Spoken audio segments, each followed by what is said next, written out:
They shall grow not old, as we that are left grow old. Age shall not weary them, nor the years condemn. At the going down of the sun and in the morning, we will remember them.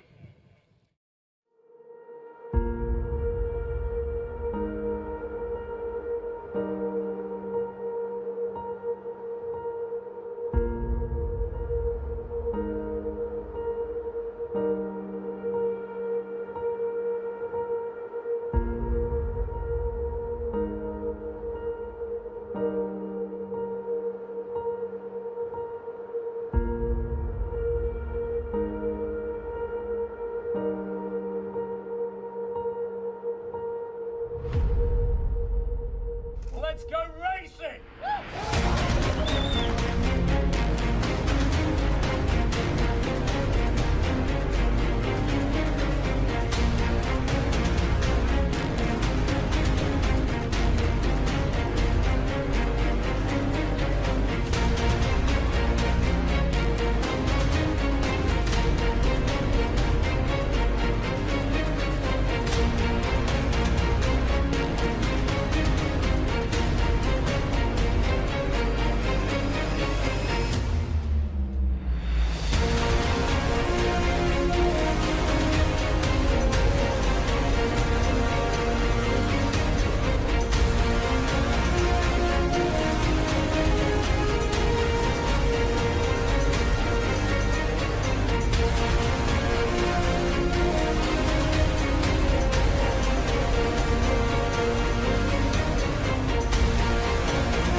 Good morning, everyone. Welcome back to Anglesey for part 2 of the 2025 Race of Remembrance. A rather different Anglesey than what we started the race in at 3 o'clock yesterday afternoon, but the weather did deteriorate going into last night's segment, and I'm afraid it's just got worse. However, we're going to press on regardless. You don't give up easily if you're doing the Race of Remembrance, and with the weather, as I say, coming in like it has done, it is wet and windy. If you're around the circuit, you don't need me to tell you that. Hats off already to the brave marshals who are out on post, and everybody who's involved with being outdoors in this very difficult conditions that we've got for you today. 2 parts still to go with the Race of Remembrance. We've had 7 hours of the 12 hours over which the Race of Remembrance takes place. Had those 7 hours yesterday, and they enabled the Rob Boston Racing Lotus Elise car number 43, driven by Ben Brooks, Lee Brooks and Phil Grayson, to establish a very comfortable margin over everybody else. They're actually 6 laps ahead. The cars are lining up behind the safety car in single file formation in the same order in which they crossed the line behind the safety car at 10 o'clock last night. So in effect, this is a safety car restart for part 2. So many cars we have that we're going to have to make 2 queues out of it. So although the cars will be lining up 2 by 2, they won't be starting 2 by 2, they'll be starting in single file. The left-hand queue will kind of tag on behind the right-hand queue. It's a bit like when you used to get on the car ferry that one queue goes, or even on Channel Tunnel, I suppose. One queue goes and then the other queue goes behind it. So that's how the layout is. I'm going to be joined up here in the commentary box for most of the day. I'm not quite sure how he's managed to persuade Rob Lewis to go down in the pit lane, but Scott Woodward is with me up here in the box. Looking forward to today, Scott. Helps to put the microphone on first of all, doesn't it? Help with better weather, but again, it is November on the RSC, so it could be better, of course. But yeah, looking forward to today. It's quite a special day for a lot of people for what we do this for, Remembrance Sunday. But of course, it's the fact that it is the Race of Remembrance, and it's been such a significant and poignant race for many people, is what makes it even more special. I think yesterday's race, which I know we'll get into detail very shortly before we get the race underway, was very much a race which saw some teams we expect we're going to be just firm front runners, hit their own dramas and hit their own troubles, whereas others have come to the fore and put in good surprise performances so far. And I think that there are still some classes where I think that you've got, on paper it looks quite obvious who the favourites are now, given they've got several lap leads. There are others where it could always change at the drop of a hat, and I think as we've kind of proven in this race so far, no one is immune from a problem or an issue. That is the case in motorsport anyway, but particularly for this race, I think we talked about at some points yesterday, no team seems to be immune from some kind of an issue. And it just takes in this kind of race one small issue, one slip on a pit stop, one technical problem, one small slip on circuit somewhere, and your entire race can unravel just like that. Absolutely. So it is a case of getting in, doing the laps, and for many people in any case, this race is about participating. It's about retraining, recovering, and allowing many people who are involved in Mission Motorsport to get involved in motorsport, in many cases in a situation that they didn't think they were possibly going to be able to a few months or weeks ago. Anyway, the cars, as I say, getting themselves into formation. I was telling you what the positions were at the end of last night. Rob Boston Racing's Lotus Elise, as I say, having established a 6-lap advantage over the rest of the field.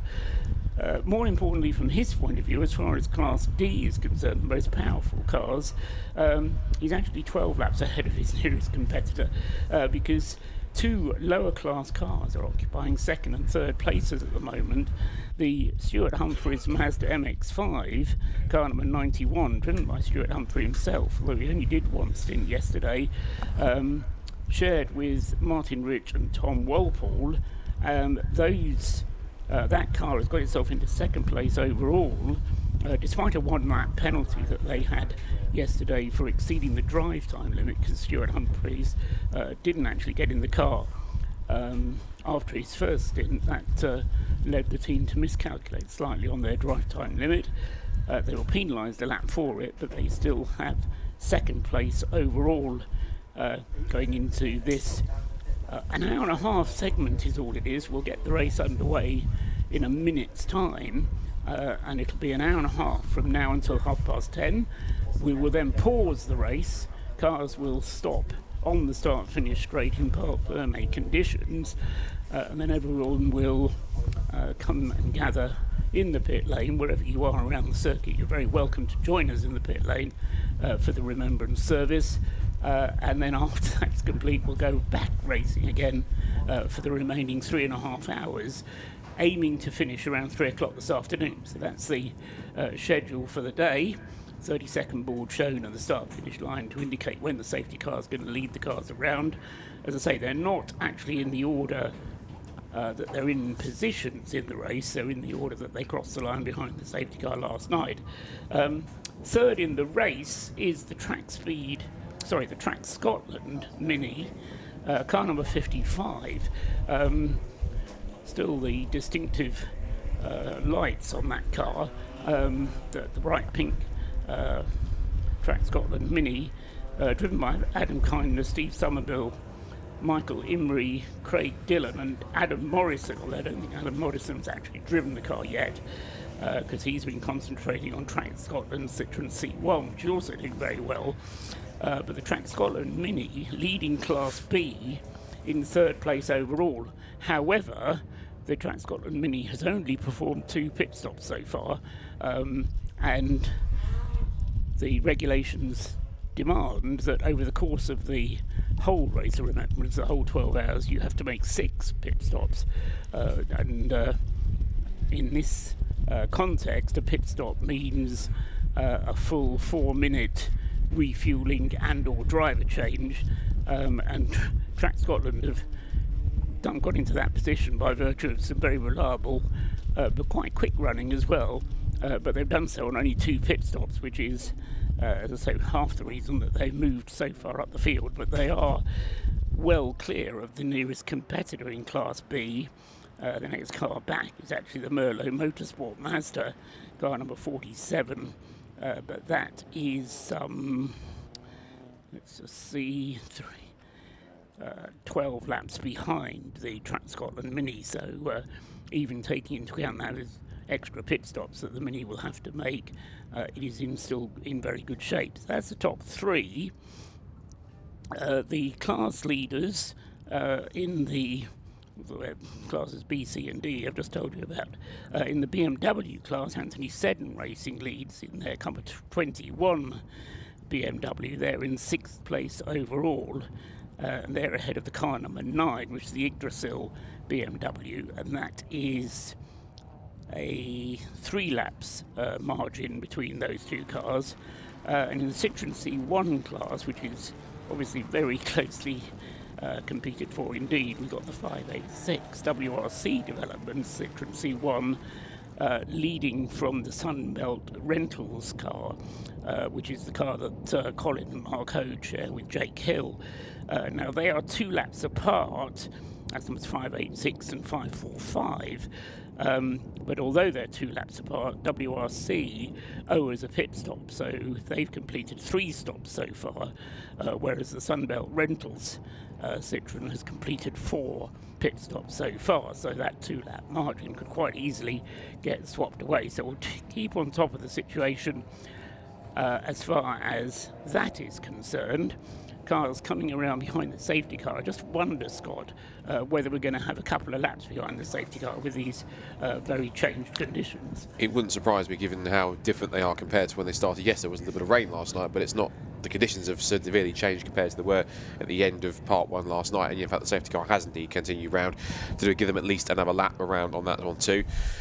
But it is typical Anglesey Remembrance Sunday weather from what we typically have here last couple of years. It tends to be, I think the last 3 that I've been to, this is my 3rd one, I think in all 3 it has been wet in some capacity at this level, getting to the circuit first thing on a Sunday morning, so it's not really too much of a surprise. So maybe that's actually with the experience in terms of you've done this twice before, so well, a few times before, and it's always this wet, so you should have the experience. But this is going to be quite intriguing. That's you talking about the fact it's interesting you talk about the fact that some teams have not done that many pit stops to try and further themselves a little bit longer. That might just be down to the reliability of their car, how well their driver strategy is worked on, but that's been intriguing in that second part of the race when see how some of those teams like Track Scotland, for example, have got to make 4 scheduled pit stops, at least 4 minutes in length for fuel and driver change or however they want to do it, in that shorter space of time, and see exactly where that might see them end up, and see if the work they did last night actually does end them up as high as they are currently, or if they do end up naturally falling downwards because they've got to make all that time up in the pits. Indeed, and of course that will largely depend on how much safety car running we get, because that's a good point. One has to say that with conditions as damp as they are, it is not unlikely that we have some running behind a safety car today, and there's nothing in the regulations to stop you making pit stops during safety car periods. There's no, as there are in other forms of racing, pit entrance closed, or the only thing you're not allowed to do is to exit the pit lane whilst cars are coming past the pit exit. But it may well be that Track Scotland have got this idea that they will put in their extra pit stops during safety car running, when they won't lose so much time. Obviously 4 minutes is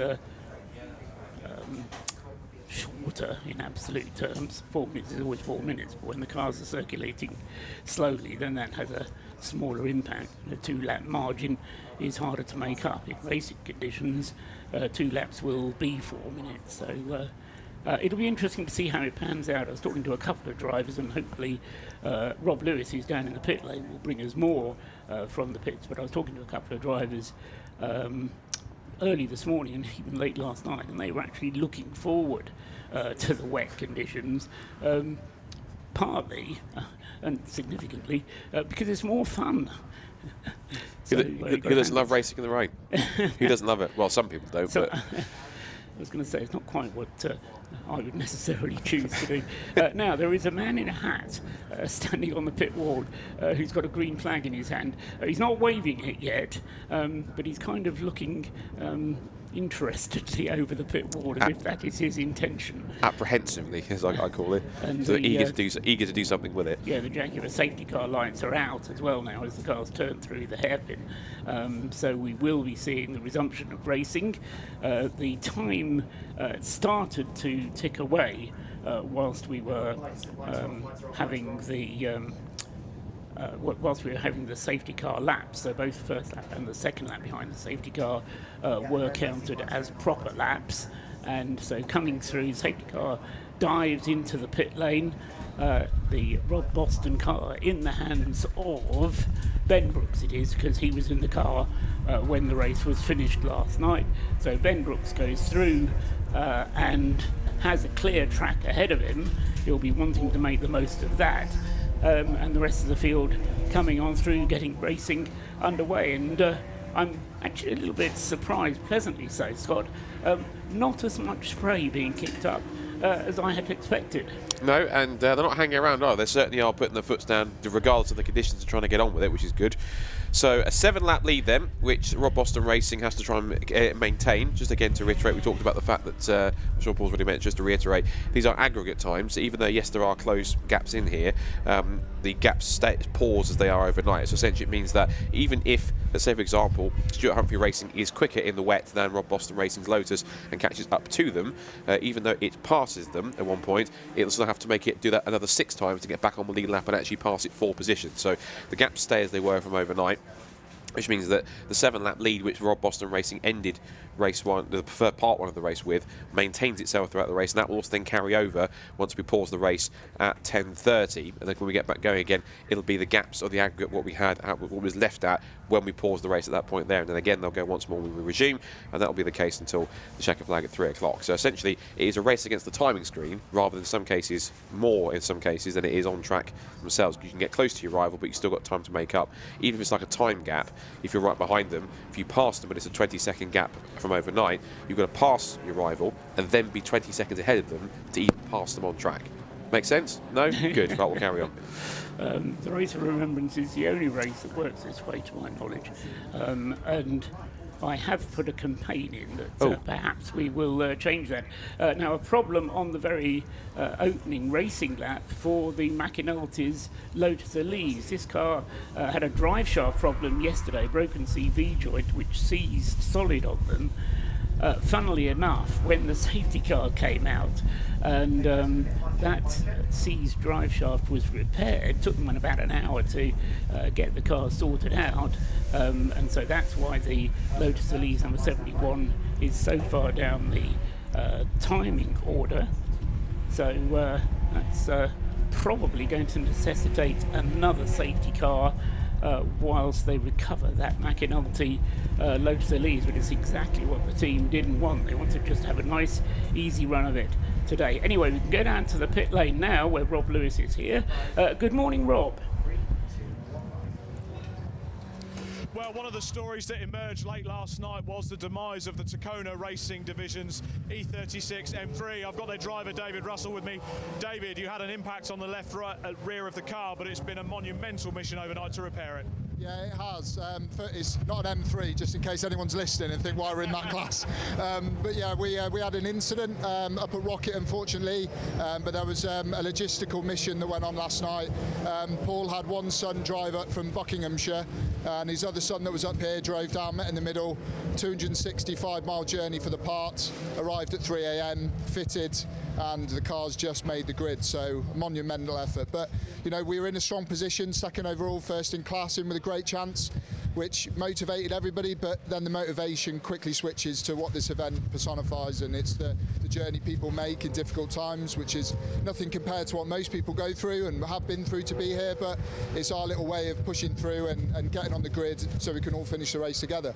And David, you've been involved in this race for many years. Just how significant is this event to you personally? I think I was lucky enough that the RAF team gave me a drive in 2019, so I'm still serving, and as part of the RAF racing team, the event just grows and grows, and the team do more and more, right up to winning last year.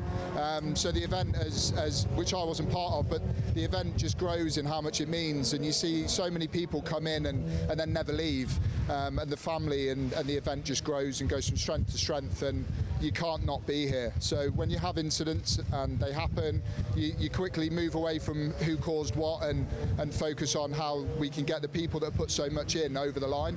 And that's what we'll do today. We'll get the people that have put in, they'll have some seat time, and we'll all have a smile on our face and remember why we're really here.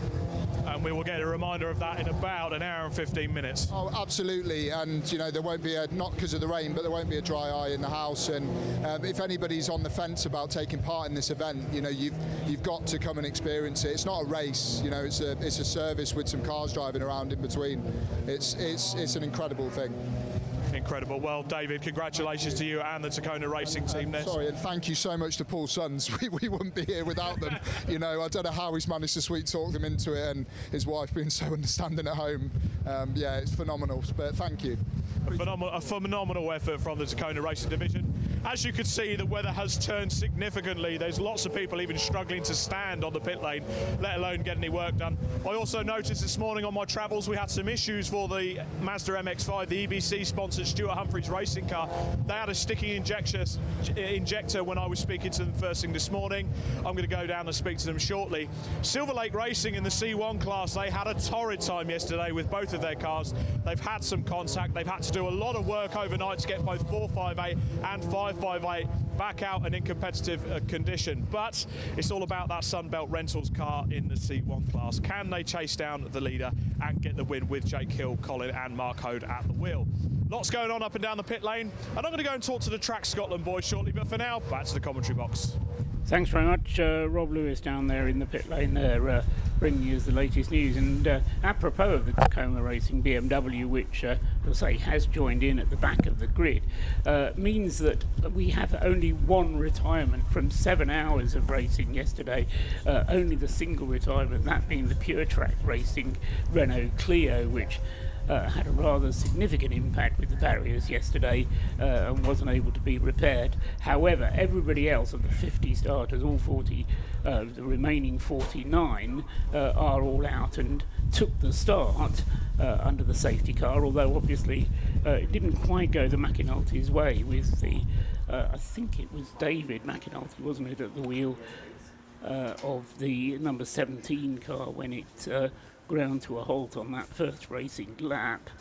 Yes. Scott's just chasing down as well. But, yes, it was. Is the number 17 car then that from the McAnulty's, which no, not number 17, 71. Got the numbers wrong around. So David McAnulty, as I say, with there kind of been a locked drive shaft, but certainly some problem for that car, having had, as I say, a 1 hour pit stop yesterday while they resolved it. But safety car's still out there, although the car has been pulled off. I think we'll only get one more lap behind the safety car, but in the meantime, we can go down to Rob Lewis again. He's got another interview lined up for us. Good work, Rob. As promised, I've popped down to the Track Scotland team where Adam's trying to get his race boots on. Adam, you've got two cars in this race that are just quietly working away, and you're in a great position going into part two. Yeah, it's a bit of a surprise in the C1. I think the start made that. But the Mini, we've done 7 or 8 years here in the Mini, so we know what we're doing with that. But the C1 is only the second time that second time that 3 of us have actually raced it. Silverstone and then here, so we went into it as a bit of a learning curve and found ourselves kind of second or third or whatever we are just now.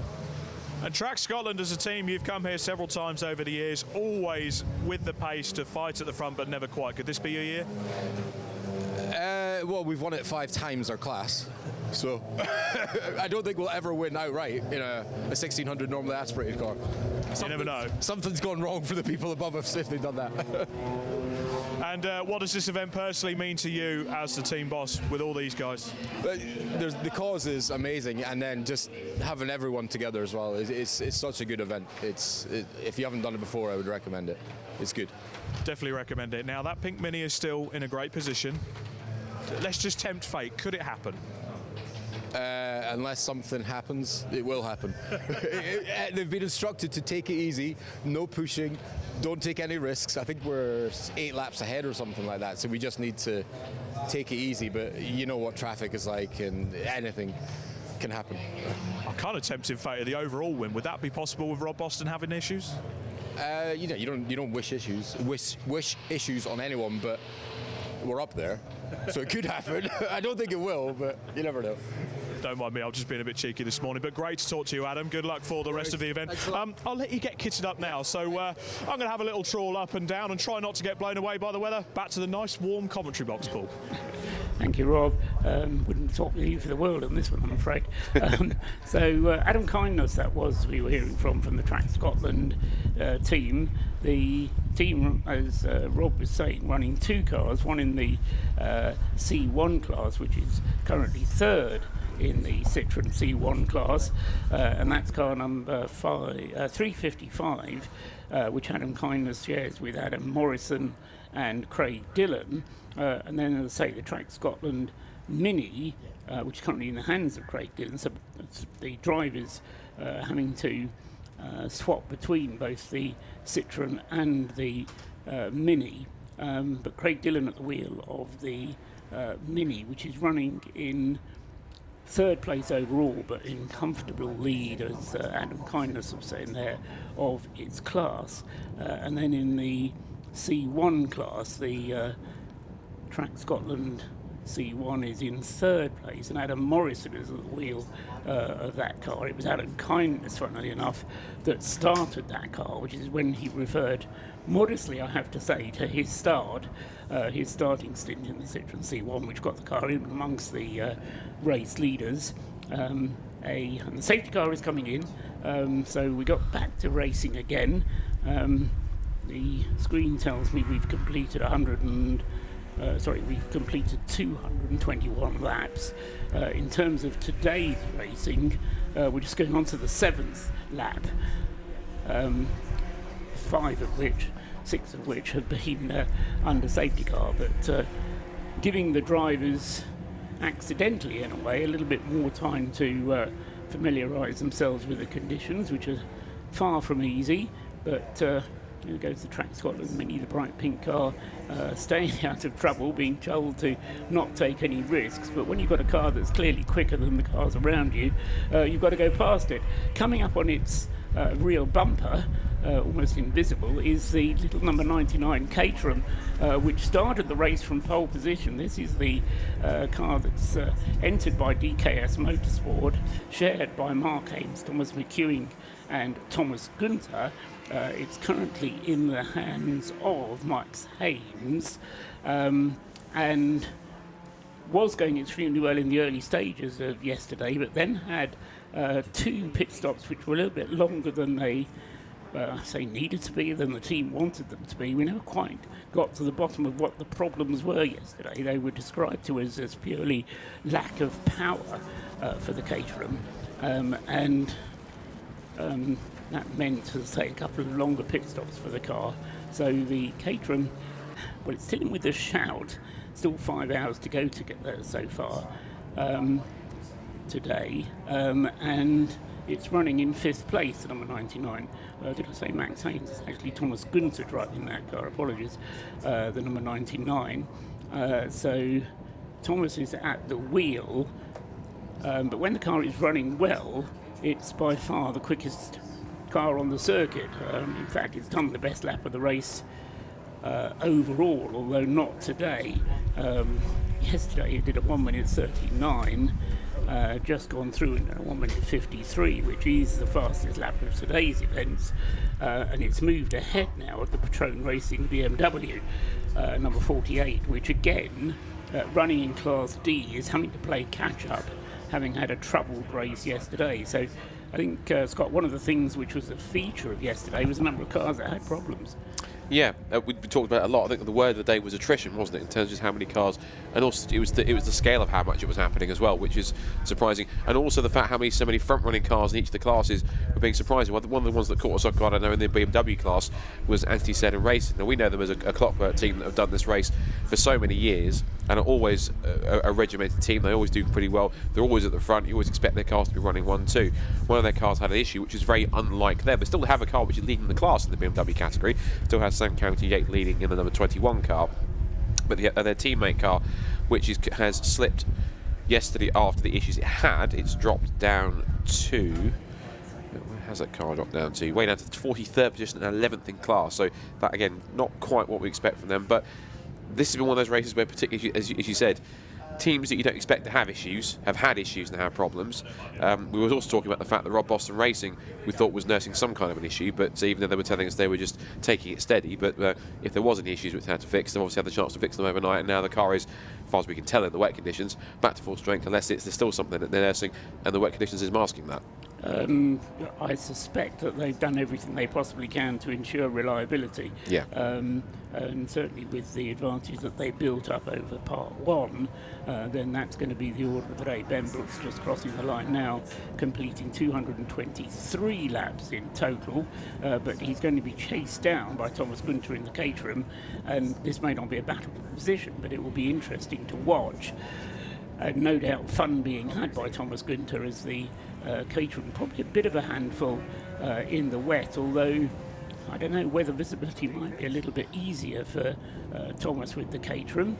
It sits lower down than the driver does in the Elise, but they're coming through Church at the moment, heading out onto the straight past school, and they've pulled well clear of the west of the field, as I say, in terms of the race overall positions. Has no impact at all, but it will be interesting to see Thomas Gunter closing in on Ben Brooks, and I don't think Ben will offer very much in the way of defence if he does get threatened with the overtake. Tucked in behind them, or not very far behind them, is the Mazda RX-8, I do believe. Just checking down. Yes, it is. Check that as it comes through, actually, because they'll be coming through to complete another lap in a minute, and we'll see who is the next car up on the road. Citroen Battle turning through the final turn, coming into the pits at a fairly fast pace. There is the 587 Citroen C1, this being the DCM racing car. Craig McInerney, Andrew Edwards and James Woolley, the drivers of that car, and that's an unusual time to come in for a pit stop. Oh, it's a stop and go penalty, in fact, for the 587 car, and the screen will tell me it is just a stop and go. Yeah. There was something from Andrew Roberts last night, so this one actually is for pit lane. These are two that were being served this morning, he told me, that got applied last night, which is the 587, which is this one. It's a 12-second stop and go penalty for pit lane speed, and also the car 100, which is the West Suffolk College BMW that had lots of problems at the beginning. That also had to have a 16-second stop and go penalty for a short stop, and that car also, I remember, started pretty much from the pit lane, where it kind of joined the tail at the back of the queue as well. So two penalties that have been served overnight. There are two also incoming, which are both for C1s, and they're both a one-lap penalty as well. They're both 569, which is the Ugaduga racing car, which Ashley James Aspin, Benjamin Hayward, and the brilliantly named Naughty Bear, don't ask, and the 558, which is Silver Lake. So all the problems they've had, Silver Lake Racing 2 compounded even more, because now they've got a one-lap penalty, for both of which are for exceeding driving time also. So we haven't even started, half an hour or so, and already they're racking up penalties. Or serving penalties that were racked up last night in many cases. In the case of two of them, yeah. Yeah, so those penalties now being served. As I mentioned earlier on, the Stuart Humphrey racing car, which Martin Rich is driving this morning, also having to, well, he didn't have to serve the penalty, it was applied to his time, a one-lap penalty for exceeding the drive time limit, which is an awkward limit, because it's a maximum of 3 hours in any 5-hour period, which essentially means that you have to take a 2-hour break if there are only 2 drivers that you're alternating between, which the Stuart Humphrey Mazda was doing, because Stuart Humphrey, although he started in the number 91 car, he left driving for the rest of the yesterday's segment of the race to Tom Walpole and Martin Rich, and in their alternating they overstepped the 5-hour mark, and so the 3-hour mark, and so were penalised by a lap, but it has still left them in second place overall and in commanding situation in Class C as well, with a 10-lap margin over the rest of that field. Another car which had problems yesterday was the 666 Audi TT. Ross Leach, Max Bird, Glenn Griffin and David Pavley sharing that car. Again, a car that was fancied to run with the leading runners, but had problems, fell back, and is spending today trying to play catch-up. But such is the pace, Scott, of the Class D cars, that it is possible to move your way back up through the field, not necessarily to challenge for the outright win, but with not very many cars in Class D, it's entirely still possible for the Audi, the pink and black Audi TT, to finish on the class podium, currently running 4th.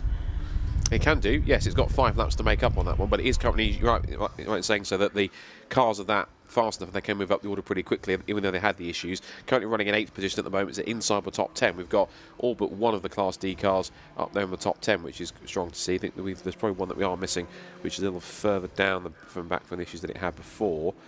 That's the 34 in the field, if I remember correctly. No, the other one is the McAnulty car that stopped out, that caused the first safety car of today. So, yeah, there's a potential. And, of course, and again, we've seen teams get 2-lap penalties, 3-lap penalties, even the 10-lap penalty for Silver Lake last night as well, for both its overtaking and unnecessary contact under a safety car, which meant that they had to be pushed down the order as far as they were. And that, as you said, got applied at the end of the race, as other penalties did also. There's also been a change for positions. We talk about Class D between DKS, that battle you were talking about with Petrone Racing and DKS, that has changed. So Gunther is up into 4th position. And whilst you ponder that, it's back down to Rob in the pit lane, who has another interview for us. One of the heartbreaks from last night was the unfortunate demise of the pure track racing Renault Clio. Sarah Dennis is with me. Sarah, you support this event with your husband Matt every year, bringing beautiful cars, great liveries. What happened? It was just a really unfortunate accident. The car was placed, it was going incredibly well. Our driver, Matt Adams, was trying to make a manoeuvre on the outside. Fortunately got door closed on him, slightly lifted, back wheel on the grass, game over, straight to the wall. And what about the car itself? How significant is the damage? It's finished. It will not. Unfortunately, it's a cage, pedal box, engine.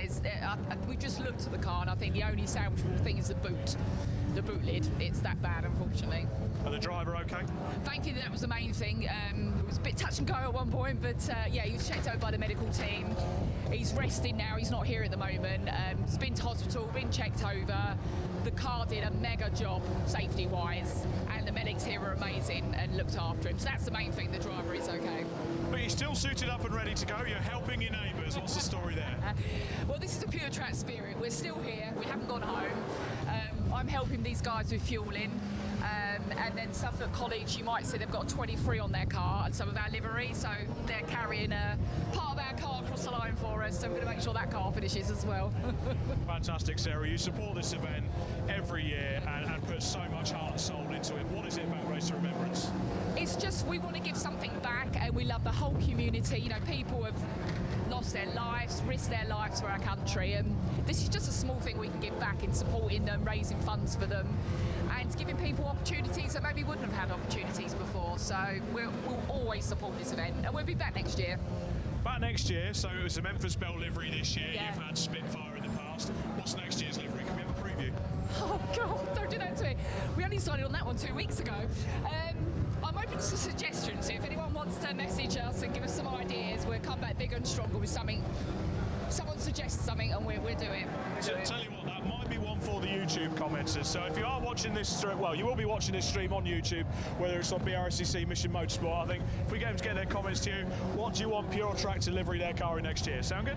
That sounds brilliant. I'm up for that. You tell us what we're going to do and we'll do it. We'll do it. Fantastic. Sarah Dennis, a pleasure to have you and the Pure Track team in the pit lane. Again, heartbreak for the team. They put absolutely everything into their car. For now, back to the box. Thanks very much, Rob. The Caterham out there that I was mentioning earlier on, the number 99 car, Thomas Günther, going great guns at the wheel of that car. He's involved in this little battle between himself and the Patrone Racing BMW, car number 48. They're both on 215 laps, so they're having a little on-track battle for position. Caterham just going through across start-finish line at the moment, diving up at the inside a couple of 1 Series BMWs. But in terms of this portion of the race, he is actually leading this portion of the race. And remember, he was battling with Ben Brooks in the Lotus Elise a little while ago. Well, he's now moved up and is 18 seconds clear of Ben Brooks, and he's done that in the space of the last 4 or 5 laps. So the Caterham clearly revelling in these conditions, and no doubt Thomas Günther is enjoying himself enormously out there as he continues to play catch up. As I think it's probably a forlorn hope to try and make up any further ground, but importantly for him at least is the battle that's going on between himself and the Patrone Racing car, because and this is where what Scott was describing earlier on comes into play, because the race being on an aggregate, it appears that they're changing place on every lap, but in fact they're not. He's gone past, but of course when the BMW comes through, it completes an extra lap and so goes ahead on the screen, although when the aggregate is then the two parts added together, then when the Caterham comes through, it has completed the same number of laps, but in a shorter time. So that's why it goes ahead. Yeah, so therefore it just continues to gather the gap together, and that's where it can seem a bit confusing if you're watching. If you have the timing tower on the left-hand side, you would see obviously a change of position, but of course if it's not changing on the tower, next time they come past the start and finish line would hit the timing beam. That's the reason why it wouldn't do that. Into the pits has come the Track Scotland Mini. I mentioned before we started that it had only completed 2 laps. It had only completed 2 pit stops.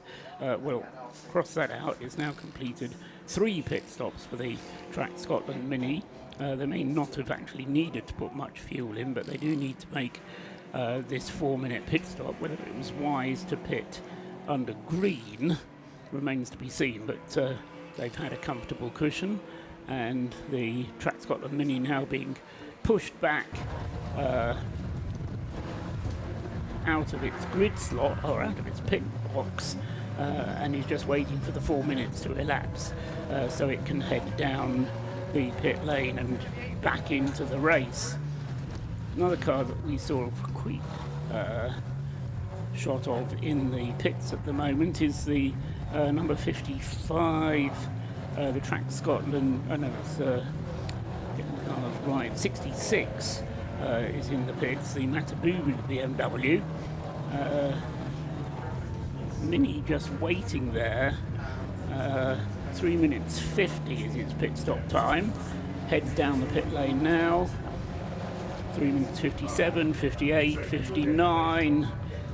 4 minutes. That's pretty good timing from Track Scotland. Yeah, Mini by a few seconds. I think they're pretty safe with that one. Just they'll scan the hue tag and away they go. What was that? 4 minutes 10, 4 minutes 11. So to give us a few seconds leeway just to do that. Of course, if anyone wants about the hue tag system, which I haven't talked about just yet today, it's similar to what they have in the Citroen C1s. If you watch the C1 Endurance Series at all, which every driver that goes out there has a tag that looks like a little plastic wristwatch device, so to speak, and they're all allocated per driver, per team, and then whenever you change over drivers, you then go to the end of the pit lane, and you'll see like a little sensor. For example, I'm watching one of the Citroen C1s who just finished having the pit stop, has pulled up to the end of the pit lane. There is a kind of like a white kind of sensor pad that you have to kind of hold up your wrist, your hue tag, up to the window in order for it to register. When the light goes from red to green, then it means to successfully register the change in the hue tag, which means that what happens is then when you look on the TSL timing screen, for those who don't know, you'll be able to see the first initial and the surname of the driver. That will change when you scan the hue tag system out. You have to make sure you do it every single time you change drivers. If you don't, of course, it not only confuses the system and thinks that there's one driver driving when there isn't and could unfairly give you a penalty or something else, but on top of that, you can get penalised also for not actually changing the hue tag or scanning out properly. You can get penalised for that by race control too. So that is the system by which driver identification is done. There being so many drivers and the technology to put appropriate transponders in the car a little bit too expensive. We're observing the pit stop there of the Army Sports Car Racing team, the BMW 116 there of John Cobley, Paul Chapman, Alex Martin and Alex Rivette, having a change of tyres, wheels. Not sure if anything else is going on the number 66 car. That car, very competitive, the BMW 116 class, and there's kind of two categories within the 116 class, as I describe it, Scott, because you've got what I call the professional teams, people like Anthony Seddon Racing, Matabubu, which is the other BMW team, and then you've got the military BMWs who run in the same class, but as I say, they tend not to be quite as quick as the professional runners, and the number 66 being joined by the 305 BMW, which is the Royal Engineers. That's the car that we saw spinning a couple of times last night and had some issues, but managed to carry on regardless. I remember at some points in the darkness. I think the other team you're thinking was Yggdrasil, the pair of the BMW art car livery style machines that are out there, which tends to have a Cottam in it at any one time. When there's Oliver Cottam or his father Edward, who I joked with on the paddock yesterday that it's about the 7th or 8th time he's come out of retirement to come back racing again. So, but it's good to see him. Good to see him back in racing as well. Of course, good to see him still supporting his son Oliver, who's done all sorts of things. I mean, I most distinctly remember him when he was racing in his days a couple of years ago in TCR UK. So he's even driven touring cars at one point as Oliver, but he's come up the junior ranks on top of that as well. So it's good to see that both father and son are getting a chance to not only race in the same team, but also race against each other in team cars, which is not something that often very happens at Race of Remembrance, I don't think. No, exactly. Certainly not across cars. That's true. Very often families tend to stick together. Yggdrasil, I hinted at it yesterday. It's the Norse mythology magical tree, if you will, which binds together the universe. It's a very important tree in Norse mythology, and if you bear that in mind, that it's a mythological tree, and then look at the Yggdrasil logo, which we'll hopefully see on one of their cars, the two Yggdrasil cars being numbers 9 and 90, and number 9. As I say, they have a kind of stylized tree that looks a bit like a figure of 8, but if you, as I say, look at it and think tree, then you'll see that it is a tree. So that's where the name Yggdrasil comes from. What is not clear to me is why the team has chosen to use that as its logo, or indeed the name of the Yggdrasil. But because, as Scott just said, very distinctive in their kind of art livery, and they're, as I say, certainly in the case of the number 9 car, doing very well. Second place in the class with the number 9 car, and in 9th place overall, behind the remaining Anthony Seddon car, which Sam Yates was driving into the night last night and continues to drive this morning. Regulations demanding that the driver who finished last night's race has to start again today, which, bearing in mind that you're allowed to refuel overnight, does mean quite a lot of driving for the one driver, because inevitably the cars running towards the end of their fuel tank last night, therefore having a long stint last night, and then up first thing this morning to take part in the restart. So a race of endurance in many different senses is the Race of Remembrance. Just a note of 2 stop-go penalties that are incoming as well. I think Andrew Roberts is about to tell me exactly the reason for them. I can tell you who they're for, at least. One of which is a quite significant one. It's for the 4th place car, which is the Formula 48 Retrain racing car, the one we talked about having that battle with the DKS Caterham. And the other one is car 71, that's also had a penalty applied to it as well. 71 the McAnulty's is the McAnulty's as well, which seems a bit sort of insignificant given the fact that their car isn't running at the moment. But I was going to say they've only completed 2 laps in the event. In fact, yes, 2 laps in this part of the event. So quite what they've done to incur the wrath of the race director so soon after that. I can't quite imagine. Can't really penalise a car for stopping on a pace lap, but anyway, the message will come through. Scott has friends in high places and will tell us that car 48 gets a 30-second stop-and-go penalty for avoidable contact with the leaders in the C1s. That's the 586 WRC Developments car. So one of the front-running Class D cars made unnecessary contact, apparently, with the C1 leaders, which was interesting because if there has been contact, then we haven't seen, as far as I can tell, the 586 car coming to the pit lane for anything other than what we'd imagine being a scheduled stop. So if it was contact, it's obviously, as far as we can tell on the surface, not significant enough that forced it into the pit lane, but it was still unnecessary nonetheless. Yes, possibly just contact which race control deemed was unnecessary. Talking of the C1s, the WRC Developments car number 586 that leads the class has James Matthews at the wheel. That's the car that David Drinkwater is also driving, the car, or at least the team that won the C1 class last year, and second in the C1 class is still the Sunbelt Rentals car, which the wheel of the 545 at the moment is Marcode.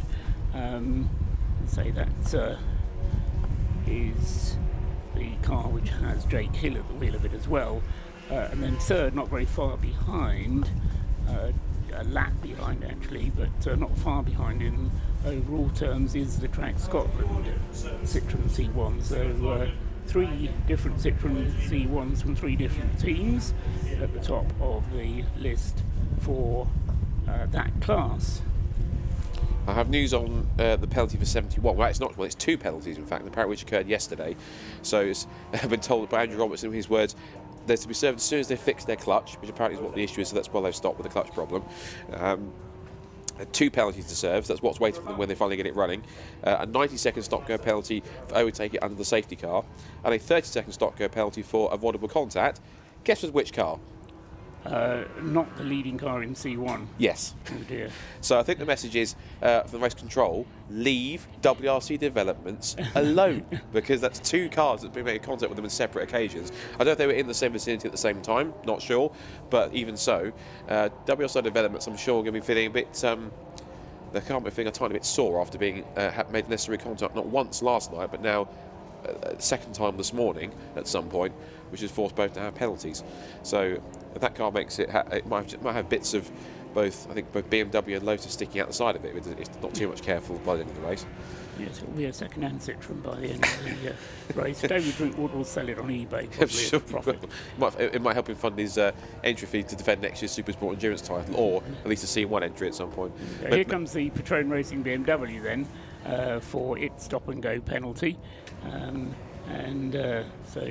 that will, for the moment, hand the advantage in the race and in the class to the DKS Caterham, which has just gone through and will therefore pull away a little bit more. It was ahead, but only on aggregate times, but as I say, I think as a result of that stop-and-go penalty for the Patrone Racing BMW, so that will assert the DKS Caterham into 4th place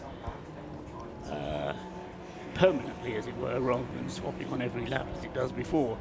Still Thomas Günther, the fastest car on the circuit, lapping in the 1 minute 53s, compared to what Ben Brooks is doing in the 1 minute 55s.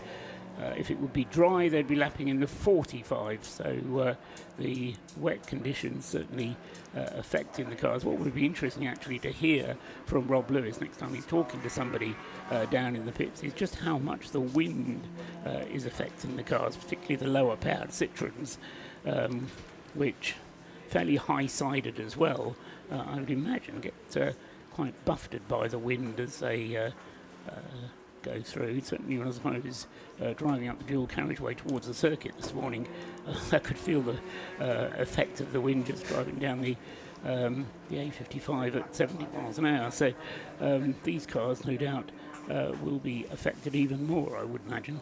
The Fiat Panda, actually, talking cars that could well be affected by the wind, is still going well. DC low mass racing. What do you say? What are you implying? it doesn't cope with crosswinds? I'm implying that it might be affected by crosswinds. It's a pretty light car, very lightweight, only got 100 horsepower. But the car currently in the hands of Vincent Lomas, going through in 15th place on 213 laps completed for that car, and running as a Class B car, and is currently third in Class B as the little Fiat Panda. Class B, which, as we've said, is being dominated by the Track Scotland Mini, which Michael Imrie has taken over. Actually, I don't think I mentioned that. Michael Imrie taking the car over at its most recent pit stop, and as I say, that brings it up to 3 pit stops completed for the Track Scotland Mini. Second in Class B is the Mission Motorsport Mazda MX-5, which has Davide Bernacchi at the wheel at the moment, but they are some 12 laps behind the Track Scotland Mini, and then third in Class B is the Fiat Panda, so they'll be hoping for continued reliable run in that little car. Rob Boston Racing, you say, going down the inside of the Royal Navy BMW, and again, still relation to the conditions. The gap is still at the front. I'll scroll back up the top of the timing screen. Still, it's 8 laps now between. Although he hasn't. No, yes, that is 8 laps between first and second position. So even though on the road the Caterham is in the lead, it's still the Lotus that's soldiering on. There was a moment up at the hairpin whilst you were talking there as well that made me go, ooh, for a second, you might have heard, which was, I couldn't see exactly which 2 cars it was that it was being passed by, but the Silver Lake car almost got pinched in like a 3-wide sandwich at the hairpin, inconsequentially. But they managed to survive that and carry on what's been quite a tumultuous race so far for Silver Lake for many different reasons. I think it was the Tacona Racing BMW and possibly one of the art cars or something else. But there was definitely a 3-wide squeeze at one point, which the Silver Lake car almost became a victim of at one point. Just under 42 minutes to go until we end the second part of Race of Remembrance 2025. And of course, if you're around the circuit, then please do make your way into the pit lane to help us observe the traditional Remembrance Sunday service. Of course, if you're watching around the world online, anywhere you might be, please also make sure that you do so as well and observe it in your own way. Because of course, this is not an endurance race with a remembrance service tacked onto it. It's a remembrance service with an endurance race around it.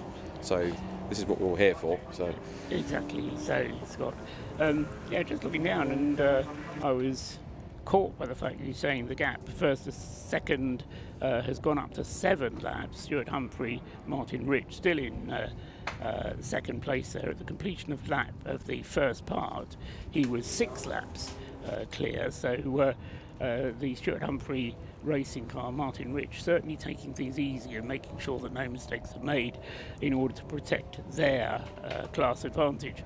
Down in the pit lane, Rob Lewis is waiting patiently. What have you got for us this time, Rob?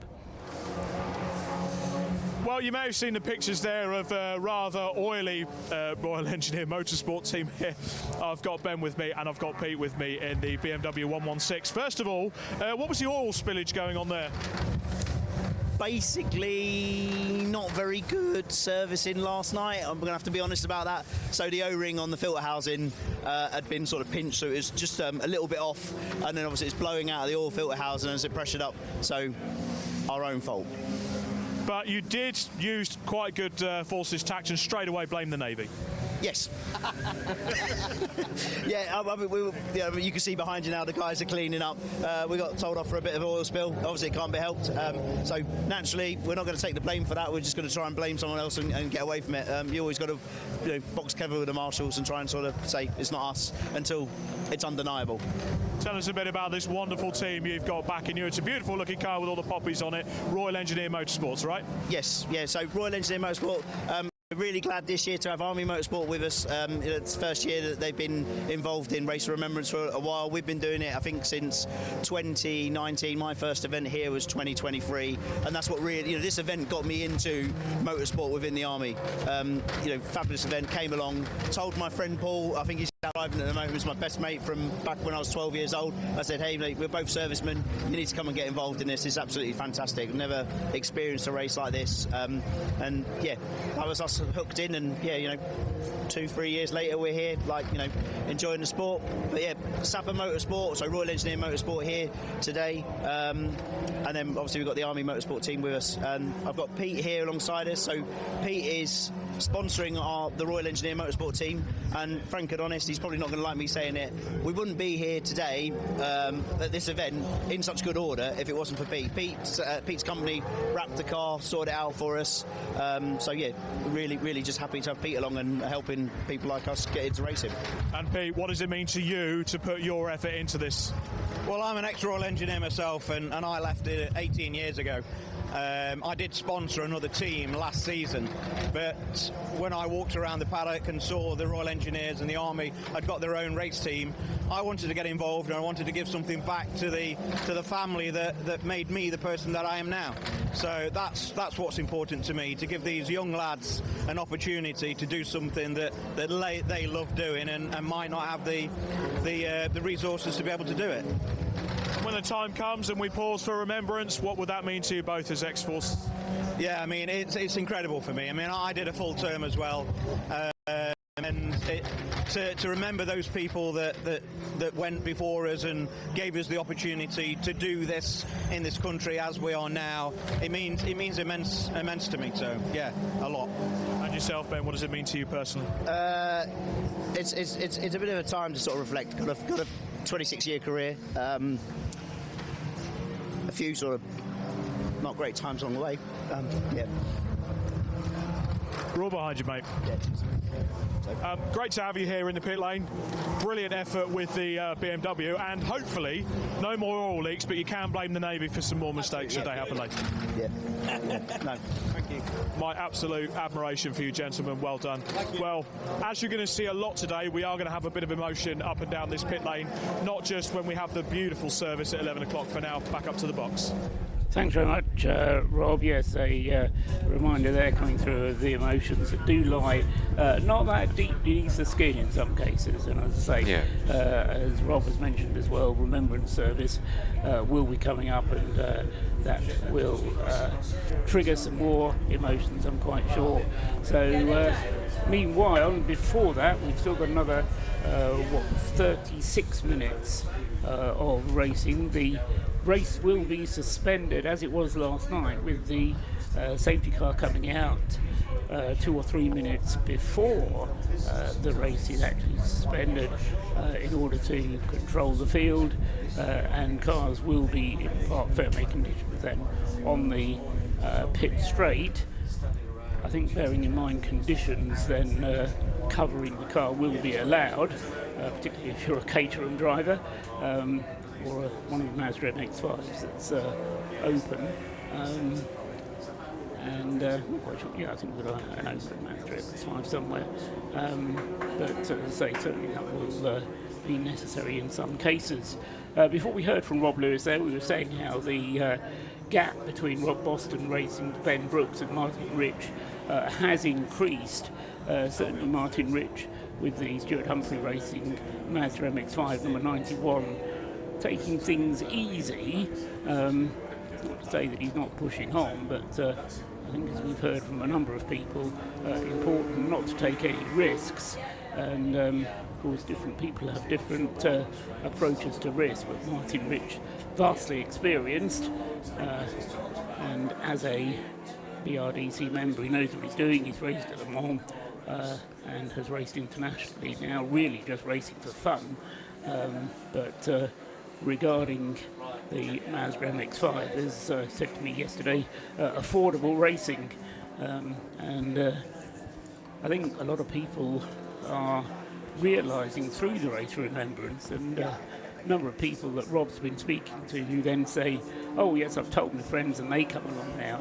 A number of people discovering just how affordable racing can be when, I mean, it's never cheap, but provided you've got somebody who's prepared to put a bit of money in, little money here, a little money there, can go a long way and make racing affordable.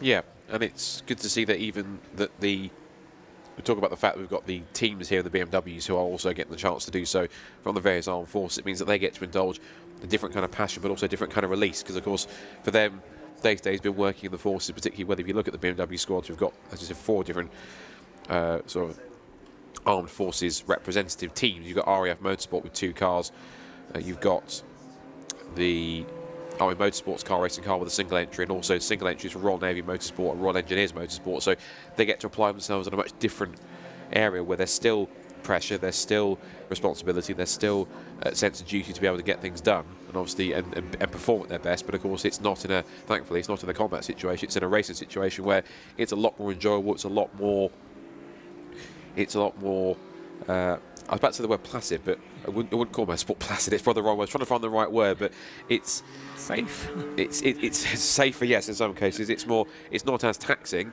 but it's still for them as much of a challenge as it is for when they're performing high in their respective armed forces divisions. So it's great to see them indulge in a passion, but also it embodies the whole spirit of what Mission Motorsport is, which is to retrain and help them recover from life in the forces, to then channel that energy, that passion into something else, which is engineering and automotive and motorsport, and find a new passion or indulge another passion that they had to put to the side because their armed forces life came first. Teaches people how much of a team sport motorsport is, because I think a lot of people watching from the outside see motorsport, see the driver getting the accolades at the end of the races, and think, oh yeah, it's the driver, it's all about the driver. Well, to be fair to the drivers, they're always the first ones to thank the team, but it really is a team effort, and every person on the team has their role to play.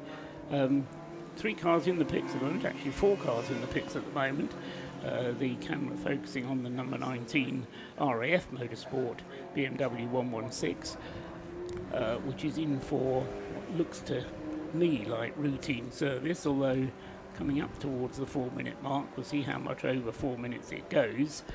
If you weren't watching yesterday, the regulations demand for any pit stop involving either a driver change or refueling to be 4 minutes at a minimum, and you have to make 6 such pit stops over the course of the entire race.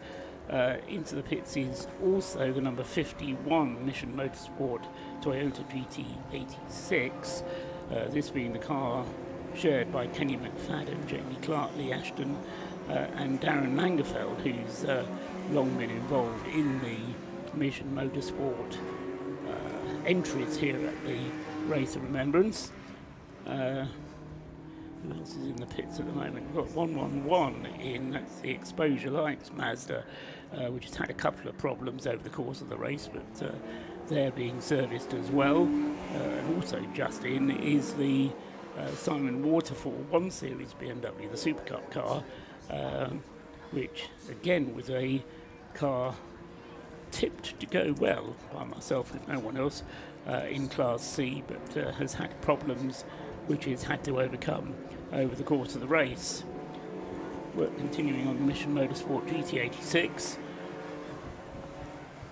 Just thinking whilst you were talking about that, but obviously we talked about yesterday the fact that we usually have as many as 4 GT86s, but one sadly had to pull out after a shunt kind of pre-event on Friday during practice. It wasn't a shunt, it was mechanical. A mechanical, forgive me. Thank you for the correction. So a mechanical issue which forced it out. I think that cost Lynn the paddock in the awning, but unfortunately going no further. And we would normally have 2 cars in previous years from Operation Motorsport, which is kind of the US version or the US arm of what Mission Motorsport is and what it's all about. We talked about the fact they were having their very first US version of the Veterans Race of Remembrance over at VIR, Virginia International Raceway.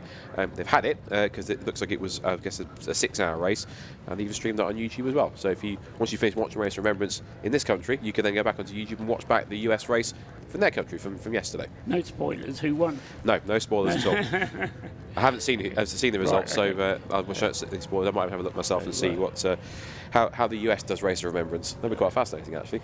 Have a look at that. Yes, having been inspired by events on this side of the Atlantic, whether they were just trying to be canny and save the money of having to ship the cars over, actually that's far from the truth. They were so inspired, literally, that decided to run a similar event in the US to support veterans in the USA. We're seeing on the screens at the moment the car that I regard as being the old faithful. This car, 101, the Mazda MX-5, has taken part in every single Race of Remembrance to date. It's done umpteen 24-hour races, various sprint races. This is its 11th Race of Remembrance. It was driven last night by a certain chap called Chris Harris that you may have known from the telly. If you're a motorsport fan, you may have known him from racing in the Blancpain Endurance Series for Garage 59 on occasion, did the Spa 24 Hours in 2019. And Chris enjoyed himself enormously. Spoke to Rob Lewis last night and described how much fun he was having. I think it's in his intention to go out today, and he gave us the impression yesterday that he was actually looking forward to driving this little Mazda in the rain. I asked James Cameron about whether he was worried about what Chris might do to it, but James was unflustered, quite convinced of Chris's ability to bring the car home safely. And I mentioned it started every single one of the races of Remembrance that is participant that has happened. Well, that 101 car not only has started every race, it's also finished every race. So they're going to be looking to continue that trend if they possibly can. It was brought into the pits by Harry Ailes, and I'll tell you who took it out when it leaves the pit lane. A couple of other cars in the pits there, the Super Performance Citroen C1 being the 528 car. Behind it's the 24 BMW that's had all sorts of problems from the start of the race, but they're still soldiering on. I think they're sharing the same garage as or a similar garage space or area as the 100 car, which also had its own issues, or at least in the same area at least as that car too. And more work going on the back. Boot lid is up. He just never has a good time. There's number 3, Paul Sheard racing Mazda MX-5. It's always a perennial supporter of the event. Is Paul Sheard racing. Neil Chisnell has been at the wheel of that car, who's been a star in this year's Kent Models Mazda MX-5 Championship. I think ended the season, if I can remember correctly, in 3rd place in the championship. And got a handful of podiums because all the victories were being done by, well, all the victories all season was done by Ali Bray. He literally won 23 races in 23 races. He did a 100% win record, which he kept that win streak up in the early stage of the season. You think, okay, he's doing quite well, but someone's going to have to beat him at some point. Technically on the road they did, but then the victory got taken away on a penalty, and they just kept on winning and won every single race. So, but Neil was one of the breakout ones because his father Clive started racing in the championship first for several years, still does. So that's one of the father and son duos in the championship. And Neil's just gotten quicker and quicker in the last couple of seasons, and he primarily races, I think, if I'm right, with BC Cars Motorsports. That's Brian Chandler's squad, but they all have a good relationship of teams in the Mazda paddock, and so he's now switched to, at least for this event, or Porsche have borrowed him for this event. He's competing with them in that Mark III. Another MX-5 in the pits as well, the Tequila Racing car, number 16, which has got the very curious, almost kind of, I want to call it like kit style, kind of across the front bumper, illuminated kind of front panel gap, which is an extra light on that, along with the light. I've taken the light bars off naturally, but you can just see it it's like a little thin grey strip. That's where the light panel, the bar is that wraps around the front bumper. It's quite an ingenious tactic, I thought, on that side for them. Although what's not so ingenious is lifting the bonnet up. They're just checking a few things over. Could be a routine check, as far as we're concerned. Always another car saw that was in the background as well. This is always a fan favourite, and again, still running in the top 15. In 14th place and third in Class B. So if it stays where it is, it could potentially be on course for a class podium, is the DC Lomas Racing Fiat Panda 100 horsepower, which has been a fan favourite the past couple of years. It did have a rather kind of unfortunate premature end to its race with minutes to go when it had a shunt just exiting the right-hander at Church. As we see Neil Chisnell giving one away to the camera. But the Panda certainly having a very strong run so far, and I think it's, I don't think we can call it a giant killing performance, because yes, it's ahead of some much faster and quicker cars in higher classes, but it's one of those cars like many that have just not been shouted too much. There it is on screen, you can see it's right at the end of the pit lane, but it's one of those cars that just hasn't, and teams just haven't done for anything very flamboyant. They've just kind of just, like clockwork, just done their pit stops, got their laps in, just got on with the job and just done a motor race, and so far it's actually worked out pretty well. Yes, going nicely, the little Fiat Panda there. One of the reasons why we've got this sudden flurry of pit stops is the regulations prohibit pit stops in the final 15 minutes leading up to the intervention for the Remembrance service. So in order to keep the pit lane a little bit clear, no refuelling allowed in the last 15 minutes. And also bearing in mind it's then park family conditions during the Remembrance service, so teams using this time to get fuel into the car in order to then be able to run for as long as possible once the Remembrance service is complete. And we go into the last segment of the Race Remembrance, the 3.5 hour run to the checkered flag from round about 11:30 when we get the order to Let's Go Racing, until the checkered flag, which will be shown at 3 o'clock this afternoon, or whenever 12 hours plus a lap have elapsed. So we wait until the completion of 12 hours for the Race of Remembrance, and then allow them one more lap to see who is going to be the overall winner of the Heroes Trophy as it is awarded, and hopefully the trophy will be brought out at some point, so that if you're watching on the live stream you can see it, because it's a rather marvellous trophy, the Heroes Trophy for the Race of Remembrance, manufactured by hand, if you can use the word manufactured by hand, but it's constructed from various parts which have meaning to military veterans, and I say it's a done in the shape of a huge poppy, so very worthwhile trophy for a worthwhile cause, and that, as I say, will be awarded at the end of the race, but getting a bit ahead of myself. So 20 minutes to go, 22 minutes and a half to go in this segment of the circuit. The 101 Mazda Old Faithful has completed its pit stop and has now gone back out onto the circuit. Harry Ailes having handed over to Anthony Ailes, those two sharing with, Alan Farrimond had a couple of stints yesterday. I don't know if he'll get a stint today or not. Normally the safety car driver at the Race of Remembrance, but finding an opportunity to race in this Mission Motorsport run Mazda. And then the other driver of the car is Danny Graham, and they've all had their turn over the course of the race so far. The breakdancer racing car, the Mazda MX-5, breakdancer running two Mazdas. One is an MX-5, the other a somewhat unusual rotary engined RX-8. I say somewhat unusual, you see one or two of them running in competition, but not that many RX-8s. One of those cars that became a bit of a cult for a while, but never sold somehow in huge numbers as a road car, but so it makes quite a popular car.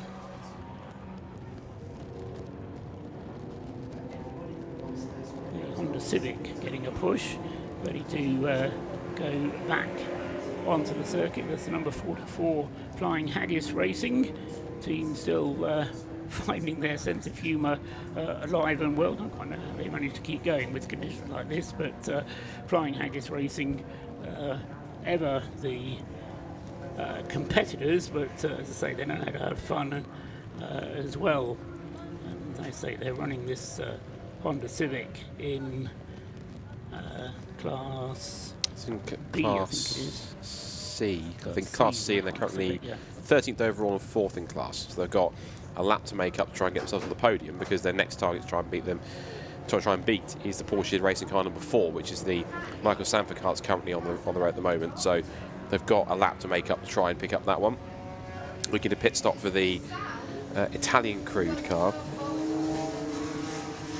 Looking at the Italian crude car, which is the Italian squad. Oh, if I can find them on the actual entry list, would be helpful if I could, so I can tell you. Merlin Motorsport 47. Thank you. And it's Marcelo Spada, Marco Agam, Davide Benacchi, and Andrea Bonani. And that car 47, which is currently running at the moment. Not too bad actually. It's in the top 10, in fact. Actually, in fact, that is the second place car in Class B. So it's actually only second to the track stop, the Mini, which has now made 3 pit stops. And so that car's also now dropping down a little bit, but it is now making it stop. It's now just lost 10th place to the number 4 Porsche Racing Mazda MX-5.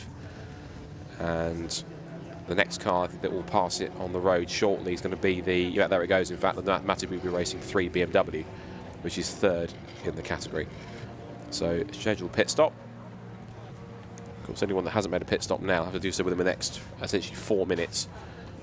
Or at least be in the pit lane within the next 4 minutes to kind of make its stop before they get caught out. Essentially means if you haven't done a stop, at least top yourself up with fuel when you need it, then that's it. Whatever you got, you're stranded out there for the next 15 minutes and change, plus how long your car's out on the grid for. Yeah, so you might find possibly some people who don't do that, you might get a very small flurry of pit stops when the race restarts, which is sometimes often the case. Some people think they've got enough, look at the fuel gauge on the restart and go, oh Christ, I need to go and pit. So it ruins all the hard work they're putting in that first in of the day. Better treaded tyres going onto the Merlot Motorsport Mazda. So car tyres that came off were, well, they were still road legal, but shall we say the grooves not quite as deep as the ones that are going on. And interestingly, they're putting them on all 4 corners, so deciding to get the grip at the front as well as all the way around the rest of the circuit, all around the rest of the car, I should say. Happy to say that of our pit callers that we've had from the 49 starters that took the restart, they've all kept going, apart from the number 71, the McAnulty team car, and not quite sure if that car did come out of the pits again or not. No, it didn't actually. So David McAnulty, having stopped on his 3rd lap, which was the first racing lap after the safety car withdrew, and caused another safety car, and sadly the McAnultys then haven't been seen since. I don't know if they've still got an intention to come out or whether they're just working on the car, but Rob Lewis may be able to go behind the garages, because the Able Car team of McAnultys not based in one of the garages with everybody else. They're based in one of the tents behind the pit garages. Merlin Motorsport ready to go, and down the pit lane then heads the number 47 car, and Davide Benacchi, who was at the wheel, has now handed it over to, as soon as the screen updates itself, it goes to Marco Agem. He's now at the wheel of that car. And over 16 minutes to go. Just observing the 555 Subaru going through past the start-finish line. The screen showing the cars coming down into the corkscrew on the far side of the circuit. We just saw the catering continuing on its way there, despite Thomas Günther's efforts, and despite the penalty for the Patron Racing BMW. Those two are still on the same lap and are, you say, swapping positions each time around. Martin Rich going through, still in 2nd place, so the overall positions as we head towards the interval, pretty much the same as they were at the end of the first part. So the DKS Motorsport Caterham has closed in on the Patrone racing car, but they are still on the same lap as one another. Although DKS Motorsport coming into the pits with the Caterham, and they're going behind the pit garages. Normally that would be refueled in front of the pit garages, so the fact that the Caterham has gone into the back of the garage, and the fact that it is doing so with just under 15 minutes of the race to go, gives me some concern for the Caterham. Scott is frowning at me. I don't know if anyone else... Why are you frowning, Scott? Well, I don't know if you've been hearing it as it's gone past us a few times, but there is a car that sounds incredibly loud when it goes past the pits. And I thought for a second it was some pit lane that was like revving their engine to test it if it had an engine problem. And I've got a feeling that it might be one of the Silver Lake C1s that possibly either has some kind of an exhaust issue or something kind, because that thing, it sounds an awful lot louder. There's a car that sounds an awful lot louder than it seems to be going. And trying to put two and two together, that's I need to come up or crop up when that Silver Lake C1 appears, particularly past the pits. You might have to slightly train ear to kind of have a listen to it, but it sounds, I sure I could even hear it going down the back straight last time by, and it's just as loud as it is. Whether that's an exhaust issue or anything else, or that thing I can think of, that it's got even no exhaust on it, but it's being that loud. But there is a car going past the pits that is distinctly louder than anybody else. Okay, we'll keep our ear out for that one. As I say, we'll also keep an eye on what the Caterham is doing in the pits, but we can go down to the pits now to have an update from Rob Lewis once again. So, Rob Lewis, what have you got for us this time?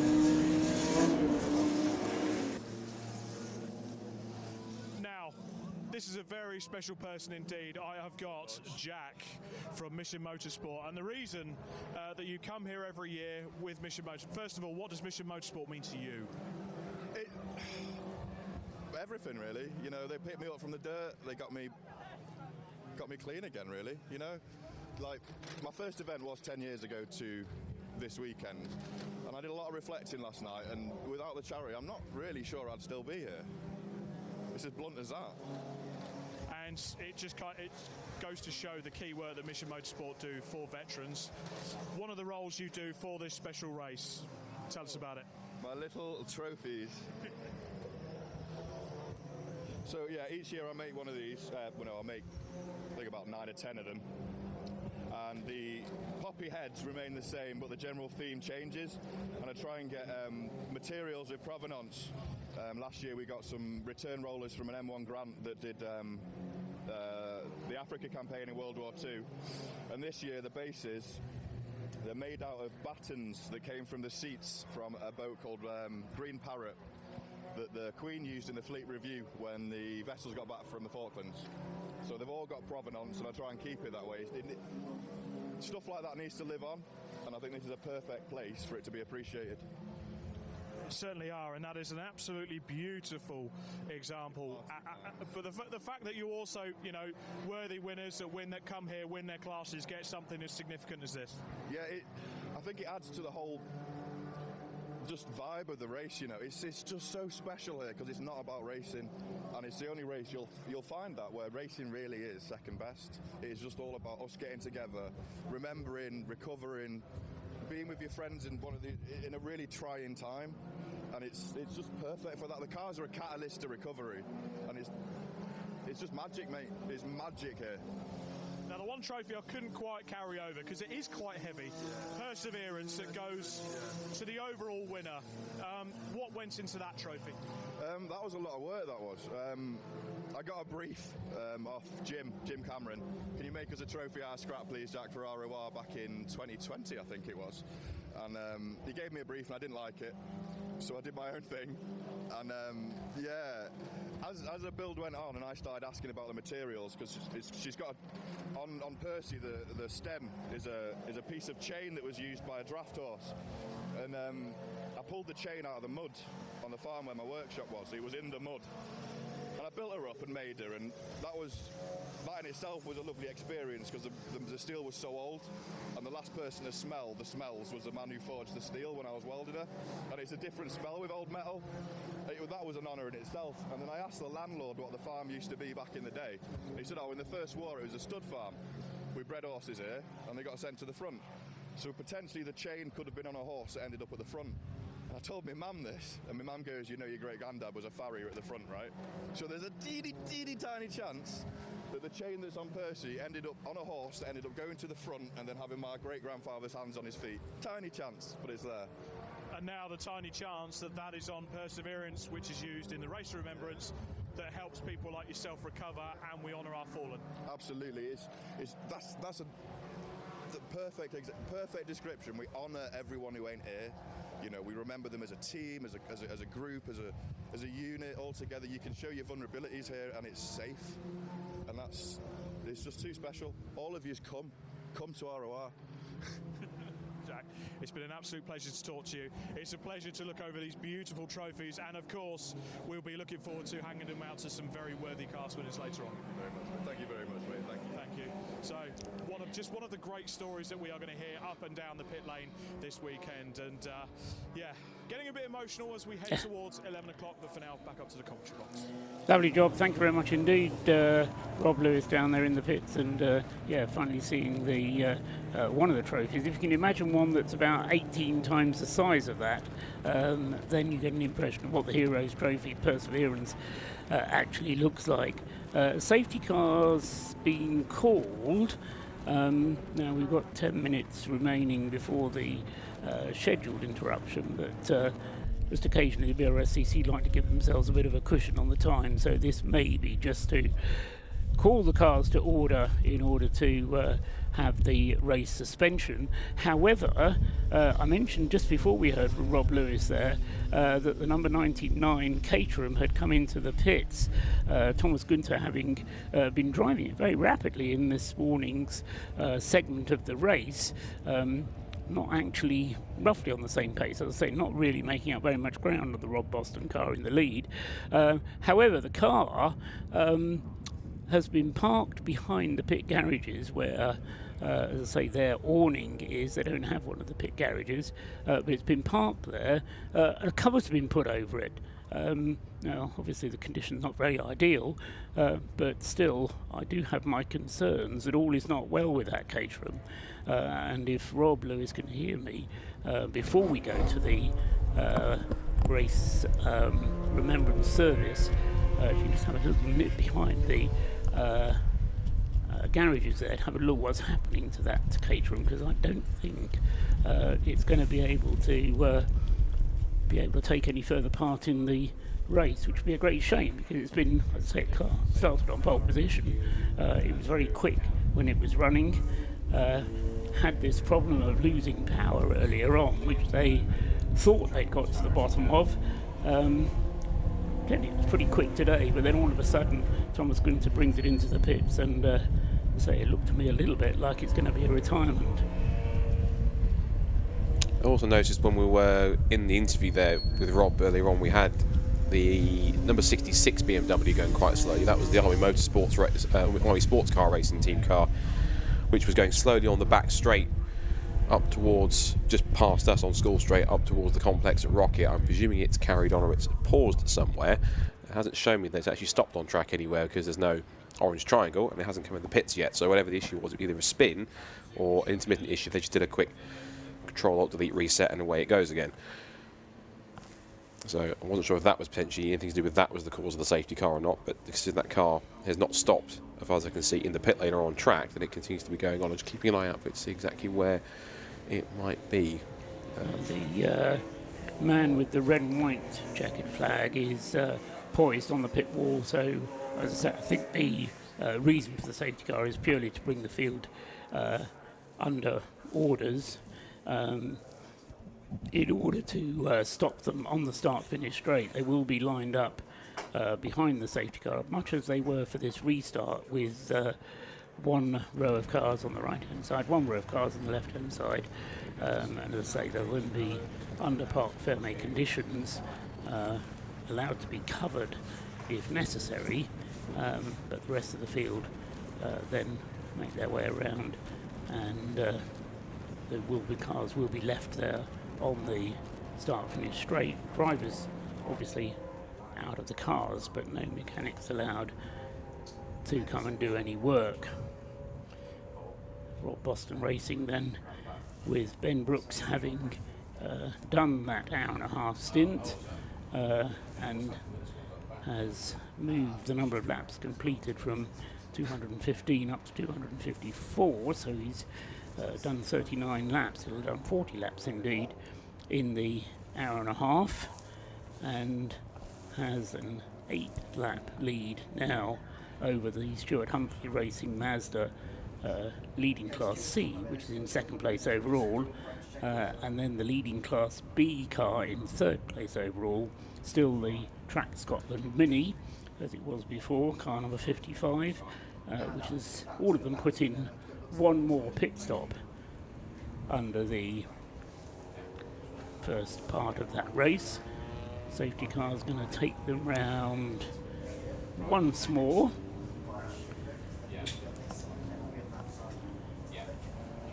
And the checkered flag is being shown, so the safety car will take them on this suspension lap, best word I can think for it, and then, as I say, at the conclusion of this lap the cars will be stopped on the start-finish straight, and then we'll be gathering underneath the race control building in the pit lane.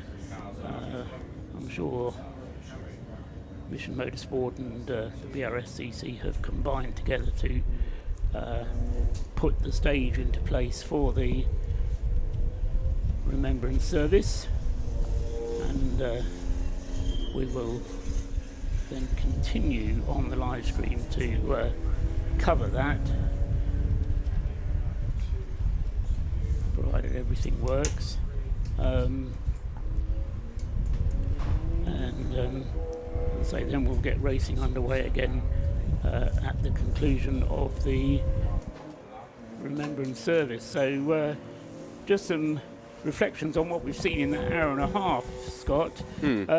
More of the same, as I say, refreshing that the attrition we saw yesterday hasn't continued, with the probable single exception of the caterer there that suddenly came to grief at the end. Yes, everyone seems to have got it literally out of their system yesterday and kind of just kept going. So it's a shame the only car we don't have is the Pure Track Renault Clear, which is out there, but I'm glad to see even the breakdance car got out there after its issues yesterday.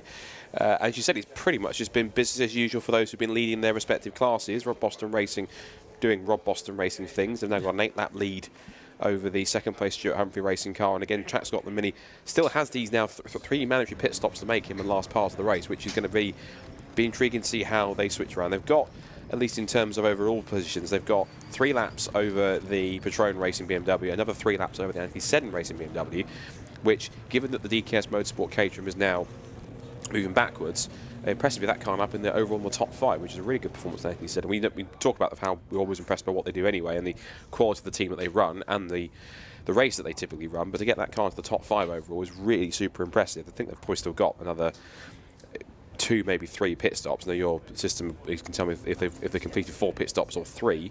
And then there's been, I don't think they've had a penalty of any kind. I don't think that anti-7 car at any point. I don't think. No, shake of the head confirms that. So good to see that car's as high as it is. And also we should give a shout out as well for the other BMW car, Yggdrasil in there. We talked about Oliver Cotton, will of that car, currently number 9, currently up in 7th place, which is really good to see. The Fraser Nash Audi back in 8th, and 2 of the Mazdas up in the top 10. Tequila Racing, I keep talking about Tequila Racing, they're one of those teams that just, like I talked to in the last night, they just very quietly but silently but just consistently just get on with it. They just get it behind the wheel of the car, they just drive, they have minimal problems. Sometimes they have had problems in the past, but this year they've had minimal problems over the looks of it, and it's been quite a solid drive for them to get themselves into the top 10 at this stage. So solid work so far from everyone as we pause for what we're all here for.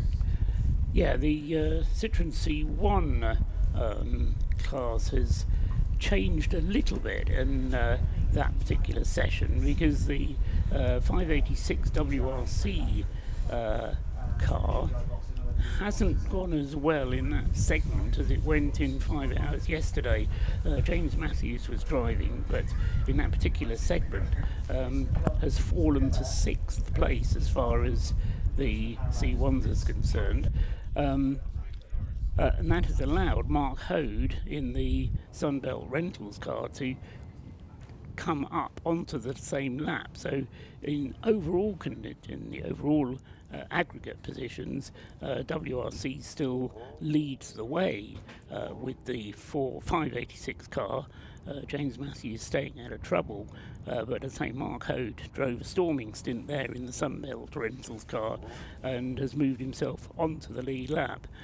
And of course, with the field being bunched up behind the safety car, that's going to close him even closer come the last part of the race. They've now managed to get themselves equal on pit stops as well now, but I think we're going to have to pay attention in the last segment to the C1 battle.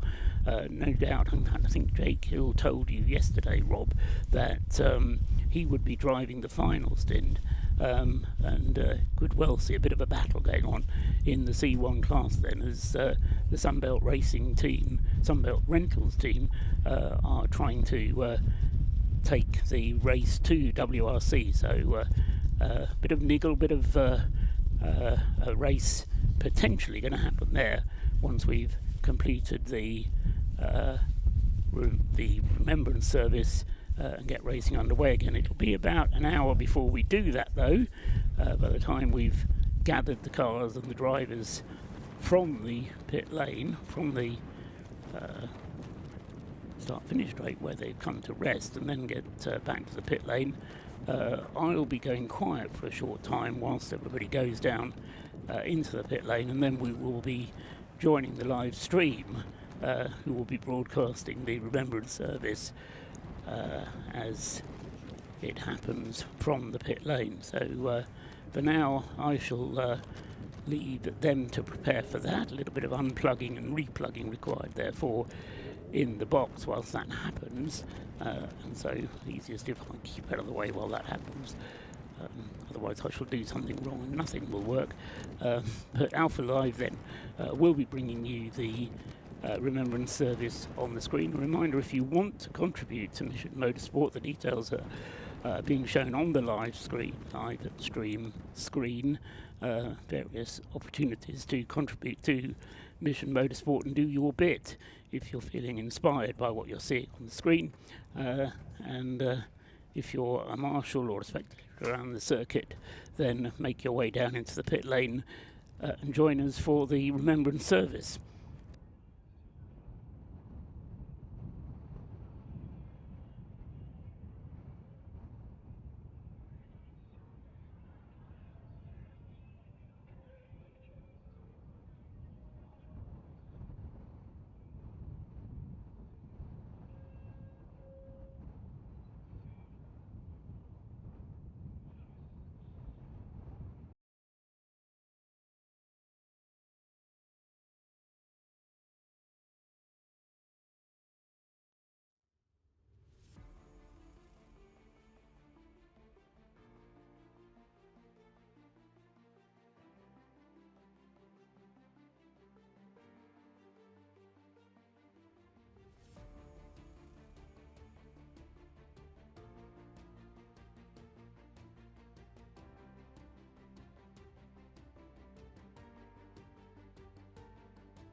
stand here. Yep. So we do that one. Okay. This one here. You're the second, the middle one. Yes. So it will be Mark first. Then it will be you. It will be me. So he reckons he's going to start at 49. Have we got any things to do? No, we are ready to go.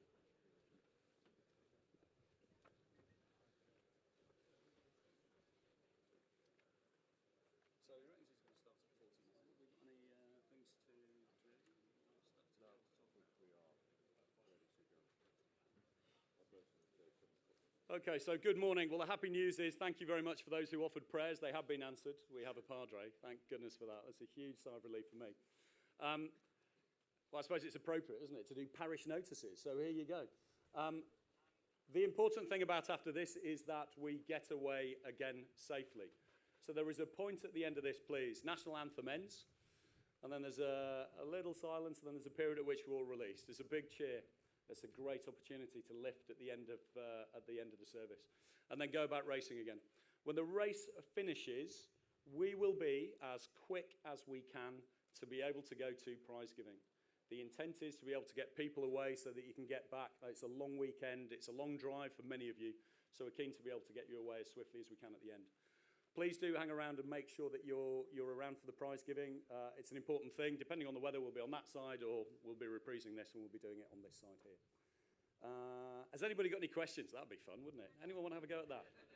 I didn't think so. All right, so we will be off very shortly with Padre Mike. Thank you.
Good morning and welcome on this Remembrance Sunday to this most poignant of moments when we take a moment, stay silent, and offer our prayers for those who've been engaged in war and conflict down the generations and who still today are affected by the tragedy of war.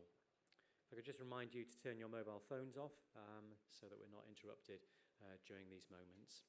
Hopefully you've got sight of an order of service and can follow it or look over somebody's shoulder. And we invite you to participate in whatever elements of this act of worship you feel able to. I'm grateful that we've moved to the other side of the garages. It'll be a bit breezy on the other side, so hopefully we won't get too wet as we share in this act of worship together. If you are able, I invite you to sing with us. Each of our hymns has a short introduction to the music, and then we will sing. O God, our help in ages past, our hope for years to come.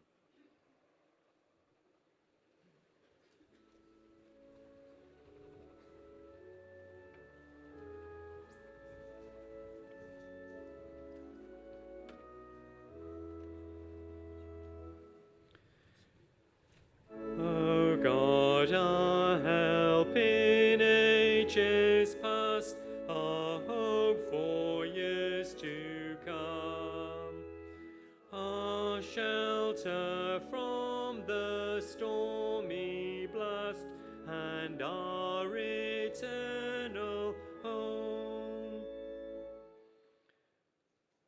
Under the shadow of your throne, your saints have dwelt secure. Sufficient is your arm alone, and our defense is sure. Before the hills in order stood, or earth received her frame. From everlasting you are God, to endless years the same.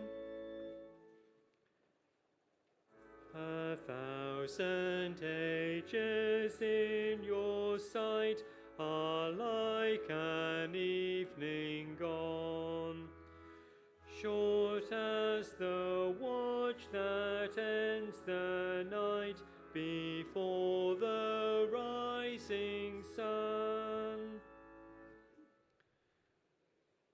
O God, our help in ages past, our hope for years to come. O be our God while troubles last, and our eternal home. I invite our readers to come and bring us our readings from the Psalm and the Gospel.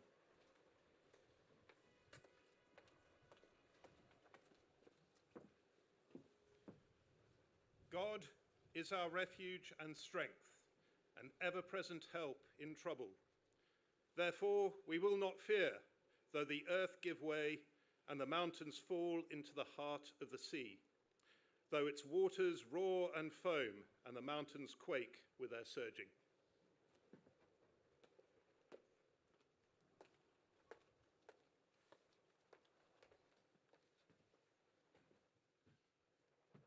My command is this: love each other as I have loved you. Greater love has no one than this, to lay down one's life for one's friends.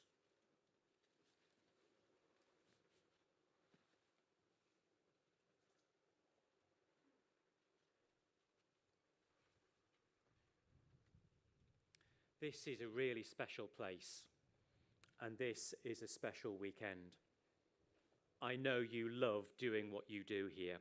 I can see it. It's tangible.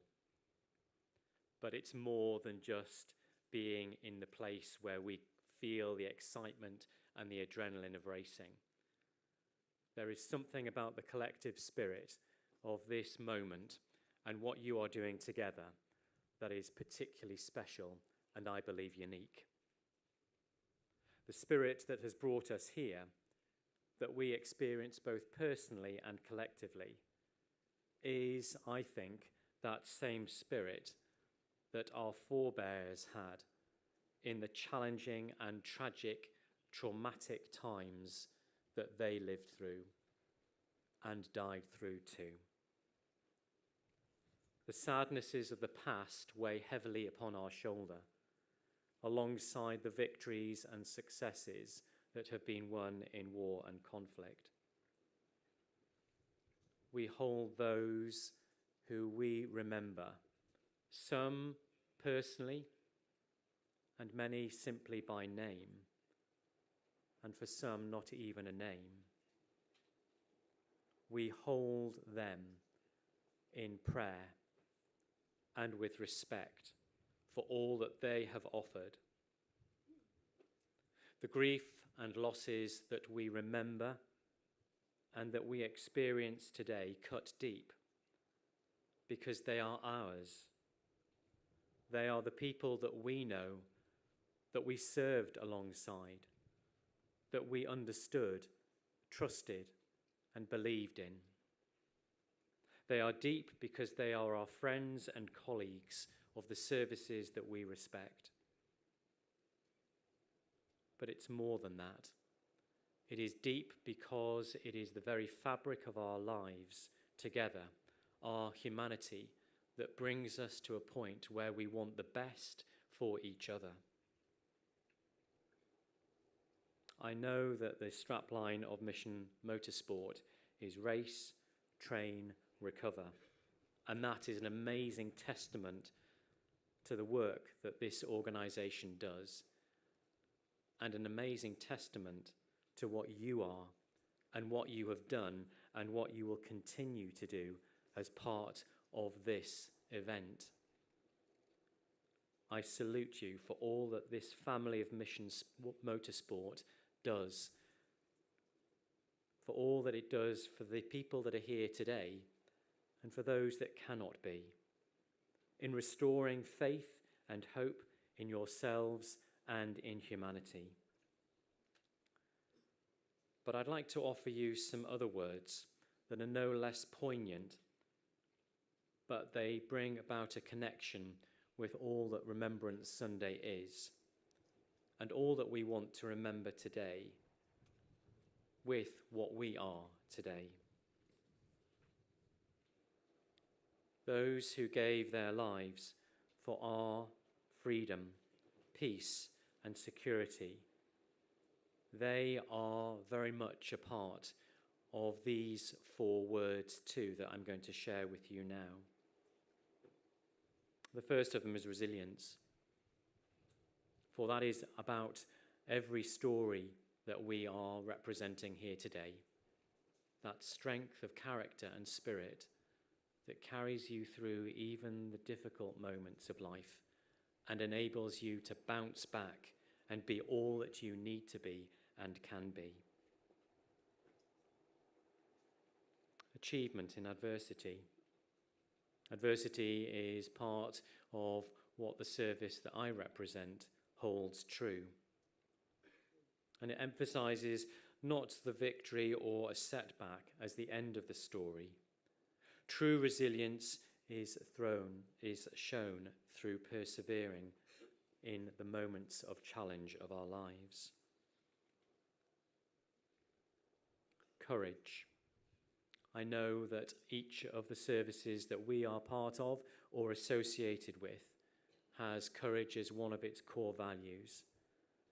And in the moments of challenge and change and uncertainty, we rely on that inner courage to carry us through. And finally, endurance. It is not just about today or where we have been, but where we are going and what we need to carry with us so that the generations to come might benefit from all that has been won. For those who've been following those 4 words, you will recognise that the letter of each of them makes up the word race. And in the Christian tradition, St. Paul likens life to that of a race. In his letter to a friend and colleague, Timothy, he talks about his life. I have fought the good fight. I have finished the race. I have kept the faith. Now there is in store for me the crown of righteousness, which the Lord, the righteous judge, will award to me on that day. I finish with the famous words of Sir Winston Churchill in those darkest hours of our nation's life. Success is not final. Failure is not fatal. It is the courage to continue that counts. In all that we remember today, for all whom we remember today, for all that we hope for ourselves and for our world, may we have the courage to continue that race. Amen. And so to our act of remembrance.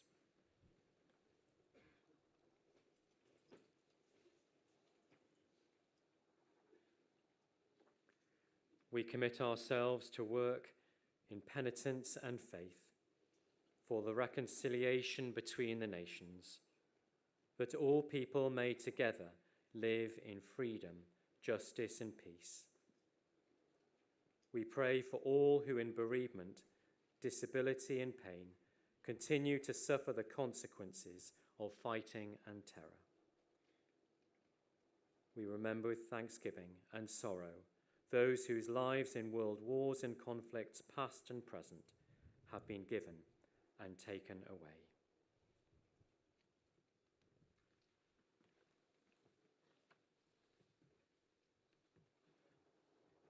They shall grow not old, as we that are left grow old. Age shall not weary them, nor the years condemn.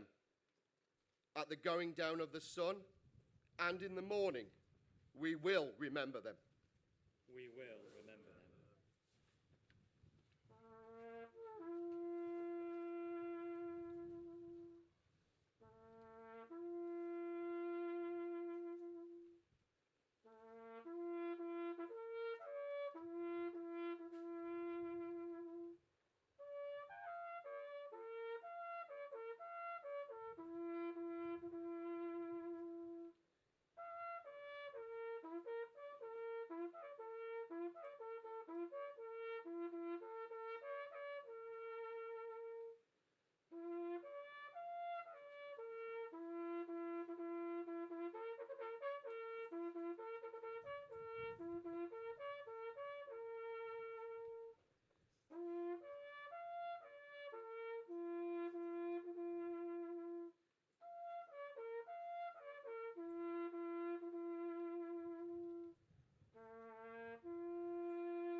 We lay wreaths in remembrance and with thanksgiving.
when you go home, tell them of us and say, for your tomorrow, we gave our today.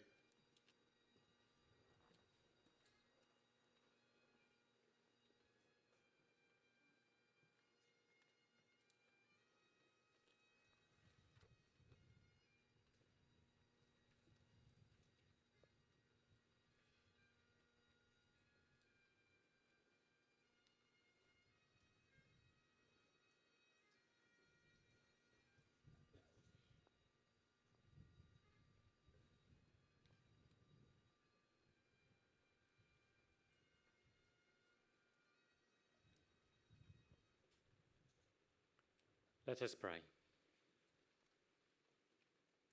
Almighty and eternal God, from whose love in Christ we cannot be parted either by death or life, hear our prayers and thanksgivings for all whom we remember this day. Fulfill in them the purpose of your love and bring us all with them to your eternal joy, through Jesus Christ our Lord. Amen. We pray for the leaders of the nations, that you may guide them in the ways of freedom, justice and truth. Lord, in your mercy, hear our prayer. We pray for those who serve in the armed forces of the Crown, that they may have discipline and discernment, courage and compassion. Lord, in your mercy, hear our prayer. We pray for our enemies and those who wish us harm, that you may turn the hearts of all to kindness and friendship. Lord, in your mercy, hear our prayer. We pray for the wounded and the captive, the grieving and the homeless, that in all their trials they may know your love and support. Lord, in your mercy, hear our prayer. Most holy God and Father, hear our prayers for all who strive for peace and for all who yearn for justice. Help us, who today remember the cost of war, to work for a better tomorrow. And as we commend to you lives lost in terror and conflict, bring us all in the end to the peace of your presence, through Christ our Lord. Amen. We join all our prayers, spoken and unspoken alike, as we share in the prayer that Jesus taught. Our Father, who art in heaven, hallowed be thy name. Thy kingdom come, thy will be done, on earth as it is in heaven. Give us this day our daily bread, and forgive us our trespasses, as we forgive those who trespass against us. And lead us not into temptation, but deliver us from evil. For thine is the kingdom, the power, and the glory, forever and ever. Amen. We sing our second hymn on your orders of service, I Vow to Thee, My Country.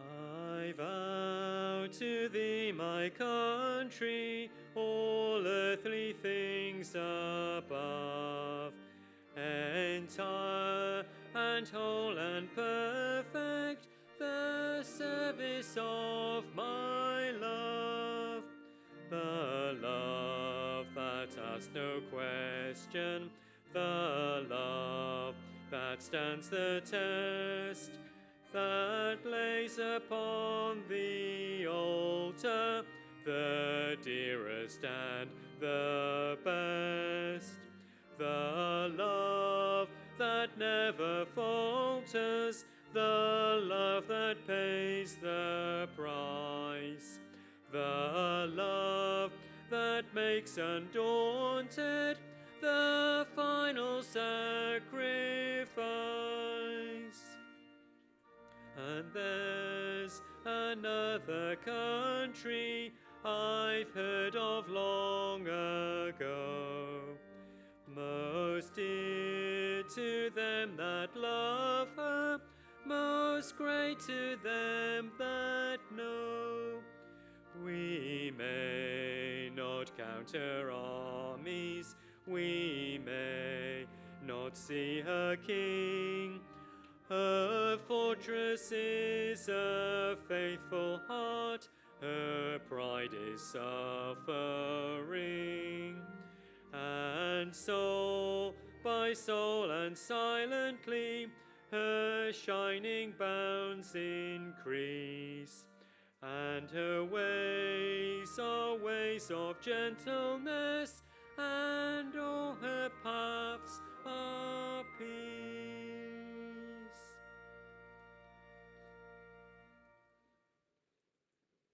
May God grant to the living grace, to the departed rest, to the Church, the King, the Commonwealth, and all people, peace and concord, and to us and all his servants, life everlasting. And the blessing of God Almighty, Father, Son, and Holy Spirit, be with you all evermore. Amen.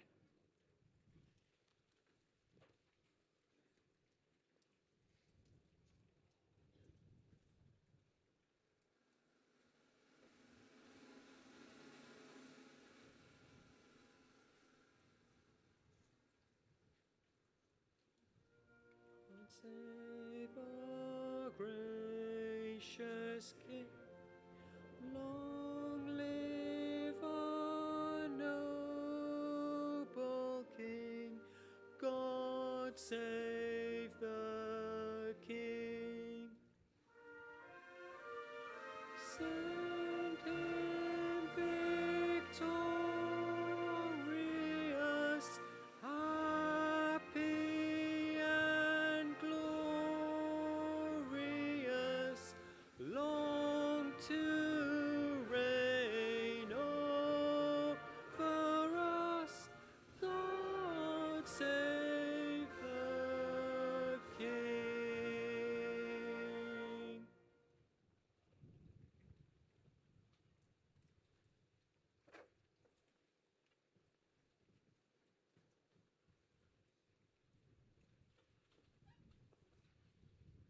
Let's go racing!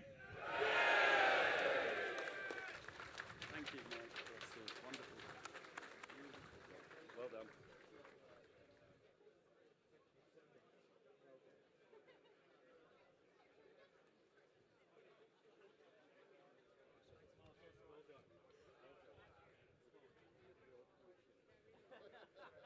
We know what we're doing now. Absolutely. No problem at all. Yeah, at least it didn't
Well, wherever you were in the world following the Remembrance service, I'm sure you'll agree it hit the spot as always. Thank you to Reverend Michael Hall for leading proceedings. As ever, food for thought and on many different levels.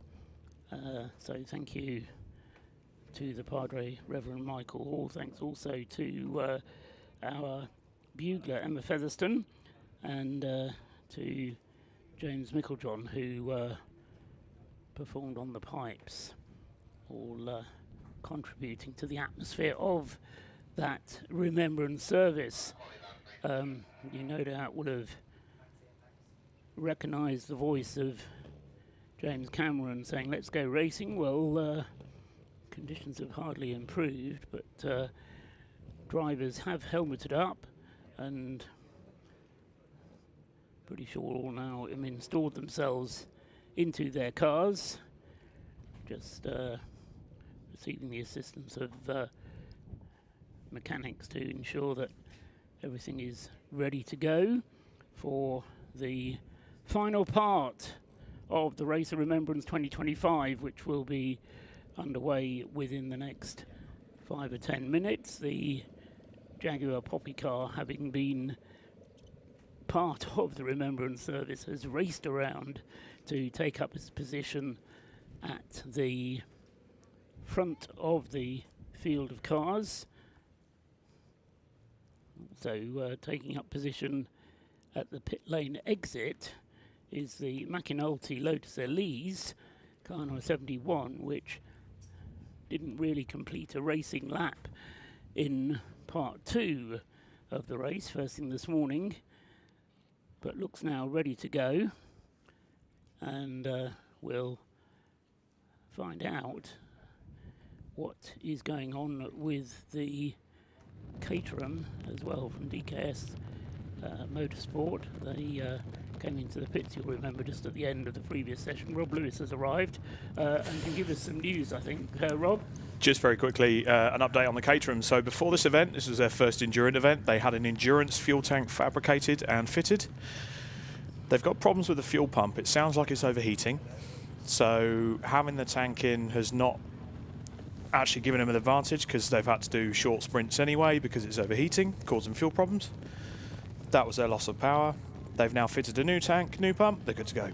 Okay, so good news for the DKS Motorsport Caterham, so hopefully they'll be joining in once the race gets underway. And as I say, good news as well from the McAnultys, we hope, because they look like whatever their problem is, they're going to be able to take part in the final part of the Race of the Remembrance.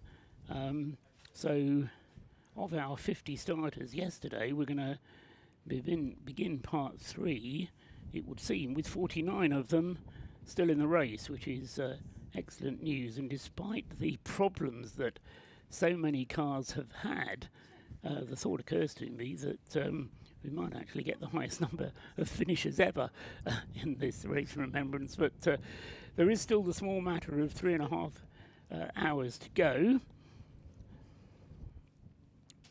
My screen is telling me that the planned start time is 11 o'clock. I think that's probably a typo. But as soon as the countdown is shown on the start-finish line, then I will let you know what that is. The car starting behind the Jaguar safety car will be the leader of the race, and it will still be Ben Brooks driving the number 43 Rob Boston Lotus Elise. That car not having stopped in the initial session, so we'll be running short of fuel now because he's done an hour and a half.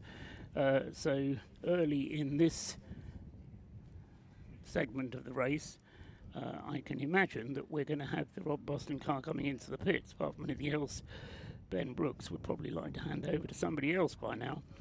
So Rob Boston Racing then still in command of the situation.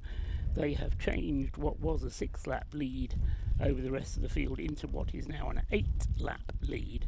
over the rest of the field. But as I say, a pit stop due from Rob Boston Racing fairly on in this segment, I would suggest.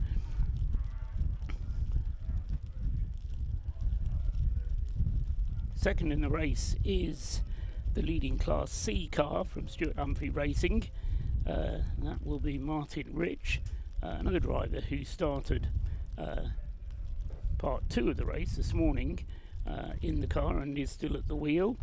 So Martin Rich has had all conditions really. He had damp conditions and night last night, then drove through the extreme gale force winds this morning, and what started off being drizzle but turned into some fairly heavy rain and is now pouring rain.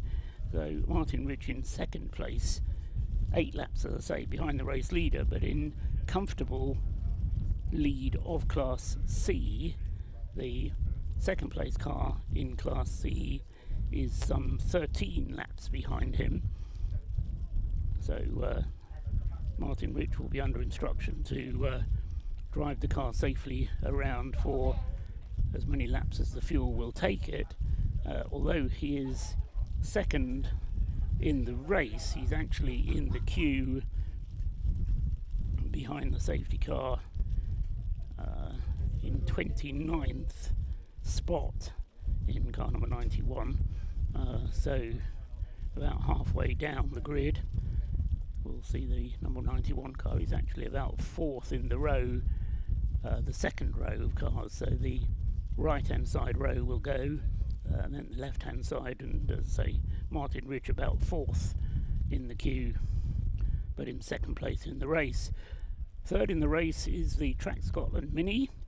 That did have a pit stop in the first part and now has Michael Imbrie driving it, and they've now completed 3 pit stops. They had done 2 at the start of today, but they've now done 3, so 3 more pit stops still to be carried out by the Track Scotland Mini, which is on the grid in 15th position, so about halfway down the right hand side queue. The number 55 pink Mini, which is 3rd, and then in 4th place in the road, second in Class D, is the BMW E46 of Retrain Racing, which is in the hands of Neil McReynolds, and they have also added 1 pit stop.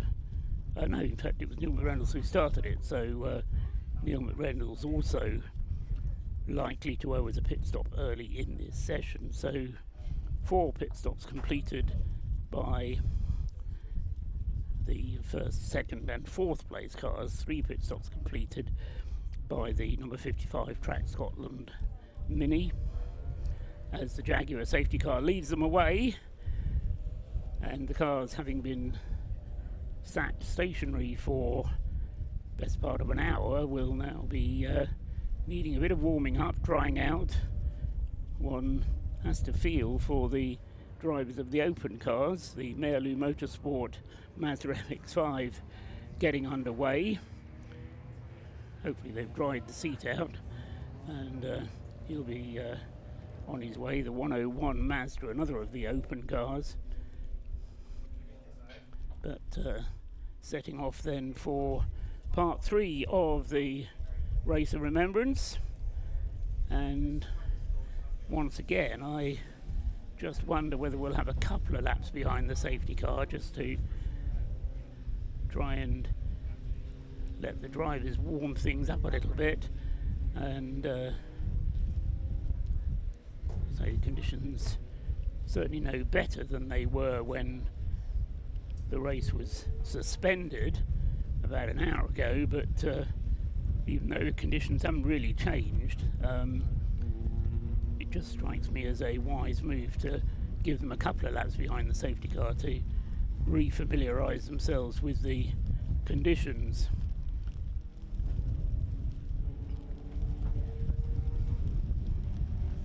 As far as the C1 battle is concerned, I highlighted it just as we were suspending the race, but I'll make the point again that we actually had 3 cars in a position to battle for C1. We've got the 586 WRC Developments car, which is in the lead of the class, and currently in the hands of James Matthews. A second place for Colin Hode now, who's taken over the driving of the 545 Sunbelt Race Rentals car, and those two cars both on 223 laps. And in terms of their positions on the grid, 545 is right at the back, very nearly right at the back. It's 43rd on the grid, and WRC, which is car number 586, is actually third on the grid. So there are a large number of cars for Colin Hode to get past, but as I say, they are on the same lap, so it will be interesting to see the race as it develops between these two. Yes, the safety car does stay out then, so going through behind the race leader, behind the safety car is the race leader, Ben Brooks, in the leading Lotus Elise. Joining in at the back has come the McAnulty's Lotus. Into the pits is the Track Scotland Citroën. Now this is the third place car in the Citroën C1 class, and a driver change, refueling, clever move under the safety car. You're going to make the pit stop anyway for Track Scotland, so Track Scotland then with their C1 have 2 pit stops still to make, as do the other 2 cars in the C1 class. But Track Scotland fancy that by doing 1 stop now, they'll be stretching it, but as long as they can get the mileage, then they'll be in good shape. One of the Mata Boo Boo BMWs is also into the pit lane, and that is number 56, which has come in. That is the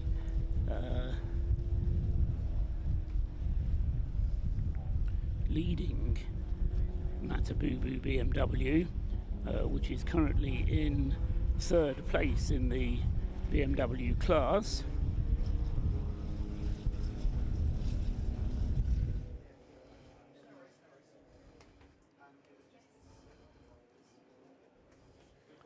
So 2 cars, as I say, making the call to come in now, and so it depends a little bit on how much fuel you've got left.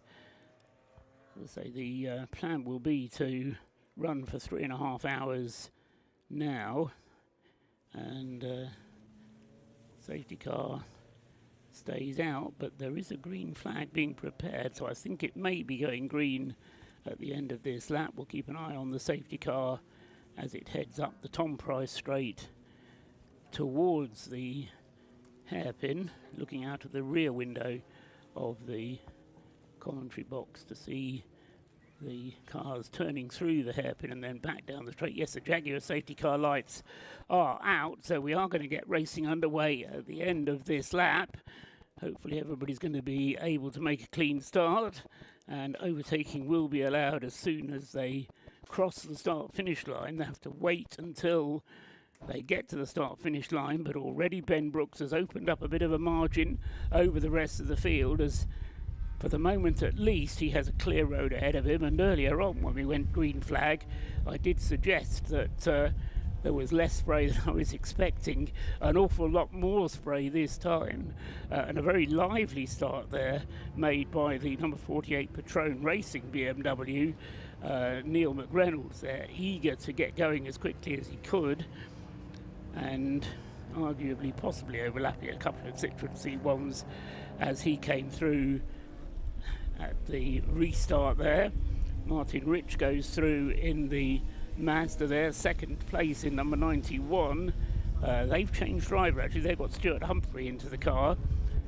Driver change is permitted in the interim, provided you've let race control know, because of course the cars haven't been into the pit lane, so drivers haven't been able to tag in or out, but the allowance has been given for them to make a driver change in the regulations, provided they tell the clerk of the course. And number 91, Stuart Humphrey, would appear to have done that, because he's taken over behind the wheel of the number 91 Mazda from Martin Ridge. So Ben Brooks then getting out there and going rapidly. The Caterham, as Rob Lewis told us, is out there. So they managed to get that car fixed, having slotted a new fuel tank into it. And it is the first race for, first endurance race, I should say, for that Caterham. And yeah, stop and go penalties coming up for cars 24 and 528. 24, actually that is a surprise to me. That's the 1 Series Super Cup BMW for, I would guess, safety car restart offences, but we'll keep you informed of those. Stop and go penalties then have to be served within 3 laps of being notified, and they are being notified on the digi screen overlooking the start finish line.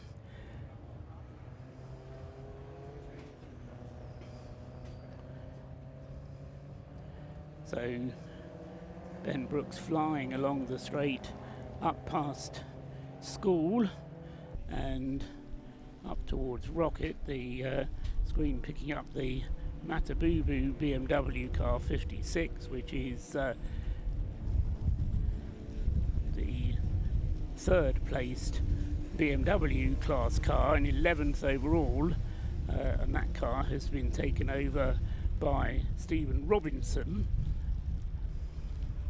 another car which has changed its driver during that interval. As I say, Thomas Günther lapping in the 158s last time around in the DKS Caterham. Ben Brooks at the wheel of the Rob Boston Lotus 156 last time around. So pushing on very well. These lap times, as I say, considerably slower than we were seeing yesterday when it was dry. We were down in the 143s, 144s. As night fell, we were down to the 146s. Then it started to rain last night, which slowed the pace even more. With the BMW, and next up behind him is the 56 Matabubu Racing BMW. As into the pits this time comes the Anthony Seddon Racing BMW car 34. This is the car that is leading the BMW class. No, it's not actually, is it? It's the other one that leads the BMW class. This is the car that stopped on the circuit yesterday, having had a pit stop, and then finding itself suddenly dropping down through the field, although it had led the BMW class early on. Flashing up the inside goes the 99 Thomas Günther driven Caterham, and again that car going very well in the conditions. 157 for that car, still not as quick as the BMW Patron Racing, which is in the 56s, or Ben Brooks with the leading Lotus at 155. So drivers improving their times as they get used to the conditions. Look out as well for the McAnulty Lotus, which, as I say, having ground to a halt on the opening lap of part 1, seems now to be going reliably. Let's hope so. That car spent over an hour in the pits yesterday. The Able car Lotus Elise. It's David McAnulty at the wheel of it at the moment. And the last lap for David McAnulty in the 71 Lotus Elise was which it was a slow one, 2 minutes 06, so might have had a bit of a moment somewhere.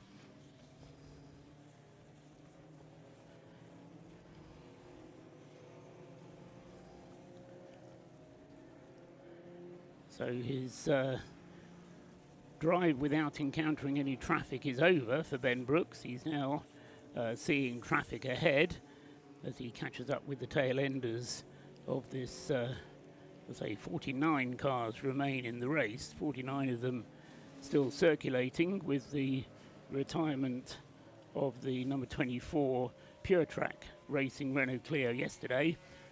Sadly, the damage that car sustained too severe to allow it to recover and take part in today's activities.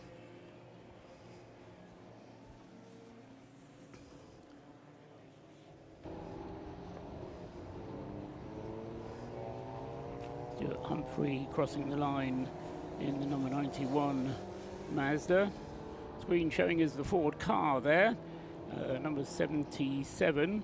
Going through the banking. Or is it the hairpin? No, I think that's the hairpin, isn't it?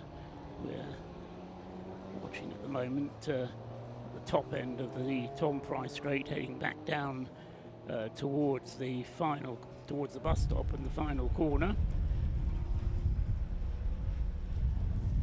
The car now reaching Rocket with Ben Brooks flashing the headlights on the Lotus as it goes through.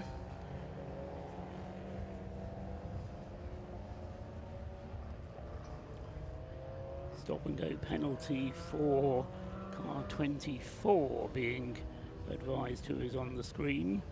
24 is the racecraft car that was notified to us earlier on. That's just a repeat message. So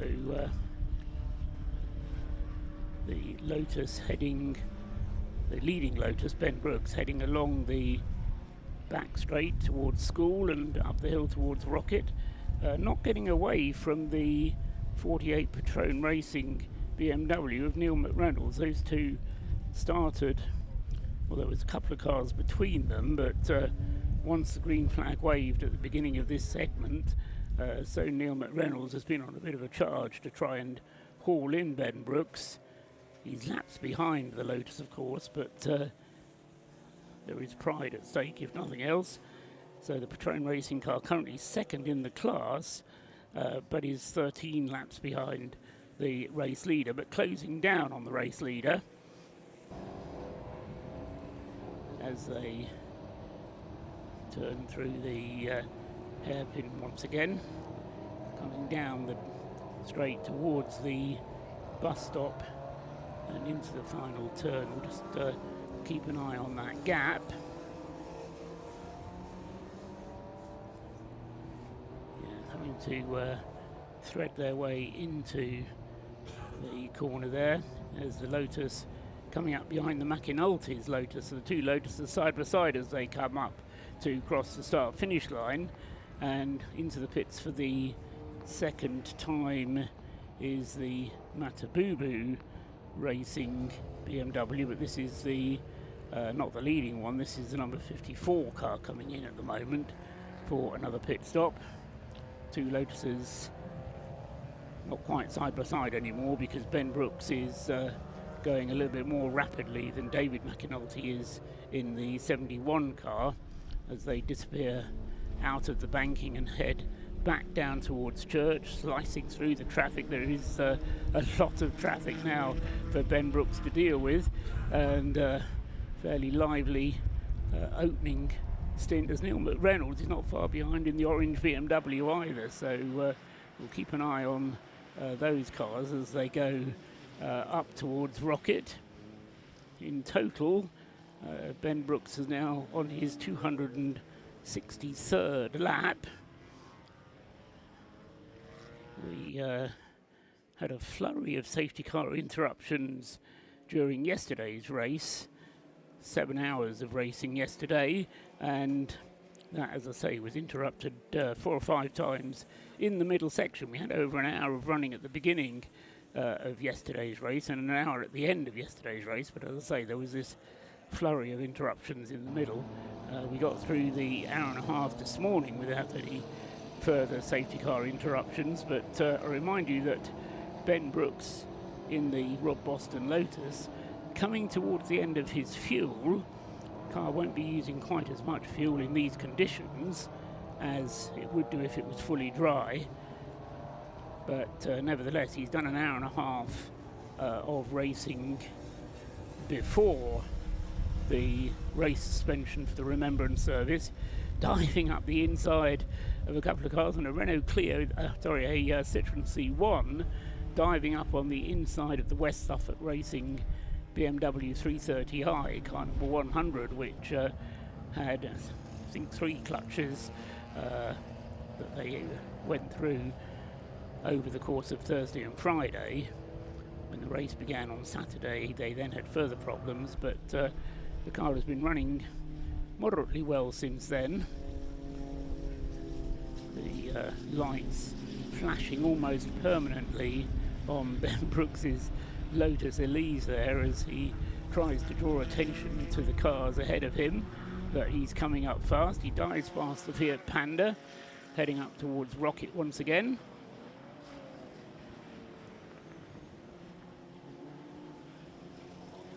And at the moment, Ben Brooks is quite content to stay out there.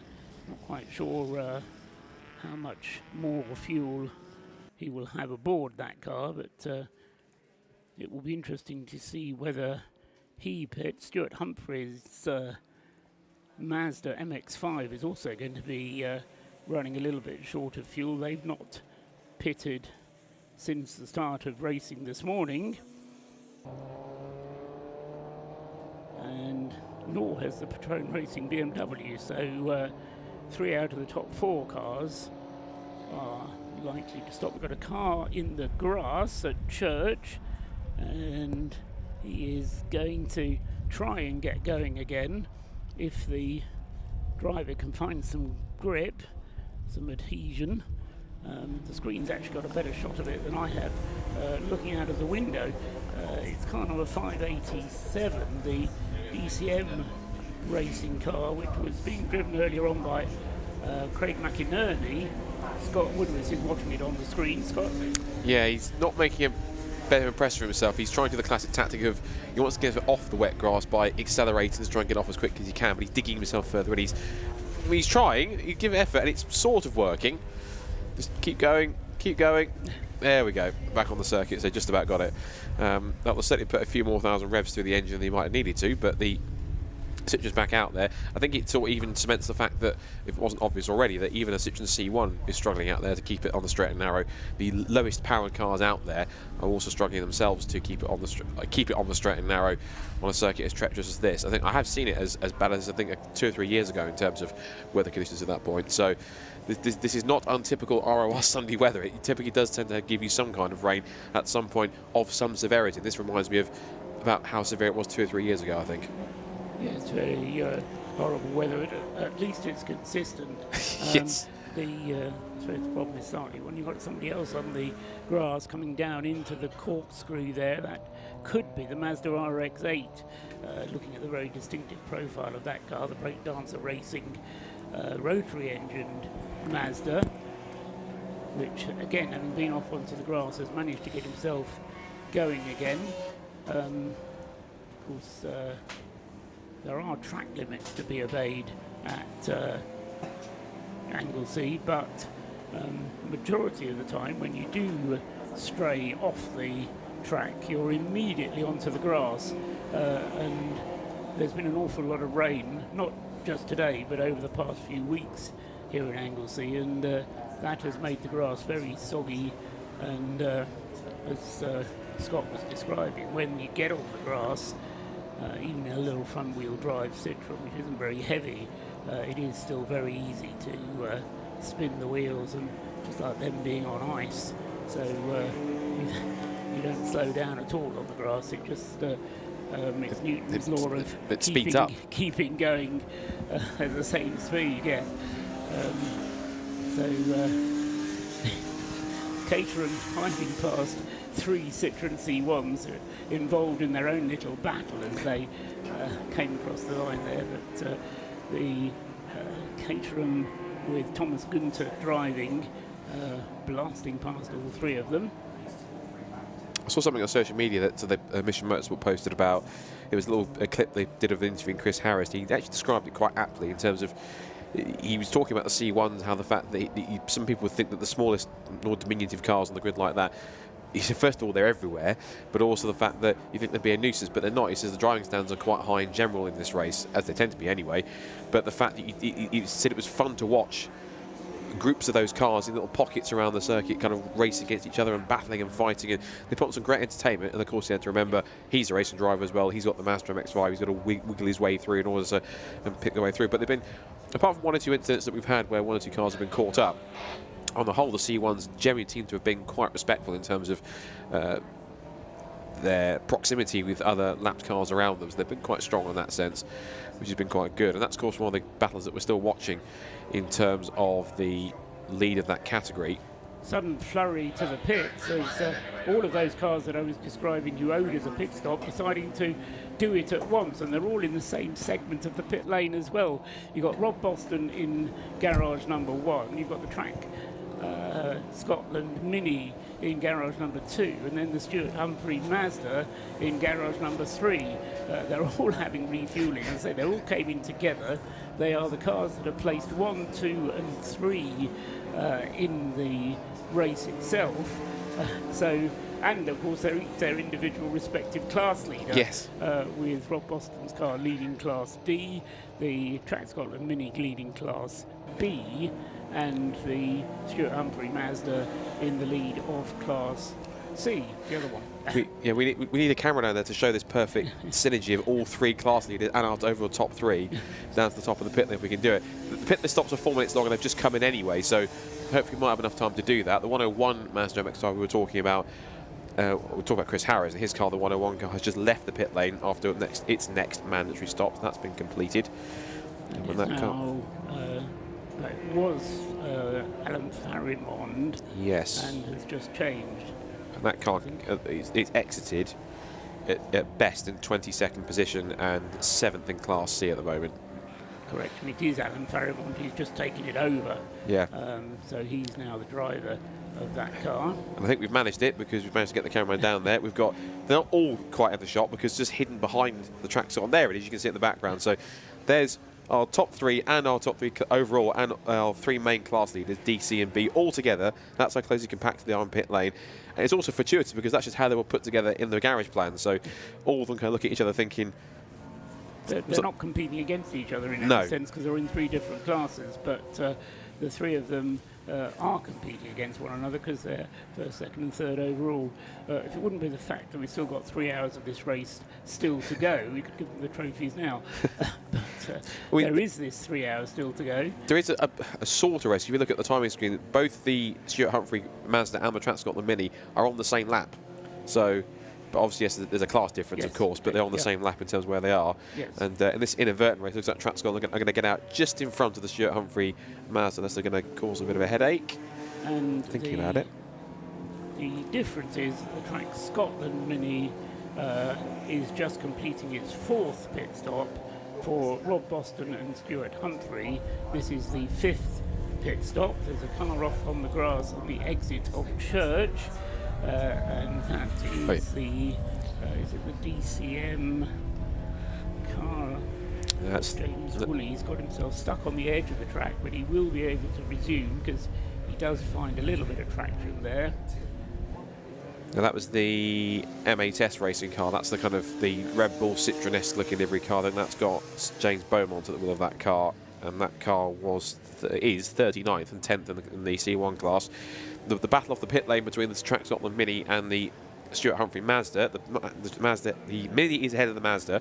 There's now all 3 of our top 2 headed out. We've got a Paul Sheard MX-5 number 4 also in as well, coming in for a scheduled stop.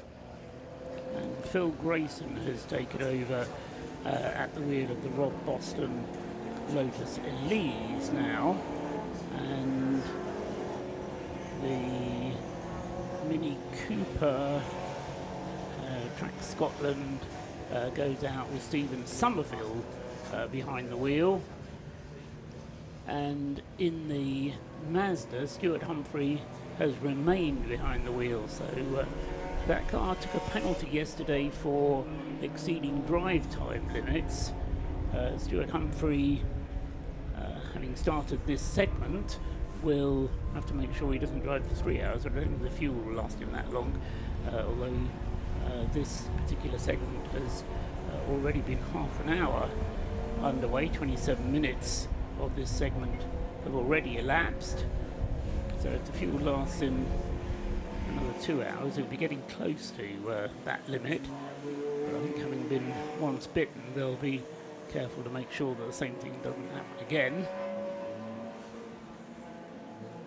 The Rob Boston car, I have to say, has looked a much safer bet in today's activities. I did suggest yesterday that it was perhaps carrying some kind of problem. Well, team manager Rob Boston did admit to us that they had a couple of issues with the electronics that worked from the steering wheel, and no doubt the team have investigated that overnight, and certainly as far as the first hour and a half this morning suggests the car was very rapid indeed.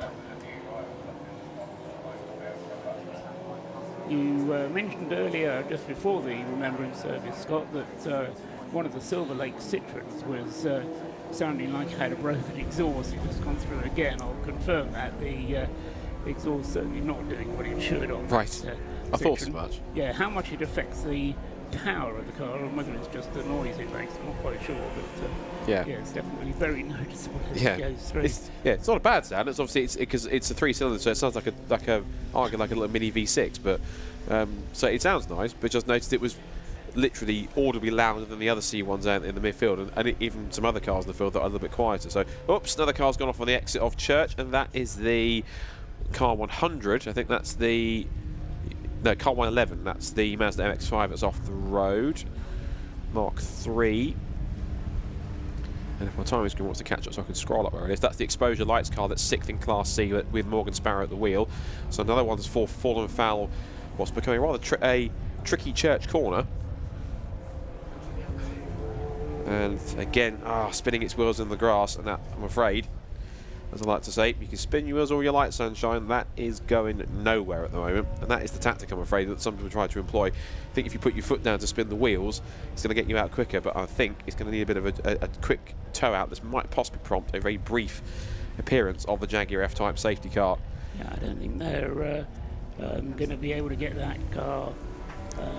Well, if it's going to need recovery, then it will need a safety car, and from the look of the car sitting there, I think Morgan Sparrow is going to have to admit defeat. And he's trying reverse now, and it's worked momentarily, but he's now finding himself kind of almost getting bogged in, going back and forth. Yes, it's one of those situations, if you've ever been in it, where you are stuck in a car and you're trying to be ever so gentle with the clutch. You maybe trying to start in second gear or third gear, so you're not putting too much torque through it. But of course the tyres themselves don't offer a great deal of grip. It's moving again. And there was a C1 that was just going down towards the banking, which was on the grass on the exit. So another car, even not even getting to that corner of the corner before Church, ran and right on the exit of turn 1, a target, and was sort of very almost tobogganing down the grass, managed to kind of get it just about anchored up and slow enough to find grip on the circuit. We've even got one of our camera guys almost cleaning their lenses as well, because it's getting quite wet out there. Still the 111. You say getting quite wet, Scott. I think Rob Lewis will say it got quite wet quite a little while ago, but continue to get wetter than it already is, shall we say. Right, there we go, safety car has been deployed. So I think Morgan Sparrow has admitted defeat, and so an Anglesey rescue unit is going to have to be sent to his assistance. So safety car being called, Patron Racing come into the pit. So this is the 48 car, which has moved up into second place overall, whilst we were talking about what were the second and third place cars. So the Patron Racing BMW comes in for its refuelling stop. This is the first refuelling stop of the day for Patron Racing.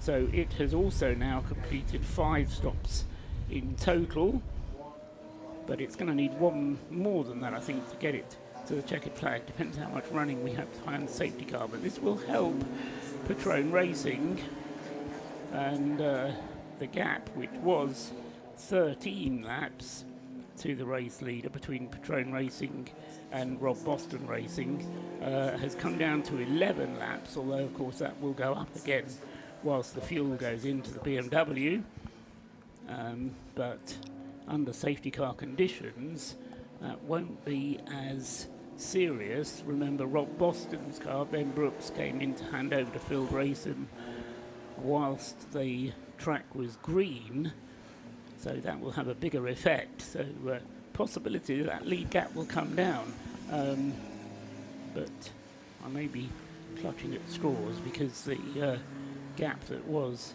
12 laps has come down to 11, so it is a small margin. Just so you can see down in pit lane, our camera can train something. He's currently trained on Jake Hill in the garage at the moment, but as you'd expect in a safety car period, the pit lane's become, I think saying a hive of activity is a massive understatement, because practically half the field are in making, guessing, mandatory pit stops. You can it's almost kind of better to count the cars that aren't in pit lane rather than the cars that are, because you've got several of the C1s, including the Sunbelt Rentals car, which is just coming in to pick up its new incumbent, which is last year's British Touring Car champion Jake Hill. You've got the 51 Mission Motorsport Toyota GT86. The Panda is in. You've got several of the C1s. A couple of the BMWs are in. The 666 Fraser Nash Audi TT is also in the pits as well. The 29 Porsche Mazda MX-5 is also in the pit. No, that's the Mission Motorsport car that was being brought out that wasn't meant to race. That's the replacement for the 86 that had the mechanical issue on Friday. I was also told a piece of information by a fellow commentator of ours, Jamie Peters Ennis, who's watching from home. He does an association, also working with the Mission Motorsport, doing stuff with them as well. He's told me that the Mazda MX-5, which is spun off at Church Corner, and not to make light of it too much, but I find it rather ironic, is that that Mazda MX-5 Mark III occasionally does rallies. So the fact it can't get out of the grass is, not to laugh, is slightly ironic that it's stuck on the grass. But I don't know if it's more circuit rallies or tarmac rallies or anything like that. But yeah, I just thought that was quite interesting. That it's technically a rally car occasionally, but it can't get out of the grass. But I'll leave you to work that one out. Well, yes. I think leaving it at that is the best option. You say Jake Hill proposing to get into the Citroën. I can't imagine that he's going to drive it from here to the end of the race. I suppose there's nothing to stop him so doing at this stage, because it's less than 3 hours from now to the end of the race. But a bit like when Robert Kubica got into the car at the end of Le Mans, and I jokingly said, well, he could stay until the end, not in for a moment expecting him to, but he then did. I'm sure Jake Hill maybe has aspirations of racing at Le Mans one day, and so who knows, he's going to certainly have a test if he's going to drive the car from here to the end. As far as I remember, Scott, he did tell Rob yesterday that he was intending to do the final stint. Yes. But I think maybe the Sunbelt Rentals team have had a slight change of plan and putting Jake into the car slightly earlier perhaps than they intended to originally. Cool. Well, I imagine it's because they're in this battle for the C1 class victory, the class lead, and there's about roughly a lap between them, so they're figuring if they put their arguably quickest of the 3 drivers in there for the longest time they can put him in there possible, arguably in the most challenging conditions on top of that, which is in the pouring rain at Anglesey in November in a Citroën C1 for 3 hours. If anyone can handle it, it's a British Touring Car champion. So, and there are several British Touring Car racers who do and still do race C1s quite often, likes of Josh Cook and Jade Edwards and others who've been in these cars quite often in the past. So Jake Hill just bucking the trend and being the latest one that's jumping in. And as Rob aptly said, so starting his international racing career in Wales in a Citroën C1 in the rain in November. And it's not the start of his international career, because he's raced in international races in Barcelona. He's raced at Spa-Francorchamps and also somewhere else. Can't quite remember. I think Misano. I think maybe his international full-time career. He was probably. I'm guessing. I'm purely taking from Rob's turn for last night. So. Yes, quite. Anyway, the car are not yet out of the pits. Still having this pit stop. They're waiting for the 4 minutes to count down. He's done, 3 minutes 45 and counting, so they'll push the car back in a few moments' time as the Tacoma Racing BMW goes past in the background, and also the Mission Motorsport Toyota GT86 gets going down the pit lane. Then Jake Hill will resume in the 545, and the battle in the Citroen C1 class will then be rejoined. James Matthews still at the wheel of the 586 WRC car. That's in the pits as well. I didn't spot that car actually coming in, but whilst you were describing the Sunbelt car in the pits, so you also now have the WRC car, James Matthews, in the pits. Talking of who's in the pits, Rob Lewis is down in the pits and he can bring us an update. So down to you, Rob. As you would have seen from the images just now, the Sunbelt Rental C1 has come in and Jake Hill is going out to finish the race and hopefully get a great result for the Sunbelt car in the C1 class. Mark Hode is with me. Mark, first of all, it's great to have you here. We spoke to Jake last night. He enjoyed his stint. How was yours? Mixed, if I'm honest. I've had dry, wet, torrential, but I suppose that's Anglesey in a few words, isn't it? So, but great. You've got Jake Hill in the car, bit of a coup. You've got Sunbelt Rentals on board. How did that package come together?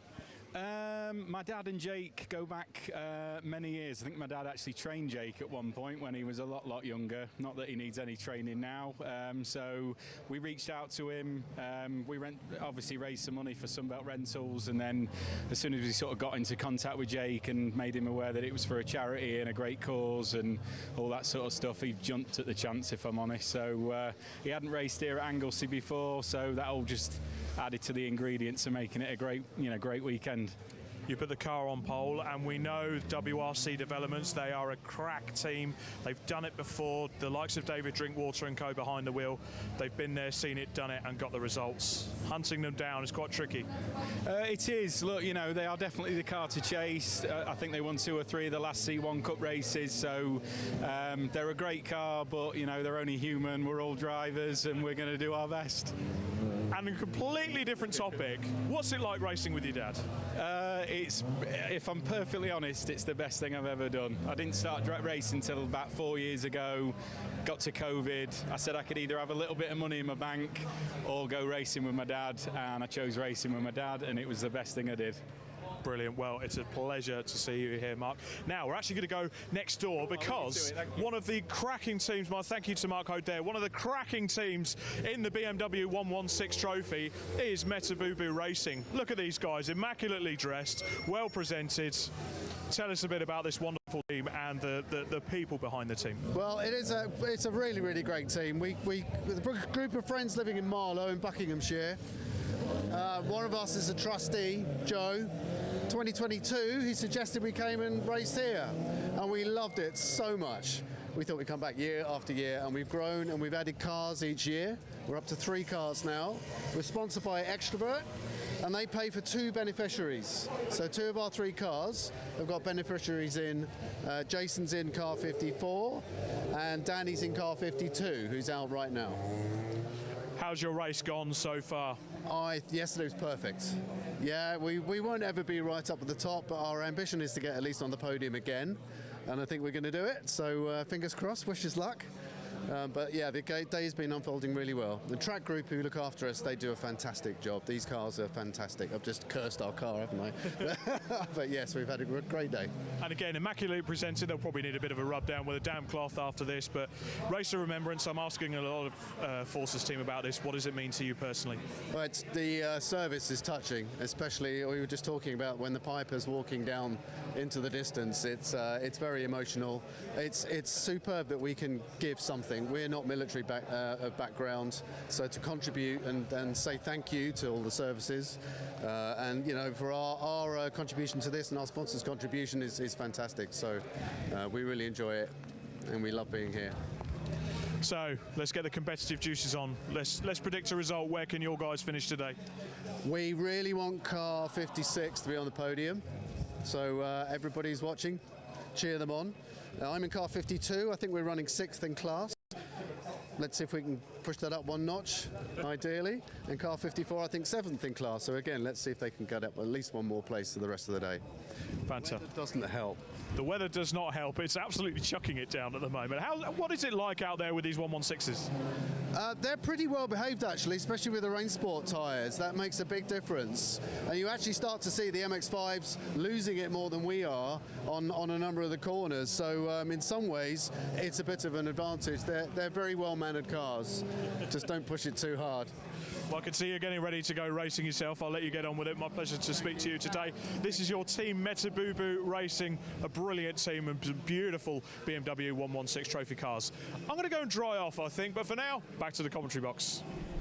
Thank you, Rob. No point in getting dried off because you'll only get wet again, so don't worry about it. We've gone back to green flag racing. The Mazda that was on the grass has been recovered and taken back to the paddock, and I'm sure, in fact, when it's actually just kept going, I don't think it needed to be taken back to the paddock. So we're back underway again. Conditions, as Rob was saying, they're still pretty awful though, and a little bit of a battle going on the circuit there as the Caterham and Patrone Racing BMW closely matched, those two, having a little battle on circuit. How far apart are they in terms of laps completed? They're 3 laps apart between the Patrone Racing BMW, which following its most recent pit stop has dropped back to 4th place again. So it was up to 2nd before that stop, but has now dropped to 4th. And it's Via Aldridge now driving in number 48. And Max Hames is in the DKS Motorsport Caterham, number 99, and that's in 5th place. But as I say, 3 laps adrift of the BMW. But those two cars in 4th and 5th places. The cars, therefore, in 2nd and 3rd have reverted to being the Track Scotland Mini, which is on the same lap as the Stuart Humphrey Mazda. And just waiting for... In fact, they're not only on the same lap, but they're practically nose to tail. So what separates them is the distance between on the first 2 parts. So those two are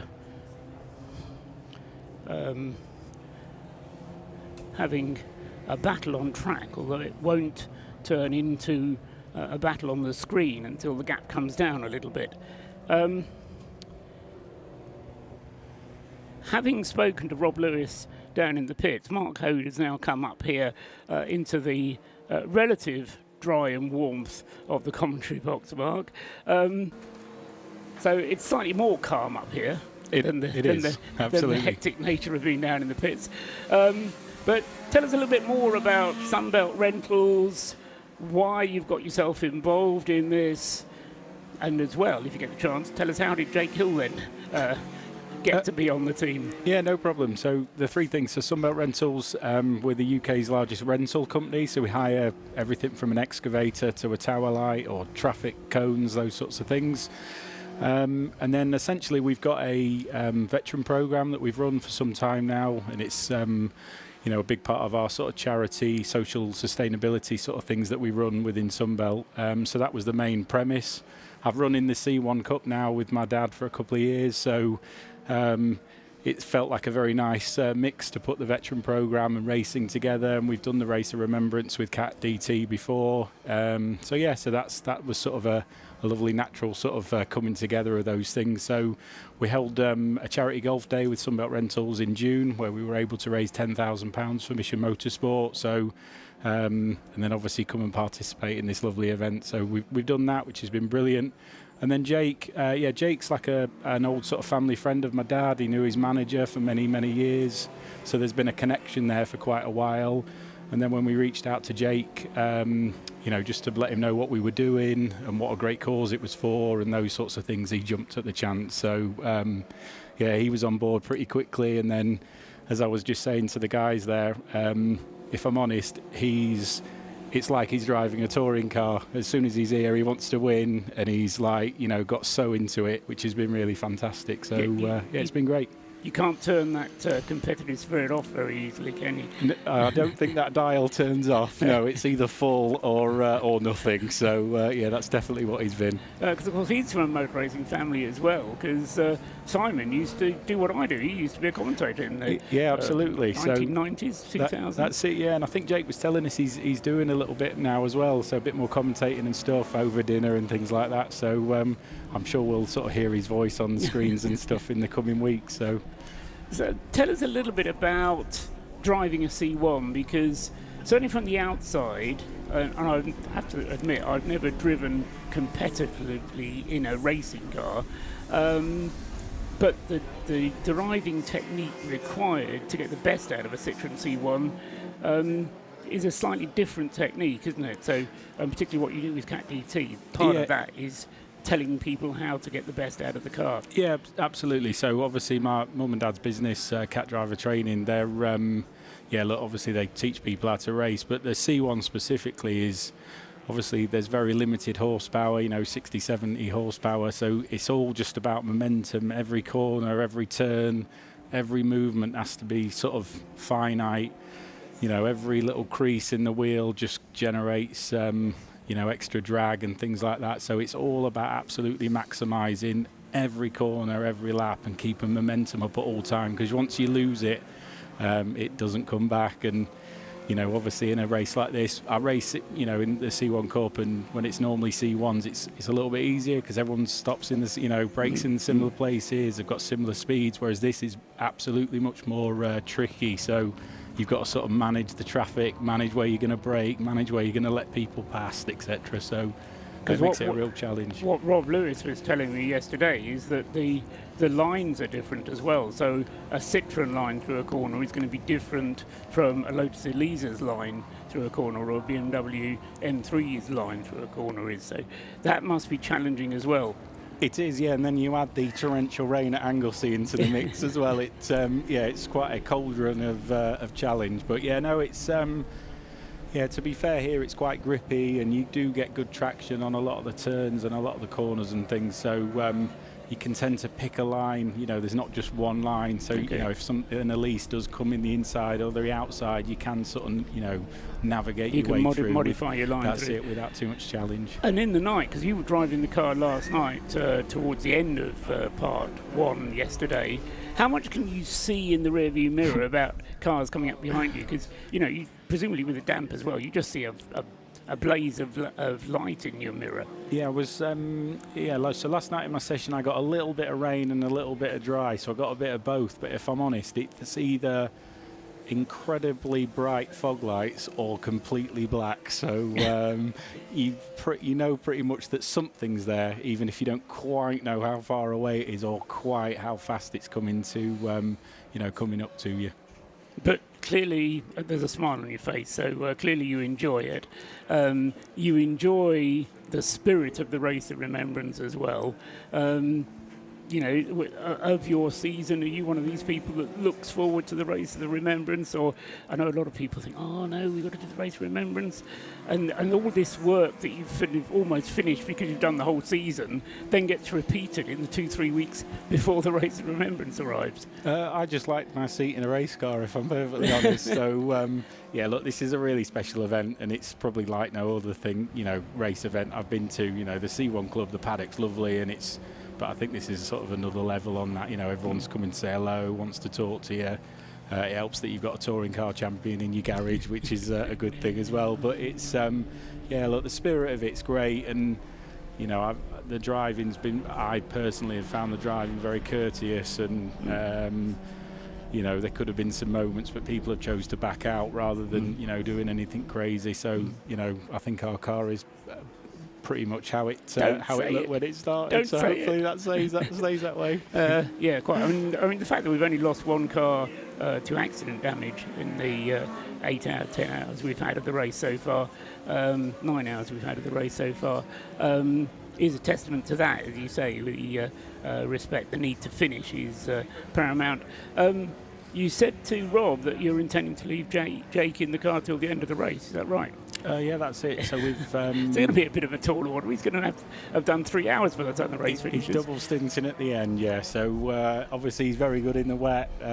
So we're just trying to, again, going back to maximising those things. We're just trying to maximise his talent so we can finish strongly as we can. Right. Because I was saying to the boys, although people associate him with touring cars, he has been doing some long distance racing this year.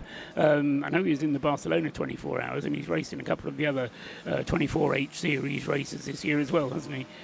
Yeah, and he's been, I think he's racing for Era Motorsport and seeing the Ferraris and stuff. Yeah. And he, to be fair, we're sharing the house with him, so he's been showing us all the in-car videos of the Ferrari and many other things that he did in Australia and some really cool stuff. So, he looks like he's having a bit of fun, to be honest. As you say, make hay while the sun shines. Indeed. Mark Hope, thanks very much for talking to us.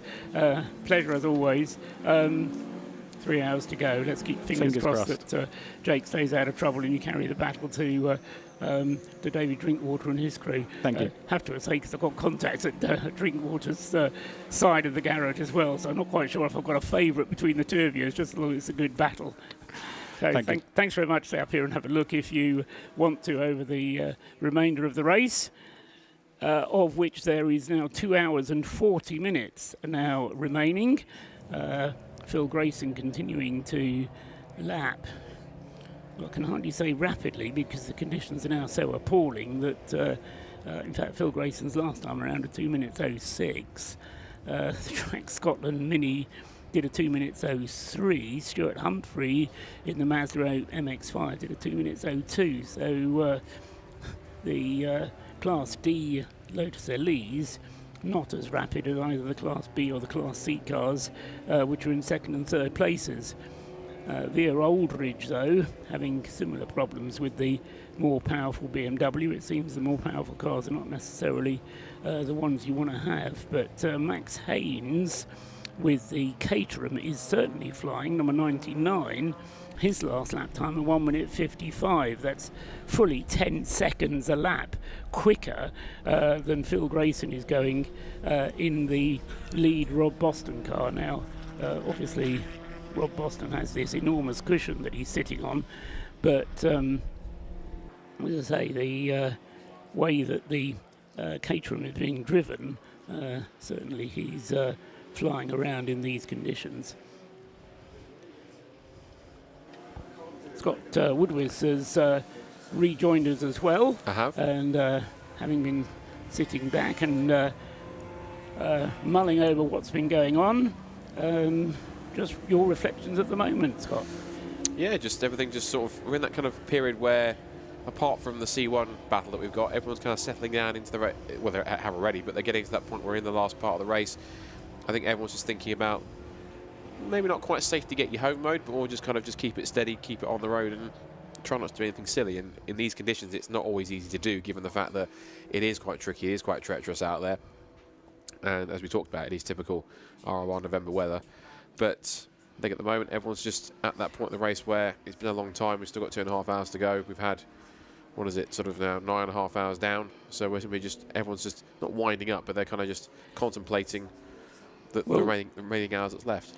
Well, we're going to get the battle in C1 as you were describing it, and unfortunately, because of the way the timing works, the battle doesn't actually happen on the screen, but more happens on the timing screen. So the aggregate distance between the two Citroens, WRC, David Drinkwater has taken over in the 586, that car's most recent stop, and the Jake Hill Sunbelt Rentals Citroen number 545 is just 14 seconds behind.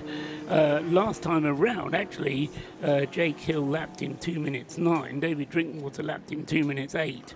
So David Drinkwater had the advantage last time around.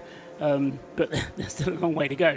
And so those two Citroens you described the battle, I say it's slightly more difficult to follow on circuit because they're a little way apart. Into the pits has come the 101 Mazda. And that's not been in, that wasn't in very long ago, like a few laps under the safety car. Or at least, no, it was in that big flurry of pit stops that we had that came in. So that, I don't think, unfortunately, I don't think that's going to be a scheduled stop. And that has got Alan Farriman at the wheel of it, and they're clearing the windscreen by the look of it. Look at the windscreen's got misted up, so whatever dehumidifier or mister they have on that car hasn't been working, or the condensation's got a little bit too much. Got a couple of chamois out to try and sort that one out.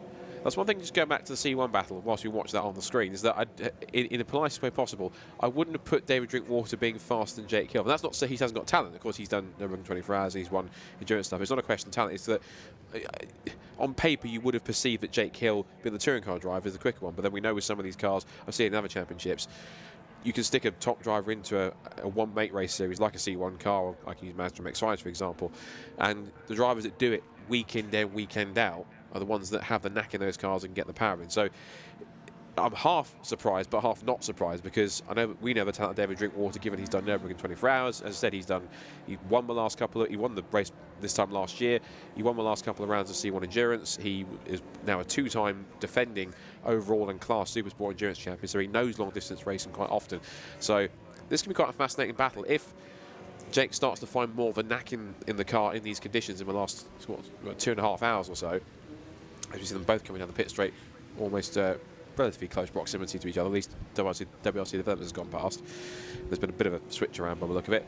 But this could be quite a fascinating scrap for the next 2.5 hours. Although I'm not sure what Dave will be in that car for 2.5 hours, whereas Jake will. So that could be a difference maker depending on who Jake finds himself up against in that car when WRC does make their next pit stop. Yes, I mean, it is going to all come down to final pit stops. And in terms of pit stops that are required, the WRC car, David Drinkwater, has done his mandatory pit stops, whereas Jake Hill owes us a mandatory pit stop. However, in pure physical terms, the WRC car is obviously going to need another stop because the fuel won't last forever, particularly if we can stay green, and the cars are, well, not going flat out in these conditions, but certainly the cars have the opportunity to save fuel. What is fascinating, though, as you just spotted as they came past start-finish line, is that there isn't much ground between the two cars on the circuit. No. But they're the wrong way round. Jake Hill is actually ahead of David Drinkwater on the track, but in the times, David Drinkwater's ahead of Jake Hill by 14 seconds.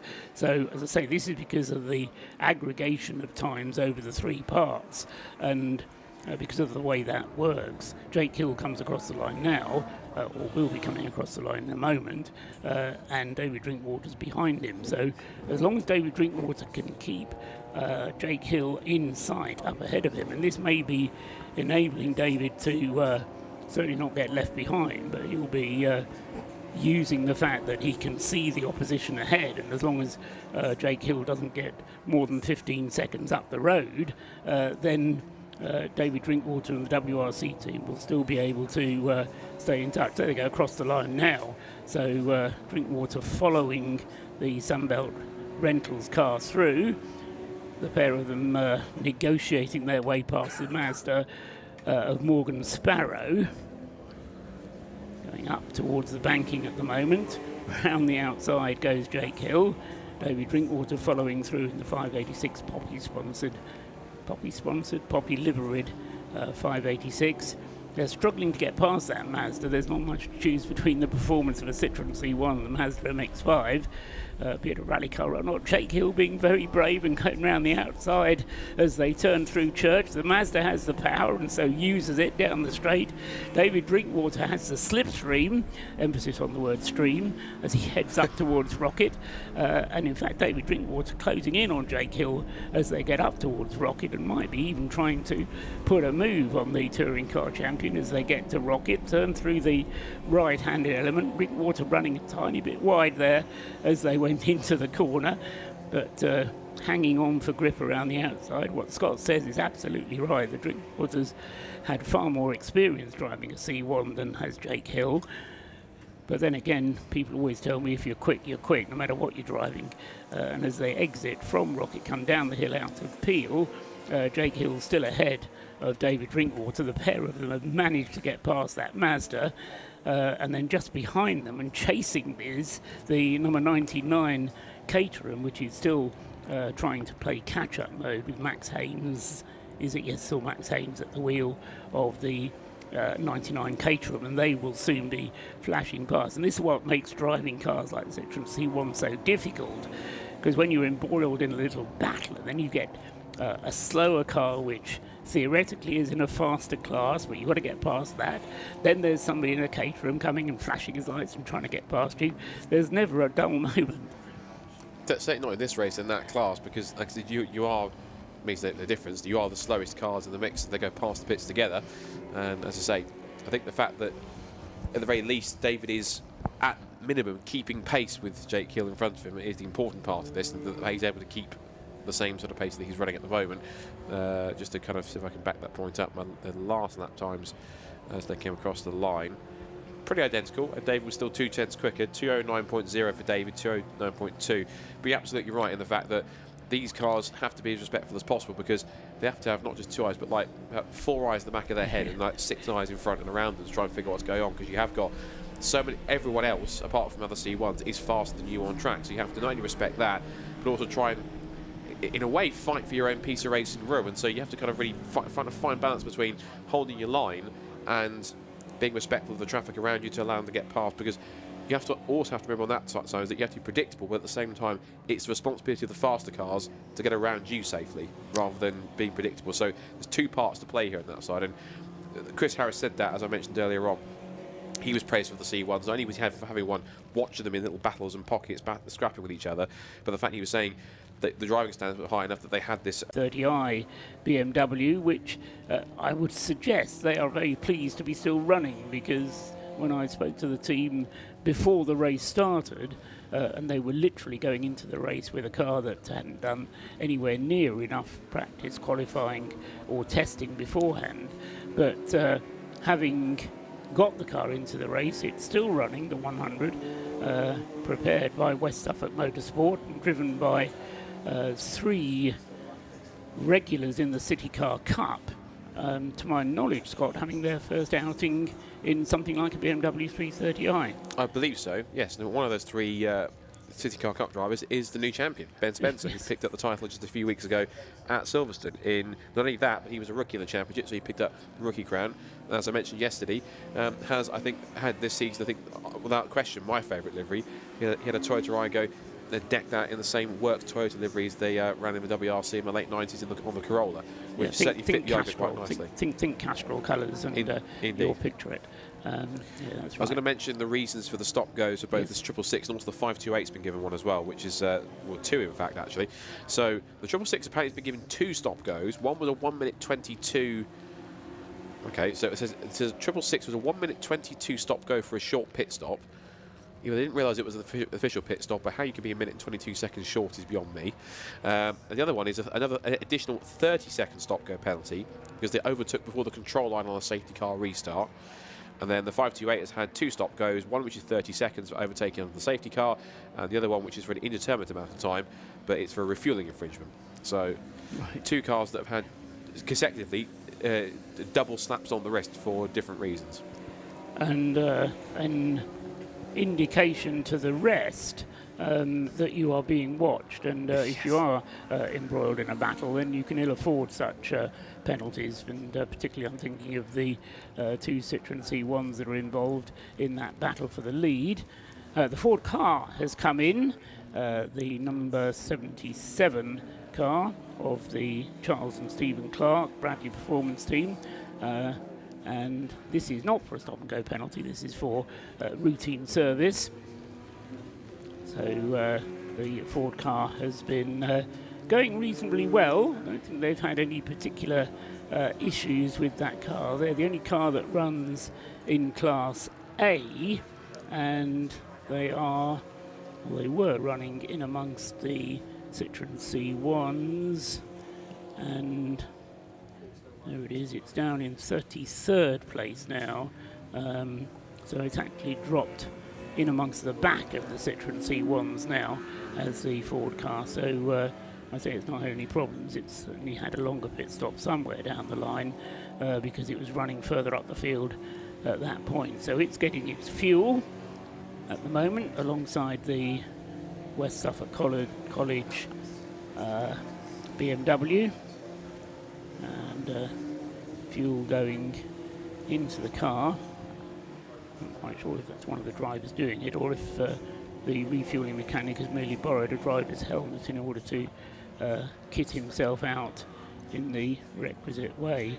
Now, you mentioned the 666, which was having its penalties and the reasons why, because it's now being shown the black flag to bring it in for another stop and go penalty. So whether you actually got ahead of yourself and it was coming in to do its 30-second penalty first, and now it's coming in for the other penalty, I'm not quite sure, but the 666 Audi TT, it's a quick car, that Audi, and it was well up the grid after qualifying, but it seems to have had certainly more than its fair share of penalties with various offences committed.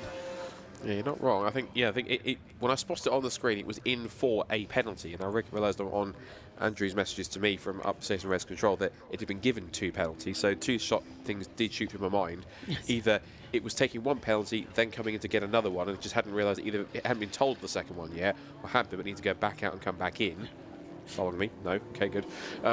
They were being allowed to stack penalties, but I don't think you can stack penalties. You have to go take one, go back out, and then take the next one when it gets handed to you or served. And the same is also going to be true of the Citroen C1 car that's also been given 2 penalties for various reasons also, on top of that as well. Right, so just keeping an eye on the battle of the Citroen C1s. David Drinkwater has dropped away a touch from the back of Jake Hill's car. This is the 545 and the 586 cars, but I think as much as anything else that's the traffic which has interrupted their progress, because there was a fair degree of cars that they were involved with, and as Scott and I were saying just a few moments ago, you've got to kind of keep your eyes behind and your eyes ahead, but as they go out through School and up towards Rocket once again, there's probably about 10 lengths between them, which is probably more than 2 seconds in terms of Citroen C1 lengths, and David Drinkwater can certainly still see the back of Jake Hill's car, and as I say, that must be his objective for the remainder of the race, is to keep Jake Hill inside and just make sure that the final pit stop for both cars is quick and efficient and as close to 4 minutes without going too much over 4 minutes. They need to be over 4 minutes, but as I say, anything over 4 minutes then becomes wasted time in the pit, so you have to time your refueling and driver change. Plenty of time for it to be done. In fact, in the Citroen C1 Endurance Championship, Scott, you'll remind me, but I think they're 3-minute pit stops in the Endurance. Yes, I think so. C1. So to do it in 4 minutes is a relatively easy ask. With the car off on the grass at Church once again. I think it's a Silver Lake C1, I think. I think you're absolutely right. That narrows it down to one of 2. I think shape-wise, it might be the Gen 1, I think, because the Gen 2 is slightly more bulkier. I think it might be the Gen 1. As I say, difficult to pick it out. So is the so much rain on the commentary box window. Even putting the binoculars on it just means that they don't focus properly.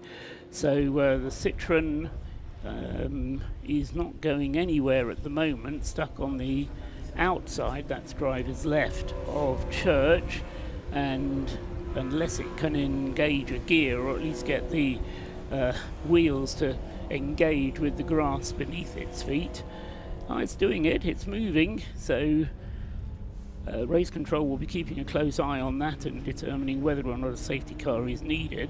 Unfortunately, whoever it is pointing 180 degrees to the direction that he really wants to be travelling, because if he does get the traction and gets off the grass, then he's going to be pointing the wrong way, so he needs a bit of space in the traffic to be able to get back on the road, and there's not a lot of space, so you kind of wait until there's a gap, engage gear, spin the wheels, find you're not going anywhere, then wait for another gap before you try again. But that car has been there for a couple of minutes now, and as I say, unless it gets moving pretty sharply, then we are going to have to deploy the safety car once again, which will be good news for all of those cars running tight on fuel, which probably is everybody, and we do get safety cars. So safety car deployed in order to retrieve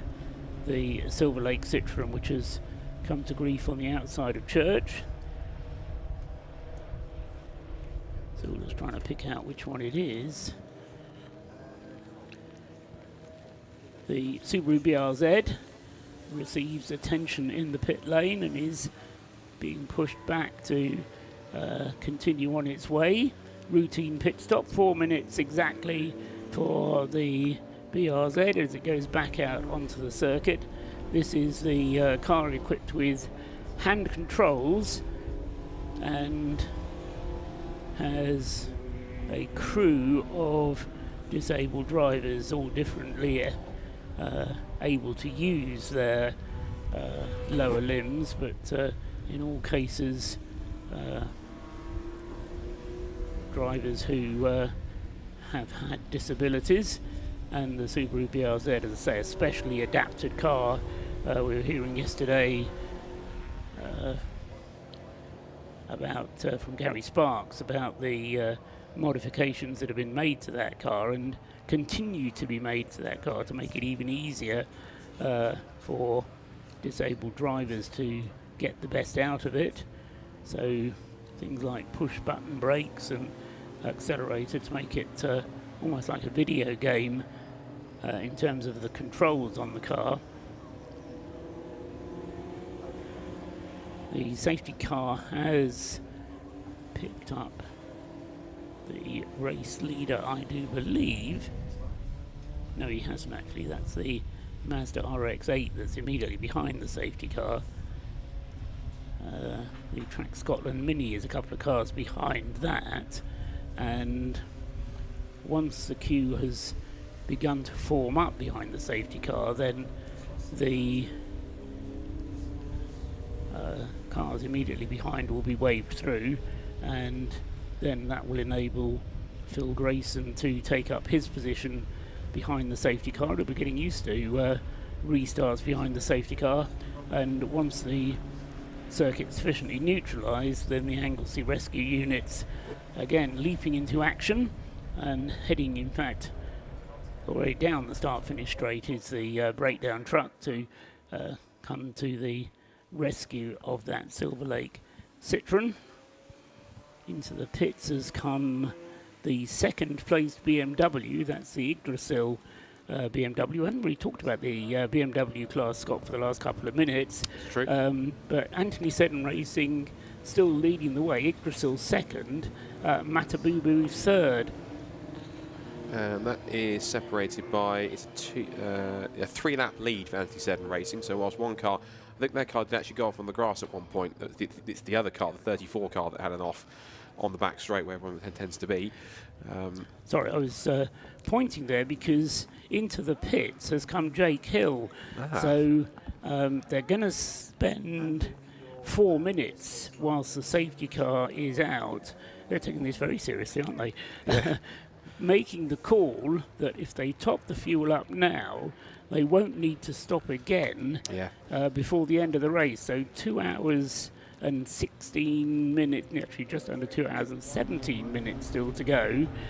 Jake Hill in the pits to refuel, with the gamble being we can refuel now and then get to the end of the race without a further refueling stop. And also in the pits, well, who came first? Because shadowing him into the pits is David Drinkwater. So the pair of them, David Drinkwater and Jake Hill, both in the pit lane, and they're coming up to 3.5 minutes in the pits. They'll be coming out of the pits soon. Where's Rob Lewis at the moment? Is he down there in amongst them, or is he gone somewhere warm to dry out like he said he was going to do? Probably a combination of both. Jake Hill gets back in the car. He has to get out whilst the fuel goes in. That's the rule. But as long as he is out of the car whilst the fuel is going in, Jake Hill's car gets pushed back. What's WRC doing? They must be ready to go as well. Jake is heading down the pit lane, 4 minutes 2 seconds, 4 minutes 3 seconds. Now going down the pit lane is David Drinkwater, 4 minutes 4 seconds. He tags out as well, a pair of them back on the circuit. They're shadowing each other.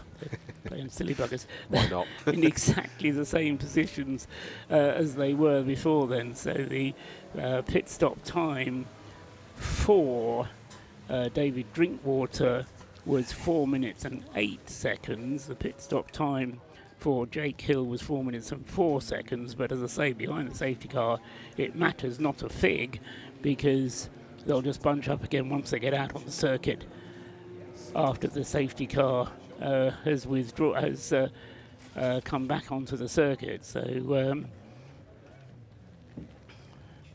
Scott has vacated the positions once again. Has it been a bit of a hot seat?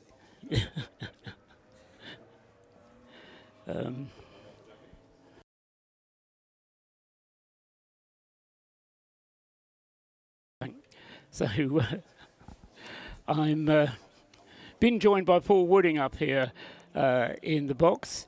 Paul, you're playing a multitude of roles this weekend because you're driving. You're a trustee for Mission Motorsport, or you're not. Sorry, you're no, just a generous benefactor. You're a generous benefactor of Mission Motorsport. But the weekend so far, how's it gone? Well, I was asked earlier by one of the teammates in front of my son to try and sum up the this morning's escapade, and I think this is the lows and highs of endurance racing. So we left the circuit early last night, having been sent into the pits, unfortunately. So we're all fairly despondent. Dropped down about 40 odd laps from P2 in overall. So that was the low, and then this morning with these dreadful conditions. The car was planted, predictable, and I think we were running pretty much third fastest overall throughout this morning's session, and then again just after. And I have to take, whilst the driver always takes all the glory, the reality is just the team effort of getting that car back on the grid was immense. And those stories are up and down the pit lane everywhere, but always is, yeah. Tell us in a nutshell the story of getting the car from being a potential retirement back to running sweetly this morning. Yeah, I mean that was very sad. It was on the outside. I mean, you look at a lot of cars out there damaged; they look a lot worse. But the unfortunate fact was it was a critical trailing arm that was cracked. This is, I should just add, just in case people don't know, this is the Tacoma Racing BMW car number 12, which, as Paul says, was running in the top 3 overall. I think what did for you was Rob Lewis called you the dark horse for the race. You were doomed from that moment on. So the car itself had been through the mill before it even had got to the Race of Remembrance, which is another tale. You should write a book, Paul, of the Race of Remembrance 2025. But then, as I say, you managed to get the car repaired overnight with a bit of a logistical nightmare to get everybody in the right place at the right time to pass. Quite an emotional logistical activity that had us scouring the internet, activating Lewis Warren's Tacona network of 10,000 plus followers looking for this critical component, hopefully close to Anglesey. I mean, there's no doubt one just sitting down on the beach that we could have recovered and used, I suspect. I don't know. But unfortunately, the only one that we could reliably and dependably know that it was the right part and in a condition was in my garage in Buckinghamshire. Right. So with the prospect of a 10-hour round trip to collect it, it would have been touch and go. So my son here activated his brother and told him to go to the home, pick up the part, drive 200 miles up to Newport and meet him at a McDonald's. They swapped stories at about 1 o'clock in the morning, collected parts, recovered it back to Anglesey, and the team promptly went into work and got it back, and the car was ready for 9 o'clock for the driver to wake up, put on his racing suit and walk in and as if nothing had happened. So, usual driver behaviour, but I have to say, what an immense big effort, and reflecting, as you rightly say, stories that have gone up and down the pit lane. It's a case, really, though, isn't it, of always trying to focus forwards, think about what is still to come rather than what necessarily has gone before. But don't give up. Never give up. I mean, it was definitely a never die. And as you say, 30 days before the race, we'd just put a reconditioned engine that had troubled us through the season, put that back in, came up here, tested it, absolutely fine, not a problem until yours truly managed to stuff it in the wall, wrote the shell off, and then the story starts again. So once again, here we are, rebuilding, calling in friends, chums up and down the country to get a car ready to come to the most epic race on the UK motorsport calendar. Are you looking forward to Christmas? I'm it's going to be a bit of an anticlimax, isn't it? I think my wife is looking forward to Christmas. She's looking forward to the end of my motor racing this season. I'm looking forward to some good luck. And the irony of our car being called Lucky Saint has possibly been one of the most unlucky stories that we could have told. But, this event, and I have to just say thank you to you, to the marshals. The army of marshals out there, to me, represent the armed forces of motorsport. They put themselves out in harm's way. They're keeping us safe. I mean, Martin, who was in the car yesterday, punted, spun in rocket. Marshals are on it. Safety's everything. Gets everybody back. And it was pitch black at the time. I mean, pitch dark at the time. So, absolutely. Yeah. So, hats off. 400 marshals here. UK Motorsport UK voted this event, event of the year last year. And I think they only have to look at the amount of marshals who are willing to come and Anglesey in November and make this event happen. Without them, it doesn't happen. And so that, to me, is a great index of actually which events are the great events in the motorsport calendar, the ones that the volunteers are coming from. No, I mean, you're absolutely right, but I have to hand it to you as well on behalf of all of the competitors. Yes, it couldn't happen without the marshals, but nor could it without competitors like you who are prepared to go the extra mile to keep your car racing, because there's nobody to wave a flag at if we haven't got you. So, you'd liken it to the armed forces. You've got the Army, you've got the Navy, you've got the Air Force doing their just separate parts, but they're all working together. They're all one big family, and they, ultimately they're coming together. And I think a lot of people have said about this event, it is a family style of event with people working together. Absolutely. And I think it is the heart and essence of club motorsport. Why do marshals give up all the time to come and do this? Because they want to see racing done with respect. They enjoy the fact that we're out there enjoying ourselves. I think the marshals get a bit cynical when they start to see rules overtaking the competitive and the spirit of racing. And I think that, to me, is what this is all about. It's the essence of respectful and great family activity where it's safe, we're having fun, and everybody goes away with a smile saying, I've got to be back next year. Yeah, that's right. Comes down to it, doesn't it? What are you doing this time next year? Oh, I should be back. So we've still got 2 hours to go. Pit stops before the end? Yes, we're one more stop. We're effectively treating today like a separate race for us. Yes, we were 46 laps back from where we were, 2 laps behind the lead at the when we came out.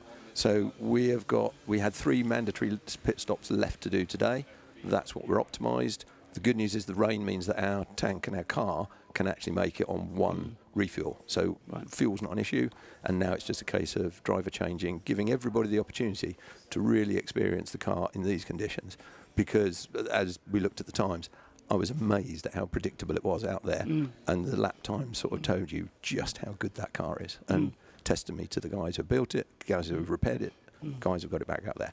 So our ambition is just to assess how well we do today, whilst having fun and getting experience. Okay. Word of thanks to Mrs. Wooding. Thank you very much for your understanding. Made all some good for and to the family for running up and down the motorway. And, well done. Keep going. We will. Never stop. Don't give up. Thanks Cheers, very Paul, much, Paul and Wooding. Paul, thank you very much for entertaining the masses, because there's lots of feedback that just love what you do. So thank you. Jolly good. Thanks very much. So that's Paul Wooding. Then the Tacoma Racing BMW number 12 started well up the field, was dicing for a podium place overall, but as I say, with that problem it had during the night when it was hit by another car, and it came into contact, damaged the left rear drive shaft, and so it was almost going to be a retirement, but as we've heard, they haven't given up. They're still out there racing, and as I say, for the moment we still have 49 cars in the race. Safety car is back out because we have to recover the Audi TT number 666, which, having been penalised left, right and centre, has now found itself stuck in the grass on the left-hand side going into school turn, which is the second of the two left-handers along the back straight, leading up towards Rocket. And it's gone quite a long way off, and didn't actually see whether that was an accident. It looked to me a little bit as if it might have been a mechanical failure. Looking at Peter Shearer to see if he's got an idea of what caused the Audi to go off. Was it just lost it? Okay, I wasn't sure because the way the grass is mangled up, it just looks that it might have had a mechanical failure which triggered it. But so Class D cars have had their problems this weekend. We were lowish on entries in the first place for Class D, but apart from the Rob Boston Racing entry, which I should stress is still Phil Grayson at the wheel, and it is still him who leads by now 9 laps from its nearest competitor, which is a further lap ahead from what it was at the beginning of this segment some 2.5 hours ago. Sorry, 1.5 hours ago. We've been racing for an hour and a half, yes, 3 hours altogether today, very nearly. And as I say, the Phil Grayson, Rob Boston Racing Lotus Elise has not really put a wheel wrong. They did have a couple of penalties to take yesterday, but they were able to absorb those into the cushion that they have. If you're looking at the TSL timing screen and just looking at those 8 pit stops that its car has made, 3 of those have been penalties. So they still have another mandatory stop to make to bring them up to the 6 that is required. But so I think they'll be doing that before the end of the race because the fuel in the car won't last for another 2 hours. In second place, Stuart Humphrey still at the wheel of the Mazda MX-5, car number 91. That leads Class C, and that car also had a penalty in the shape of a 1-lap penalty for going over the drive time limit of 3 hours in any 5 yesterday when the car was being swapped between the driving talents of Martin Rich and Tom Walpole, and in so doing they drove for longer than 3 hours within that single 5-hour period, so they were penalised a lap for that. But they're still a lap ahead of the 3rd place car, which is now the Track Scotland, has been for some time, the Track Scotland Mini, which leads the way in Class B. So back to the situation that we've been in for some time, where the top 3 overall are also class leaders of their respective classes. The safety car leads them across the line once again, still with the lights on. The Citroen C1 number 363 of William Bell, William Ward and Adrian Williams, trio of Williams in that car, having its pit stop, and they are nearly ready to go. We've also got the Mission Motorsport Mazda number 29 in the pit lane at the moment, and also the 116 Royal Navy BMW is in the pit lane being serviced at the moment. The radiation Citroen is ready to go, pushed back and sent on its way. 4 minutes 8 seconds to go, and off he goes. Tag is registered, green light shows, and he is on his way. Fuel going into the number 34 Anthony Seddon Racing BMW. This is the one that stopped out on the circuit yesterday, and as a result it is no longer in charge of the BMW 116i trophy class. Anthony Seddon still leads the BMW 116 trophy class, but with the other car, the number 21 car, currently in the hands of Alan Caulfield. The other one, which is in the pits at the moment, is quite a long way back following its incident earlier on. Stopped out on the circuit, was pulled back to the pits and eventually repaired.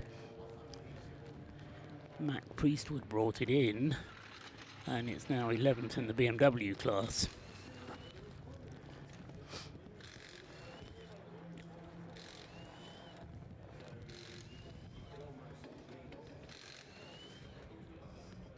New driver coming out of the garage as the fuel is completed. New front wheels going on. Still the rain continuing to hammer down. Still the safety car continuing to circulate.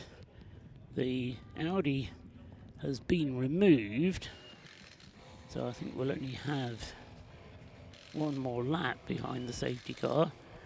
It's just coming down from the hairpin at the moment, and the lights are out, so we are ready to go racing again. Green flag is ready, and so as the safety car pulls in, so Phil Grayson floors the throttle once again, thanks his lucky stars that he has clear track ahead of him, and at least for the next 2 or 3 laps will be clear of spray. Tucked in behind, just behind, is the Track Scotland Mini number 55 in 3rd place overall, and then coming up behind the pair of them is the 71 Lotus Elise from the McAnulty brothers, Jason and David McAnulty. That car having had 2 significant problems, one driveshaft failure and another failure at the beginning of the part of the race this morning. Jason McAnulty it is who's currently at the wheel of it, and he goes storming past the race leader Phil Grayson, showing who's boss as far as the Lotus Elise runners are concerned. So the 71 Lotus Elise up ahead of the race leader, but not leading the race, if you see what I mean. Certainly Jason McAnulty wasting no time at all in getting going once again. The slippery surface flag being shown as they approach the area where the Audi went off, which makes me think that possibly it did have a problem, unless it's just that they brought some mud back onto the track as they were recovering the car, and that's what's being drawn attention to for the drivers heading up out of school, heading up towards Rocket.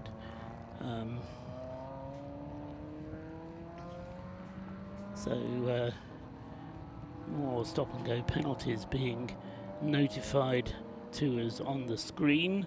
Most recent one is for the M8S Racing Citroën C1.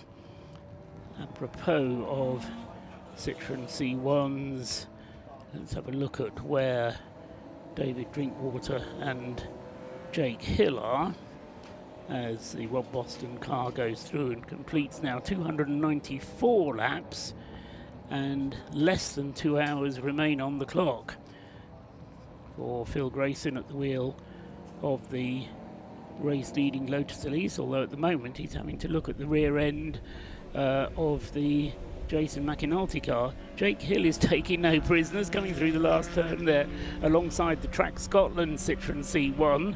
That's the car that's in 3rd place in the Citroën C1 class, and I should say he's actually in the lead of the Citroën C1 class, because that still owes us a pit stop, the Track Scotland car. That didn't come in during that last safety car, and all 3 of them are now battling for the lead. So the Citroen C1s. We knew that was going to give us a thrill, but not quite sure that I was expecting to be quite as close as that, with less than 2 hours remaining on the clock and the cars continuing to battle. Jake Hill's got himself ahead now of the Track Scotland car. Where's David Drinkwater? He's 2 cars further back. So the 3 leaders in the Citroen C1 class are on the same lap. They're heading up towards Rocket at the moment, and they're in the order on the road. Jake Hill being ahead of, I should say, Sunbelt Racers Rentals, because it's not just Jake Hill, but the Sunbelt Racing Rentals team, for which Jake Hill is currently the driver. WRC Developments with David Drinkwater driving, but between those two and leading the race on aggregate is Adam Kindness in the Track Scotland C1. So a great battle happening there between the Citroen C1s. David Drinkwater just having a little look up on the inside of Adam Kindness as they turn through the corkscrew. Kindness trying to go on the inside. David Drinkwater round the outside as they head up the hill towards up the Tom Price Straight towards the hairpin. Rob Lewis will be loving this. Do you want to come and talk about Citroen C1 racing, Rob? Whilst Scott has just taken a brief break, because the Citroen's coming down from the hairpin once again, and here they come now. Jake Hill is coming through in the 5:45. He's actually in 3rd place in the class on aggregate. He crosses the line now. There's David Drinkwater in 2nd, and there's the Track Scotland car, and on aggregate it's the Track Scotland car ahead. So what you see on the road is not what's happening on aggregate. Great stuff though from your favourite Citroens. Of course they're my favourite Citroens.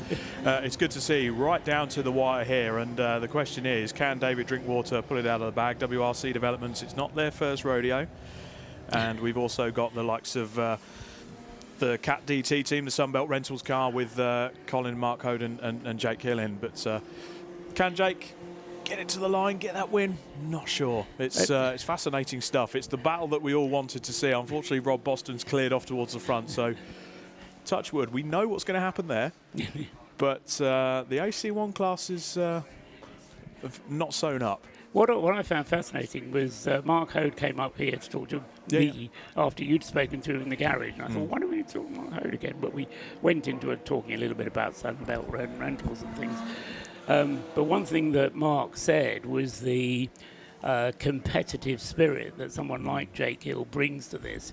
So the idea of getting in the car with 3 hours to go, knowing that he could drive the car to the end of the race, even though the fuel won't last that long, so they had to come in and make that extra fuel stop, which they did during the last safety car. David Drinkwater then did this. There's so much competitiveness going on. It's, we talk about the Race of Remembrance, nobody cares who wins, unless you're in one of the top 3 positions. Then all matters. It matters a lot. If they say that is an absolute. If you want, that is an absolute lie. If you hear a racing driver say, "It's okay, we're just here for the occasion," lies.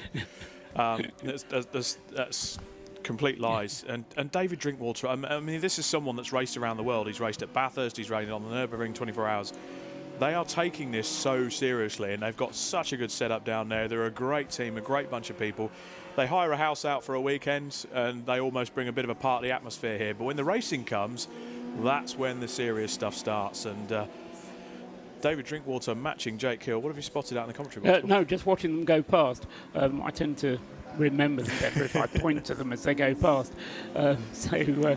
Drinkwater then going through behind Jake Hill, but as he has been doing for practically the last 45 minutes, they've just been shadowing each other, even to the point that when the safety car came out just now, the two of them came into the pits together, refueled together, drivers got out, drivers got in, same driver getting back into the car, and they've headed off on their way again. 4-minute pit stop done and dusted, tick, away they go. The Track Scotland Citroen hasn't made that final pit stop yet, so although it's right with them, it does still owe us an extra pit stop before the flag. So I think of the 3 that are all together, Track Scotland doing very well in Class B, but I think their AC class Citroen is looking at a podium finish rather than battling with the winners. But as we've said many times, you get another safety car. Track Scotland will be able to make their pit stop. It could all go very into jeopardy again. You never know. And talking to a few of the drivers up and down the garages while getting absolutely soaked, I've just come up to the commentary box to dry off, Paul. You know Waste me. of time. Get out. But talking to the drivers on the rear of the circuit, on the fast right-hander before the long back straights, there's rivers going across the track. So especially in the C1s, you've got to turn in and then immediately make a correction as soon as you hit the river. No matter what speed you're going, you've got to make that correction. And unfortunately, it cost Shelley Pavey in the Silver Lake car. We saw the Silver Lake car stuck. We've also seen the McInerney car that was stuck on the grass somewhere. Traffic comes into play as well with these conditions with the C1s. But at the moment in the C1 class, Track Scotland, we've got to give them some great credit. They've just plucked away with the Pink Mini as well, car number 55. They've just plucked away during this race. And they haven't got the fastest drivers, but they're still up there. On raw pace, they're about 2-3 seconds behind your David Drinkwaters, your Jake Hills, but they're in the top 3. And as we say that, they've dropped down 2 positions, according to our timing screens. Yes, that's because of the aggregation of the times. So the times get updated on the screen. There we go. Lap gets completed, then another car comes through, completes the same number of laps, but has a shorter aggregate time, so suddenly moves up the screen, and it's as if on one lap a car is dropping down 2 positions and then moves up again 2 positions. Hopefully next year we will go to a timing system for this race where we're not doing it on aggregate, but rather we restart the race. I'm making my campaign to have that change. I tried this year, and I think people understand why it's hard to follow, because if you're watching it on the screen or at the circuit, literally what you're seeing on the circuit is not the same as what the timing screen is telling you, because the timing screen is aggregating the 3 parts of the race together. And even though the cars come together behind the safety car when the red and white checkered flag is shown, you still get quite a big gap between the first and the last on the grid behind the safety car. So that's why we get this constant changing of the And we talk about timings with those fighting C1s. So AC1, first, second and third. So we've got WRC, Track Scotland and Jake Hill and that Sunbelt Rentals car. And you see their times fluctuating purely because of traffic. The C1s at Anglesey take a lot wider line. As you can imagine, with not a lot of power in the engine, they have to sort of adapt their line to generate the momentum. They put as much, generate as much speed into the corner as possible. They haven't got a lot on the straights, Paul, let's be honest. But they can keep that momentum going. But unfortunately for a faster car, we spoke about this last night, if they just have a little quick down the inside, that's when we've had the clashes like we did last night. Haven't really seen as much of that today in the wet conditions. I think everyone's just keeping their lines and It was interesting talking to Mark Hoad about that, because I asked him exactly that question, and he said one of the things you can do with a Citroen a little bit more easily is to modify your line. Yeah. So yes, you have a different line from the other cars, but you are able to modify the line and therefore often keep out of the way of faster cars coming up. But it was also interesting, I remember when you were talking to Jake Hill, he was describing this need with the Citroen to be millimetre perfect. Yes. And the precision that was required to keep the car exactly where you wanted it in order to maintain the momentum. And by maintaining the momentum, getting the best possible lap time. So, millimetre perfect, yes, but also having to modify your line and still keep the lap times, part of the skill of driving a C1. And it's sort of part of that multitude of things you need to think about over a lap. You've got to sort of put your 2-hour 20 stint together. And I've watched some of the onboards as well, and that millimetre perfect precision you've got to get, it's all in the steering. It's turn correct. It's just little adjustments while you're at the wheel of these C1s. That's all you need. You set them up at the back so that the back moves, and then you make the tiny little steering increments, the tiny little millimetre perfect adjustments just to keep the line and keep the momentum going. You've got the knowledge on me, Rob, because you've driven one of these things. I never have. They are great fun, albeit it was only on a test day, but so I have driven one of these, lucky enough to drive one of these C1s before, and they are great fun. I should say, next year, this is a bit of a scoop. I don't know if I'm allowed to say it. I don't know who's listening. There may well be a Trust World driving in Citroen C1s next year competitively. Would that be a Mr. Robin Trustwell? Keep your eyes peeled. I'm saying no more for the moment. Right, get down in the pit lane. We need some more interviews. Will do, Thank sir. you, Rob. Rob Lewis then drying out. I don't know why he bothers, because he's only going to get wet again, poor lad. Thanks for all your efforts, Rob. Back to what's going on out on the track. There they go. Talk about Citroens. They're still dicing with one another going across the start-finish line. David Drinkwater is not letting Jake Hill get out of sight. He's right there with them still, although the Track Scotland car, which now crosses the beam, third on the road of them, but as it goes through completing its 265th lap, it is doing so in... Oh no, it's the gap has gone up. So Drinkwater for WRC, Adam Kindness for Track Scotland, Jake Hill for Sunbelt Rentals are the top three in the Citroen C1 class, and they are separated by just 15 seconds. Up at the front, Phil Grayson, still at the wheel of Rob Boston's Lotus Elise, has a 10-lap margin now on the rest of the field. That's up from 8 at the beginning of this segment. So certainly any doubts that I had about the reliability of that Lotus seem to have been ill-founded. So he's still going well. Stuart Humphrey still going strongly in the Mazda MX-5, number 91, in second place overall and leading its class. That still needs to make a final pit stop, partly because Stuart Humphrey doesn't have the drive time to get to the end of the race, but partly as well because the car's going to need fuel. And in third place is the Track Scotland Mini of Stephen Somerville driving that car, number 55, which is the leading car in Class B. And both of those cars, both Stuart Humphrey's lead in Class C is 15 laps, and Steve Somerville's lead in Class B is even more than that. That's 15 laps as well. So both second and third place cars leading their classes by double figures. Battle going across the line between the two Citroens, being joined by the 101 Mazda. As the screen shows us the Subaru slithering through the banking.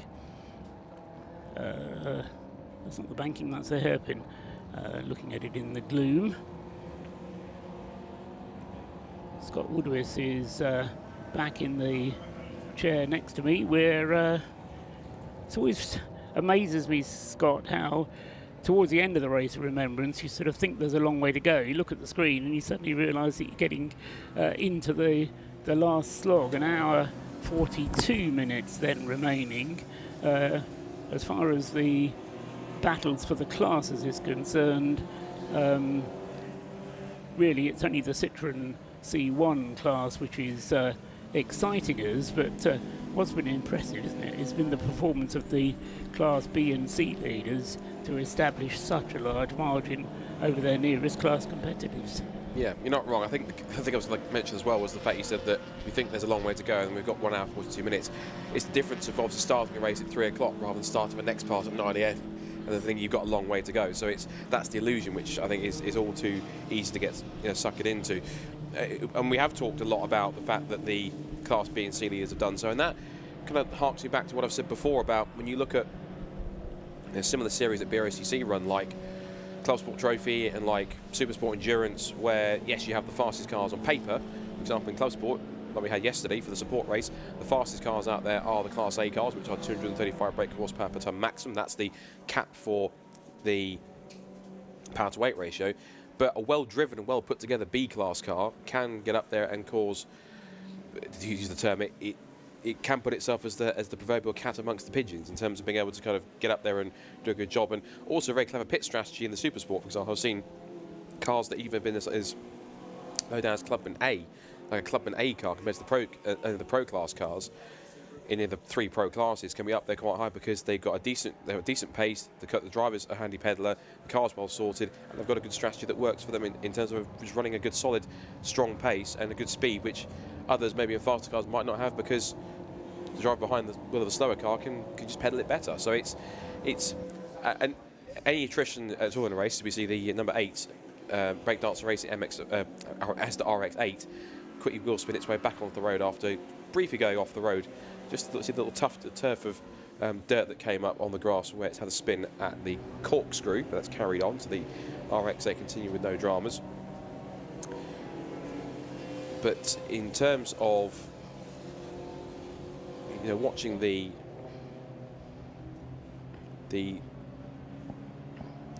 is not just being a race of attrition, it is also that kind of race where, because it is a long 12-hour 3-part endurance race, that attrition has allowed the opportunities for the likes of Stuart Humphrey Racing and Track Scotland to move up, because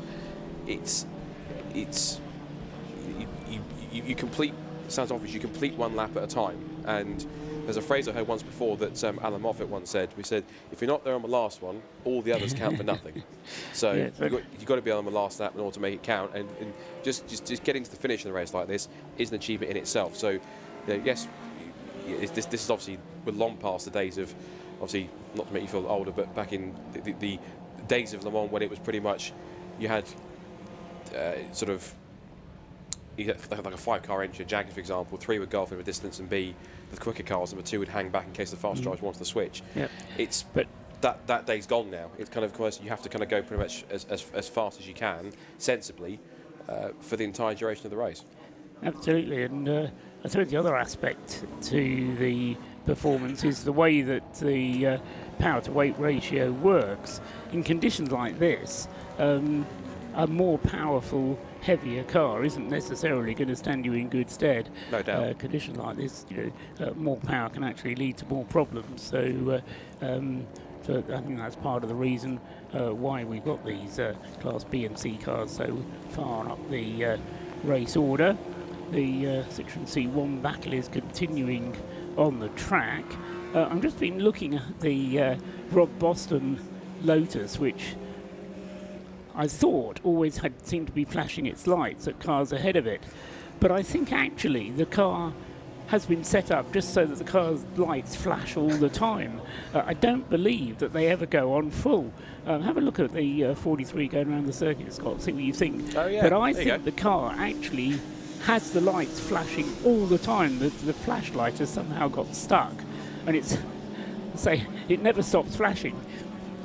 Has that been going the whole race? Because they mentioned they had those today, only today. Oh, today, right? Because Yeah. they mentioned they had those. What was it? Problems with the readouts in the dash at some point. So maybe that's a legacy of that, trying to fix it, and they've crossed the wrong wire, and there it goes. But it's quite a handy technique actually in terms of it playing out like that. I remember there was before.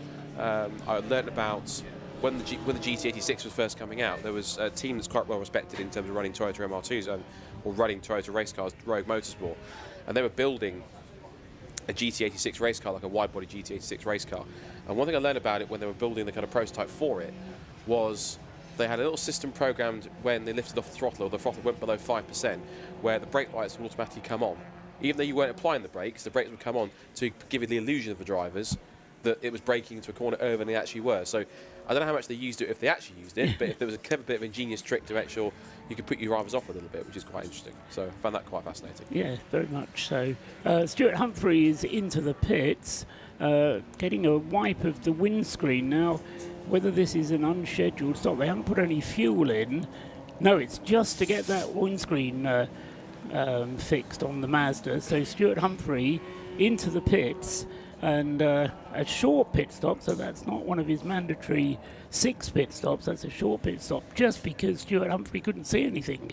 Brought the car in for not a full service, but just to get that screen wiped. No need really for them to worry too much about it. So Stuart Humphrey will probably lose second place overall as a result of that, but he'll still be in the lead of Class C. But important for him that he can see where he's going. So the car coming in, as I say, having the screen wiped on the inside and then being sent back on his way again.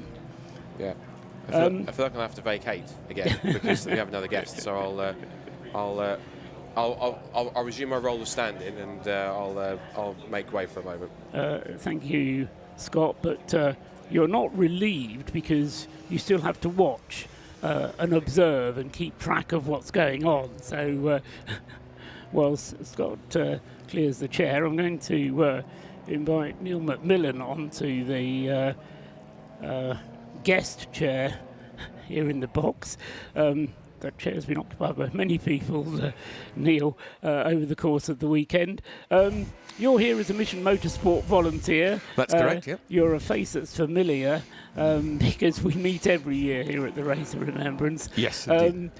Obviously, it's an important weekend for you. Has this weekend lived up to your expectations? Yes, yeah, I think... Oh, yes. Big voice. Yeah, go on. Yeah, it's been great. It's always an amazing experience coming here. There's always so many, like you say, familiar faces, and people just get stuck into lots of different tasks around the weekend, and I've been doing that. So it's interesting because in previous years I've been working on one of the teams, but in the last few years I've transitioned to support. So moving around the outskirts, doing things like the school visits and the Supercar Saturday passenger rides, and just lending a hand here and there, and sort of making myself useful. I mean, you are one of many volunteers that work with Mission Motorsport, and you know, without people like you, then you know the events suddenly start to fall apart because we need you to make the thing run. How much choice do you get in what you do? You sort of say, oh, I did this last year and I really enjoyed it, so can I do it again? Or do you just stand there meekly and wait until you're told? I do a bit of both. So there, like you said, there's a lot of different tasks. It takes a lot of small steps to make a big event work. And I have my areas of, not expertise, but lack of self-control. And that talent, for want of a better word, is very well used. So I spend a lot of time, I don't like being center of attention, but I do like informing people what's going on. So I normally, you can hear me from quite a distance. I've got my own portable PA system, and I go around just letting people know what's happening, where they need to be, and what the next thing is. And it's very useful for doing things like the school visits to let the kids know what's happening and why we're here, not just for the motor race, but for the whole remembrance and the recovery part of it for the beneficiaries. So yeah, I wanted to ask you about that, Neil, because the first time I see you every weekend is on the Friday, because I get here early enough, and Friday nearly every year, certainly for the past 2 or 3 years, you and others have brought up school children from local schools, presumably fairly local schools, to see the event.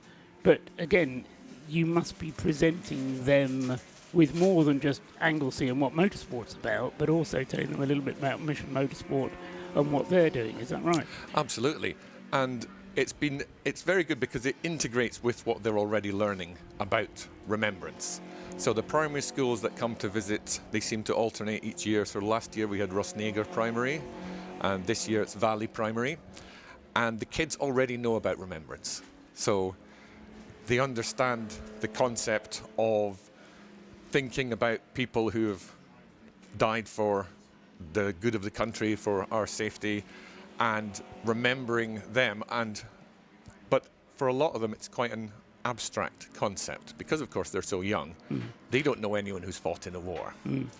And obviously, the Remembrance Service has been going on for over 100 years, and so that's part of life.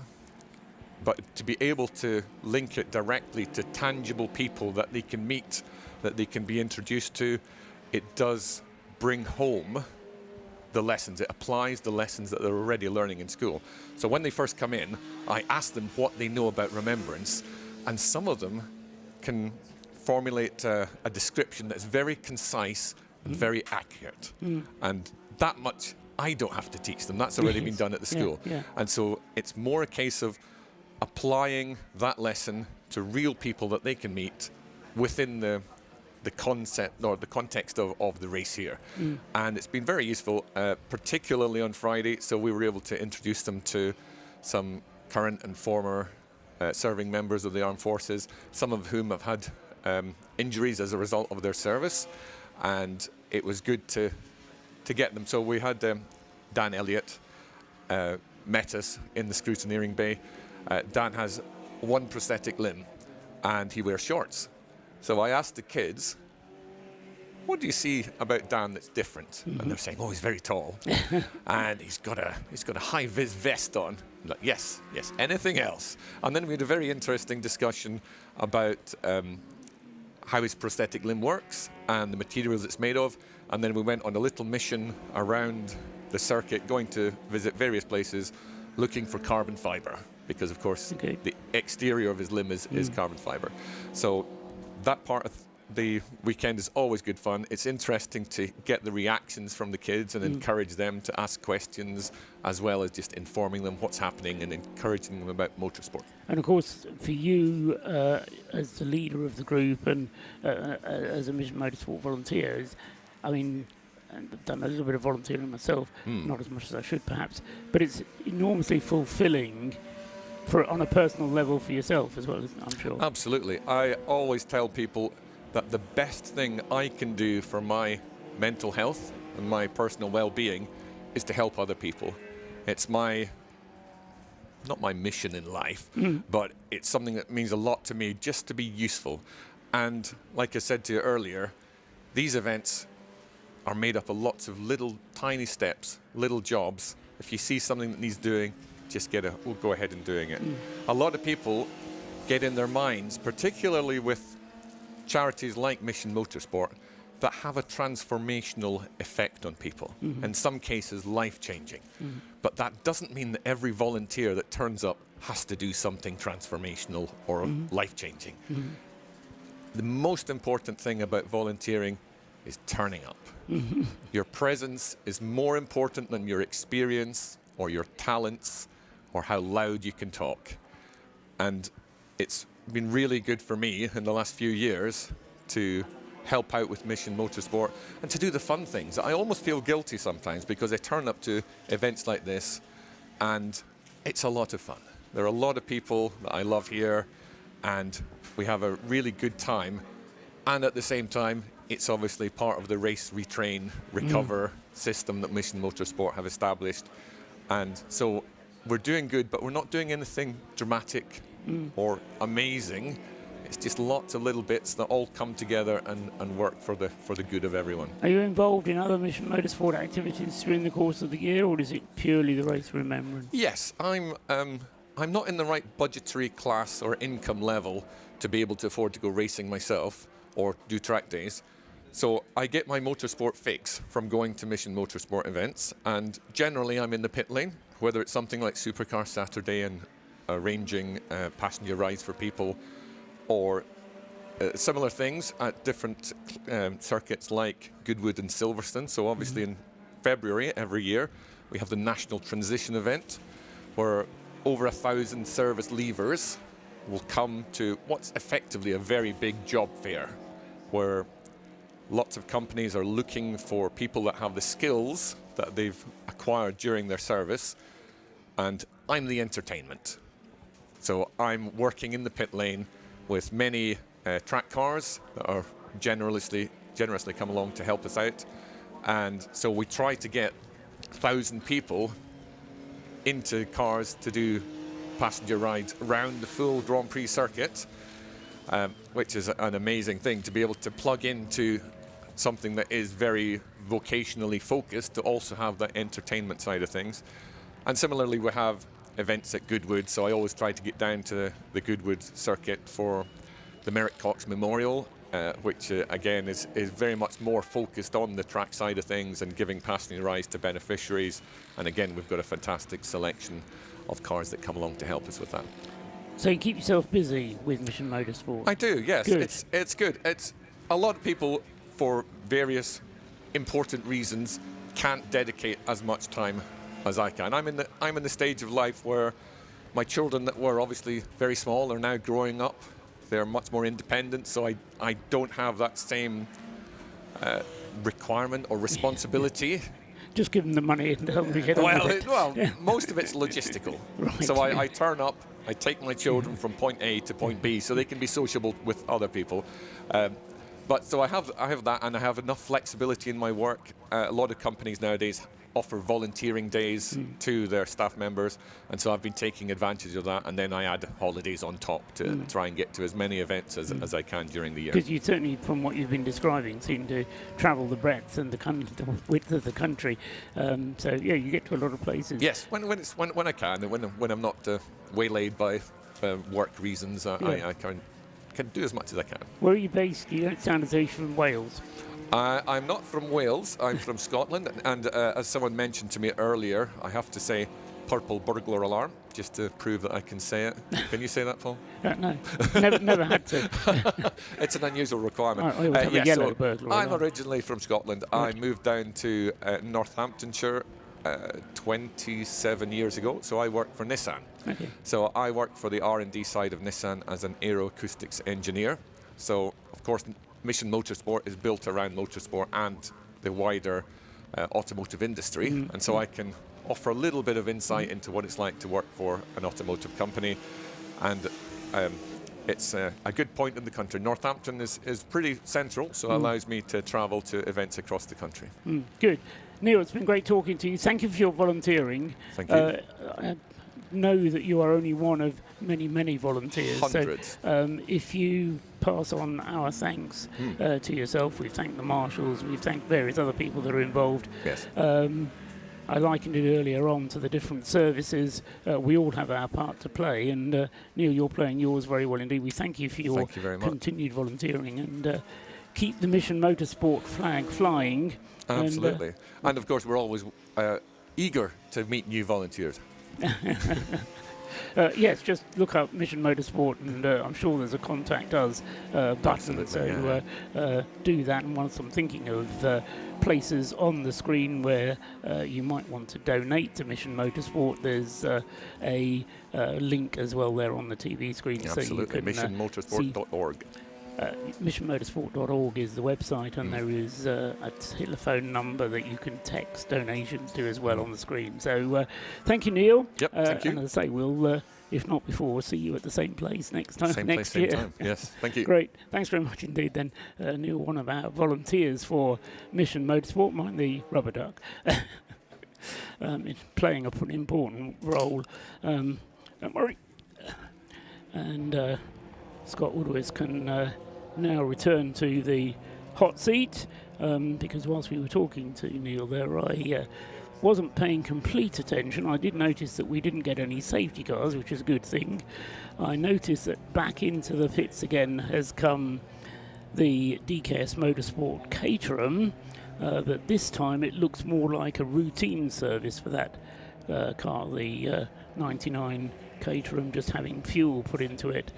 On this side of the pit garages, which is always a better sign than when it gets pushed to the other side of the pit garages. So in terms of bit of a battle on potentially for second place in Class D, Scott, between the DKS Caterham and the Retrain Racing BMW. Both of them have had to contend with problems, but the problems have kind of cancelled each other out, I reckon, Scott, and they could still battle towards the end of this one. Could be one of the battles of the the final 88 minutes of this race, which could be quite intense. Whilst that was going on, the only thing I really observed that was of note going on whilst you were talking there was, in that interview, was that we had the leading BMW class car, the number 21 anti-Seddon car, has been in for a scheduled routine stop, and that now has Harry Ormer as its new incumbent.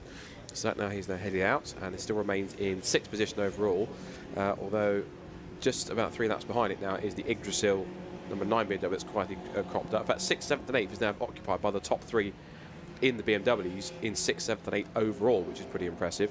And we've also got a clean sweep of Mazda MX-5s in Class C, because the Stuart Humphrey car, the Mark III, is leading in 3rd place overall, but we also have in there as well, well we did, but I think through sequences of stops, it's our Paul Sheard Racing's car into 2nd, and the Flying Haggis cars are moved up into 3rd place, into the top 10. So that's been, I think it had one or two very early issues, but early in the race, in the opening stages, but since then it's kind of touch wood, run rather like clockwork. So the number 44 Civic that's come all the way through from Scotland has certainly been making the most of that. The 666 Audi I'm seeing on the screen is back to full strength. I saw that car was stopped under a safety car on the back straight and having to be recovered. That car now back to full, well, seemingly full strength enough to be able to run under its own power. And that car still 15th at the moment with Max Byrne at the wheel. Yeah, just picking up on your points there. In the BMW class, we've got, as you say, Anthony Seddon Racing leading the BMW class in 6th with Harry Ormerod.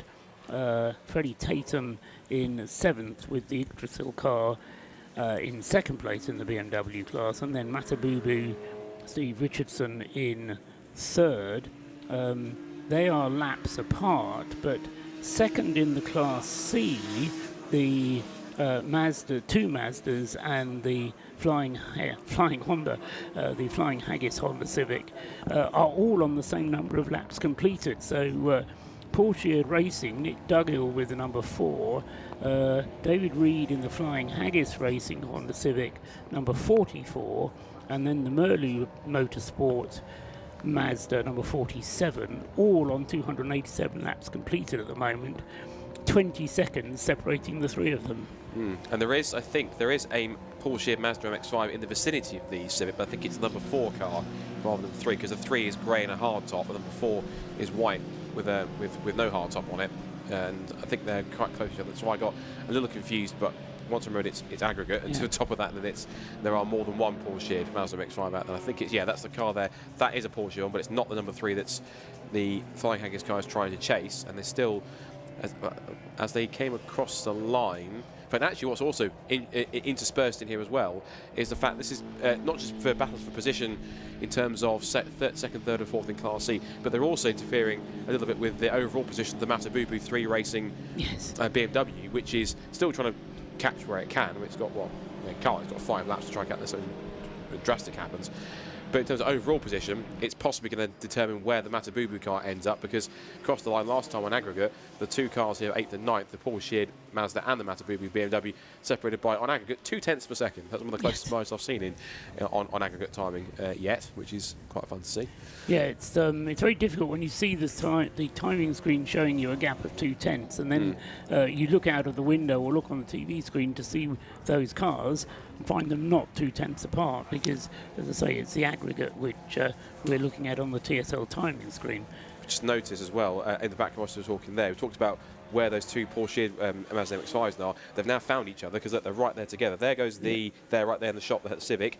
A couple of seconds later, there goes 4, and there goes 3, the grey one with the yellow bottom. So they come down the hill, and despite the track positioning, on aggregate, it is still, as we said, only just about Porsche ahead of Flying Haggis, but it's a 15-second margin. So, as you said, Flying Haggis have to try and get the gap out by another 15 seconds on track. And lap time-wise, we compare the 2. At the moment, the Haggis Honda is half a second quicker. Last time I was at 202.6 compared to a 203.1 for Nick Dougal in the number 4 machine. Yeah, I think David Rose in the Flying Haggis car is going to get past.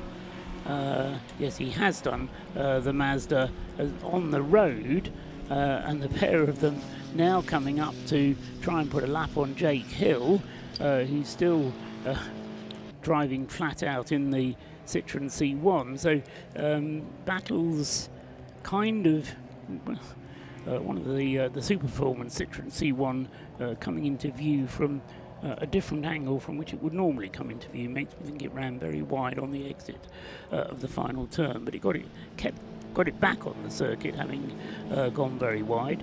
Citroen C1, I want to have a look at what the gap there is. So yes, it's Jake Hill closing in on David Drinkwater on aggregate times, but physically on the circuit, it's David Drinkwater running a little bit further back from the 545 Citroen, getting it very wide coming through Church that time and splashing through the grass. Was the 111 Mazda again, but he just about managed to hang on to the car. It was, as I say, well, it was beyond the track limits, but certainly not gaining any time by so doing. But he managed to bring it back onto the circuit, bringing a bit of mud back onto the circuit as he did so, but managed to rescue it in the end. So battles for second place in Class C and for the overall lead of the Citroen C1 class. Say David Drinkwater on the road needs to be able to keep Jake Hill in sight pretty much. I think he's got 15 seconds of a disadvantage to the 545 car, but as long as he can see the 545 car, then he will win the race on aggregate. Oh, and there's contact there as the Honda Civic, the Flying Haggis, just tried to get up on the inside of one of the Citroen C1s. He saw him coming, but the Honda Civic needed a little bit more space, ended up spinning through 360 degrees, slowing down. He's got going again as David Reed in the Flying Haggis Honda, but he's lost a bit of ground in so doing, and of course that was the battle for position as well that he was trying to sort out, not that caused the incident, but the battle for position as we've been describing on the aggregate situation. Oh, it's on again. Oh dear. It's rotated again, and no, that's a different corner. That's down at the banking, two corners later. That's just wonder whether his tyres were a bit muddy. But I think David Reed trying to recover there from the earlier incident. And the Tequila Racing Mazda just there going through, which I've been a bit confused by, because that's dropped that down to 12th, and that was inside the top 10 a few laps ago. So whether it's, dare I say it, the driver trying to cope with the conditions or anything else, but that car was somewhere in the top 10, about 9th or 10th or so, but it's now slipped down to about 12th or 13th. I'm a bit concerned why that's happened. And what's also concerning me now a little bit is the fact that the Flying Haggis Racing car is hazard lights on and it's coasting down the back straight, which suggests that whatever happened in that first impact either has damaged something which caused the second spin, or whether there was a second impact, it's on the grass, and we know exactly what happens. It's all over the place and around it goes. And at least he's getting it off the circuit, but maybe in a less dramatic way next time. I didn't particularly wanted to get it off the circuit, but no, something's definitely broken on that Honda, hasn't it? Now he's spinning his wheels and going no further. This is desperately bad luck for David Reed and the Flying Haggis team. They've been so there or thereabouts. They've been challenging them for a podium position for so long. Still in a podium position, but the Tequila Racing Mazda that on aggregate is going to catch and pass is going to be able to take advantage as a result of the problems for the Honda, because I think it's going to be stuck. Quite what has been damaged on that car, I'm not sure, but I don't quite see David Reed getting that car underway again without getting some assistance from one of the Anglesey rescue units. So yellow flags being shown at school, car resolutely sitting in the gravel up there, and safety car is the inevitable result. An hour and 12 minutes still to go in the 2025 Race of Remembrance. And as I say, we'll have a pause whilst this happens. Just trying to keep track of... we have had the final pit stop for the race leader, haven't we? The Rob Boston Racing Lees has been in for its final stop, because Lee Brooks has now taken over behind the wheel of it. Track Scotland Mini has also had its final stop, so they have no more to do, running in second place overall.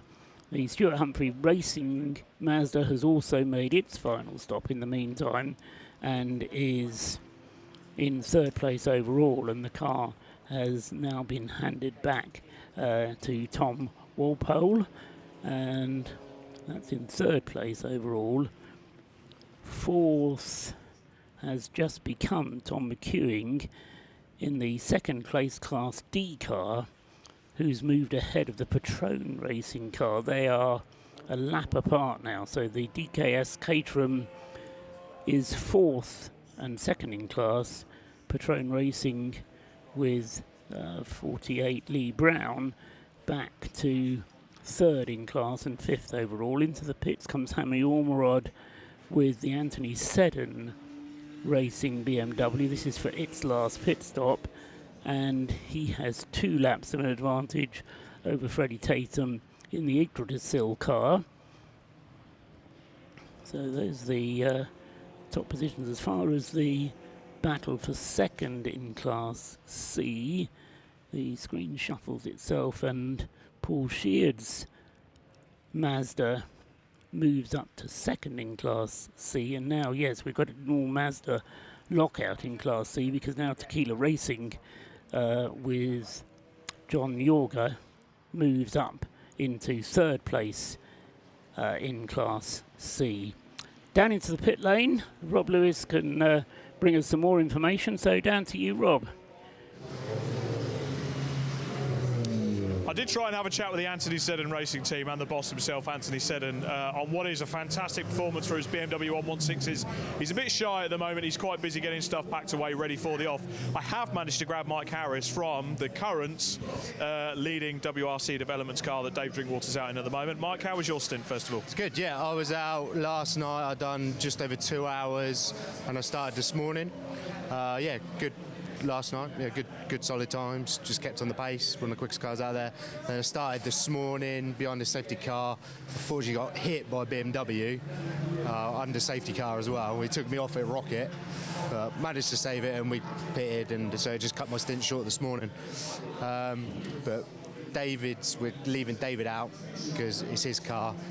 He's holding the baby at the minute. Obviously, his car, he's more experienced, especially with Jake out there, so it kind of makes sense, really.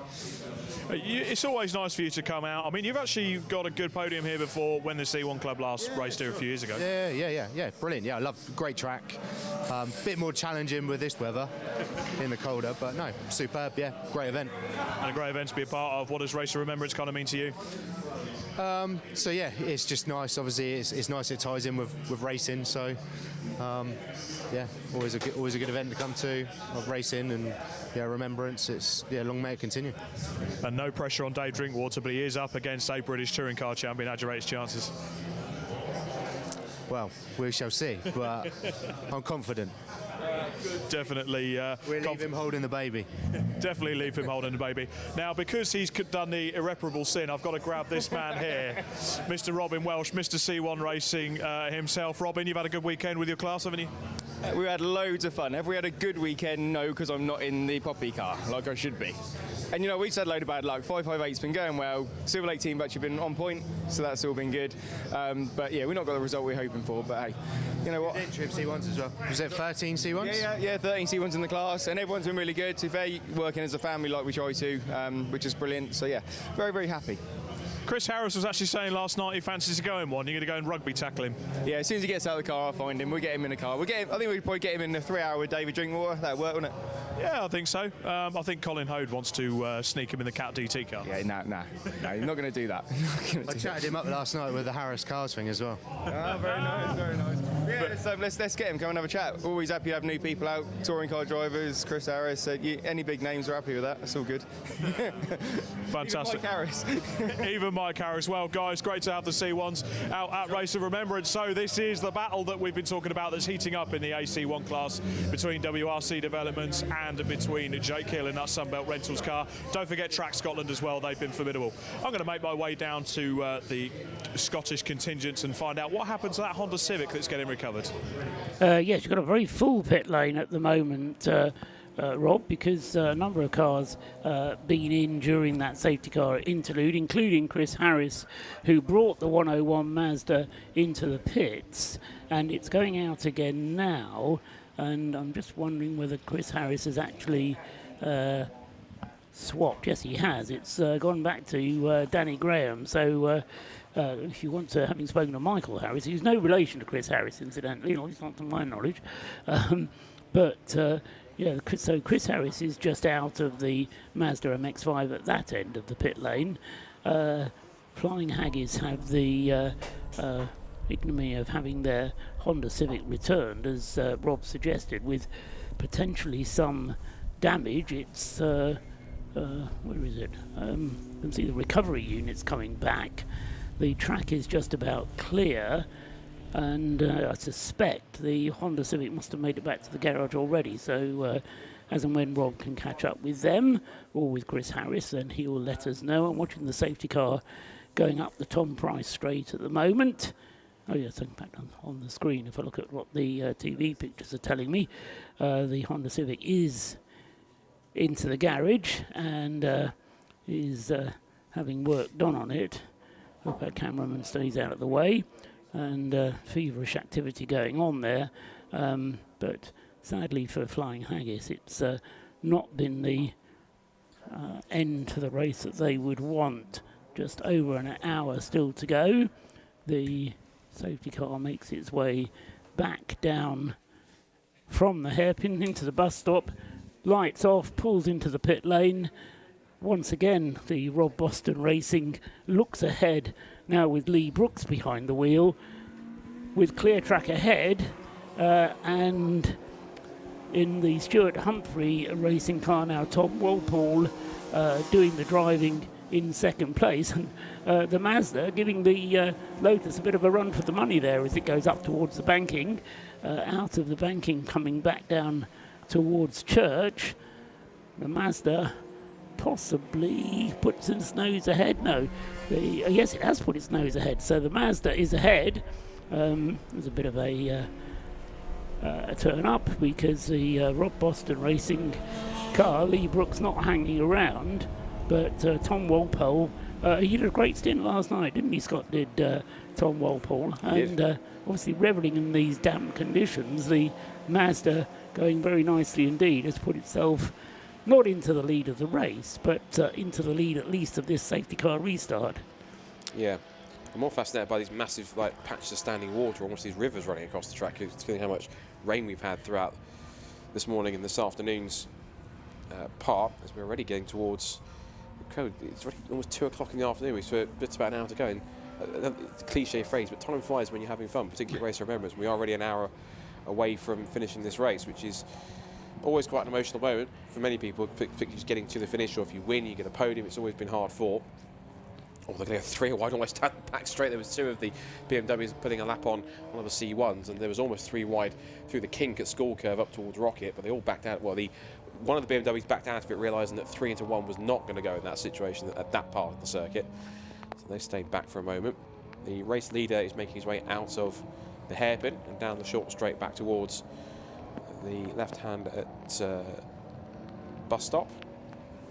Having to chase Tom Walpole, who's almost out of sight, diving up on the inside of the Subaru BRZ as he comes into the final turn.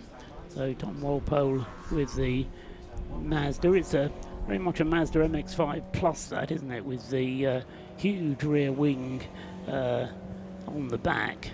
To kind of look twice to reassure yourself that it is a Mazda MX-5, and the Subaru BRZ being picked up by the cameras, which has just been passed by the MX-5, and the MX-5 heading down the back straight.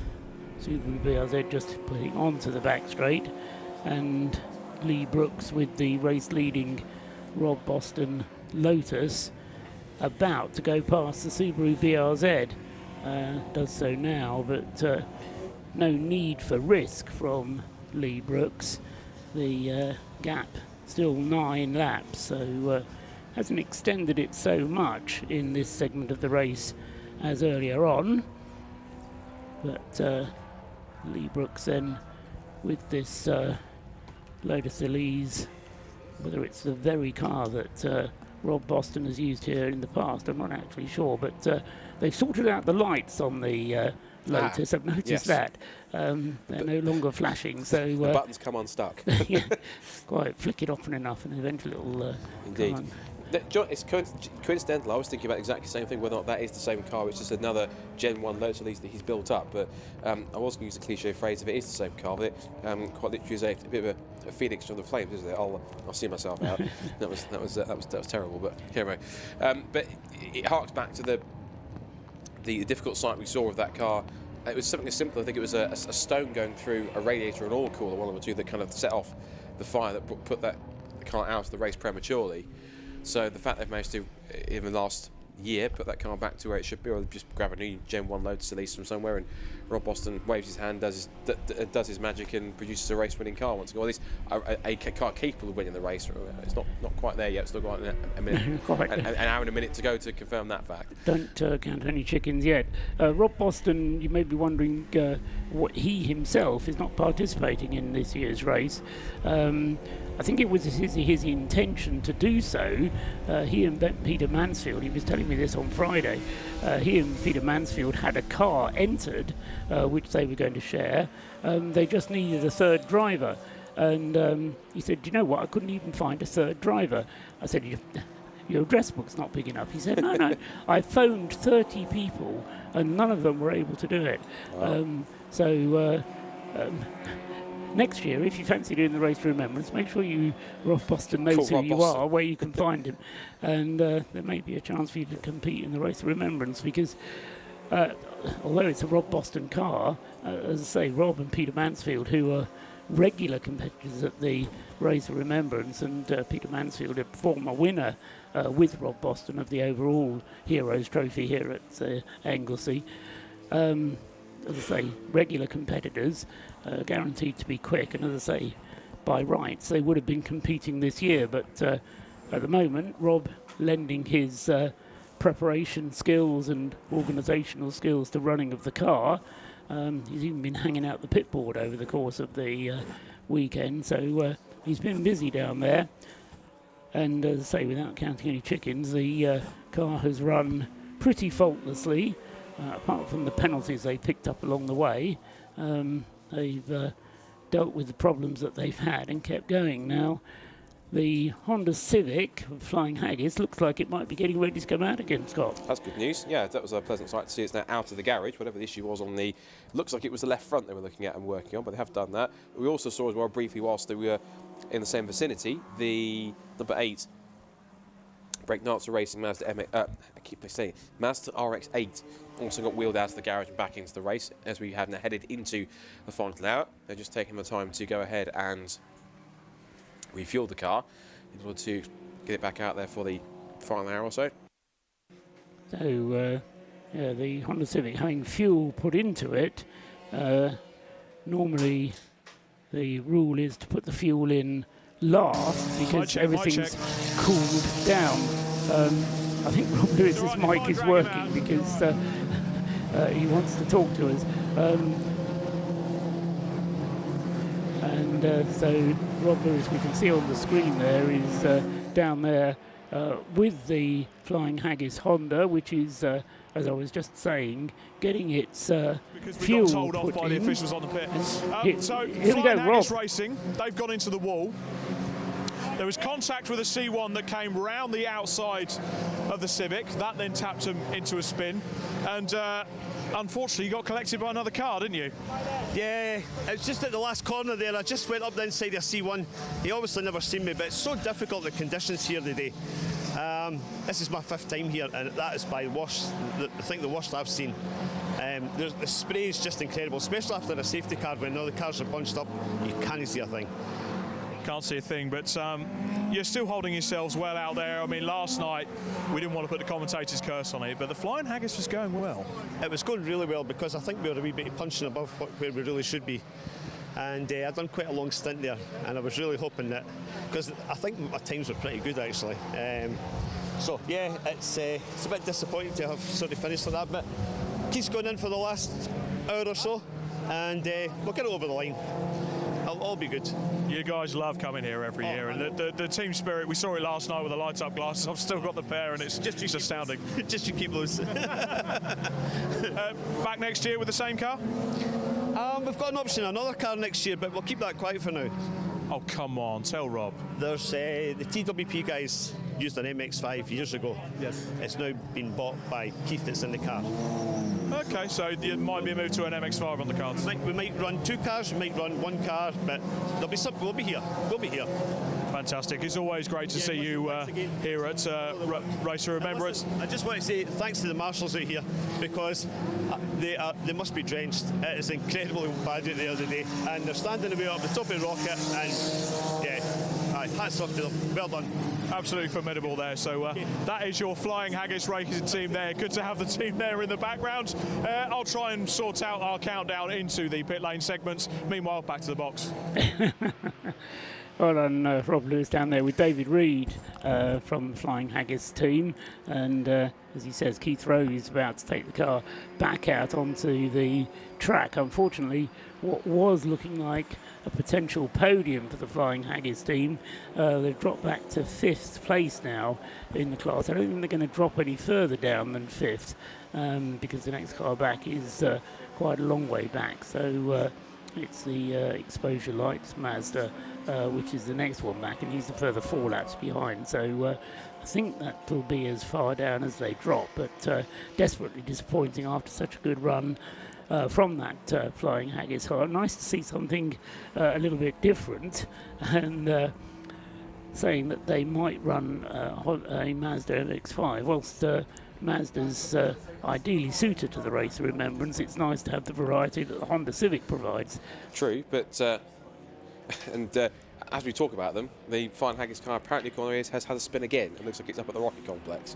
So either wherever they tried to fix has not totally fixed itself, or it's a completely separate issue altogether.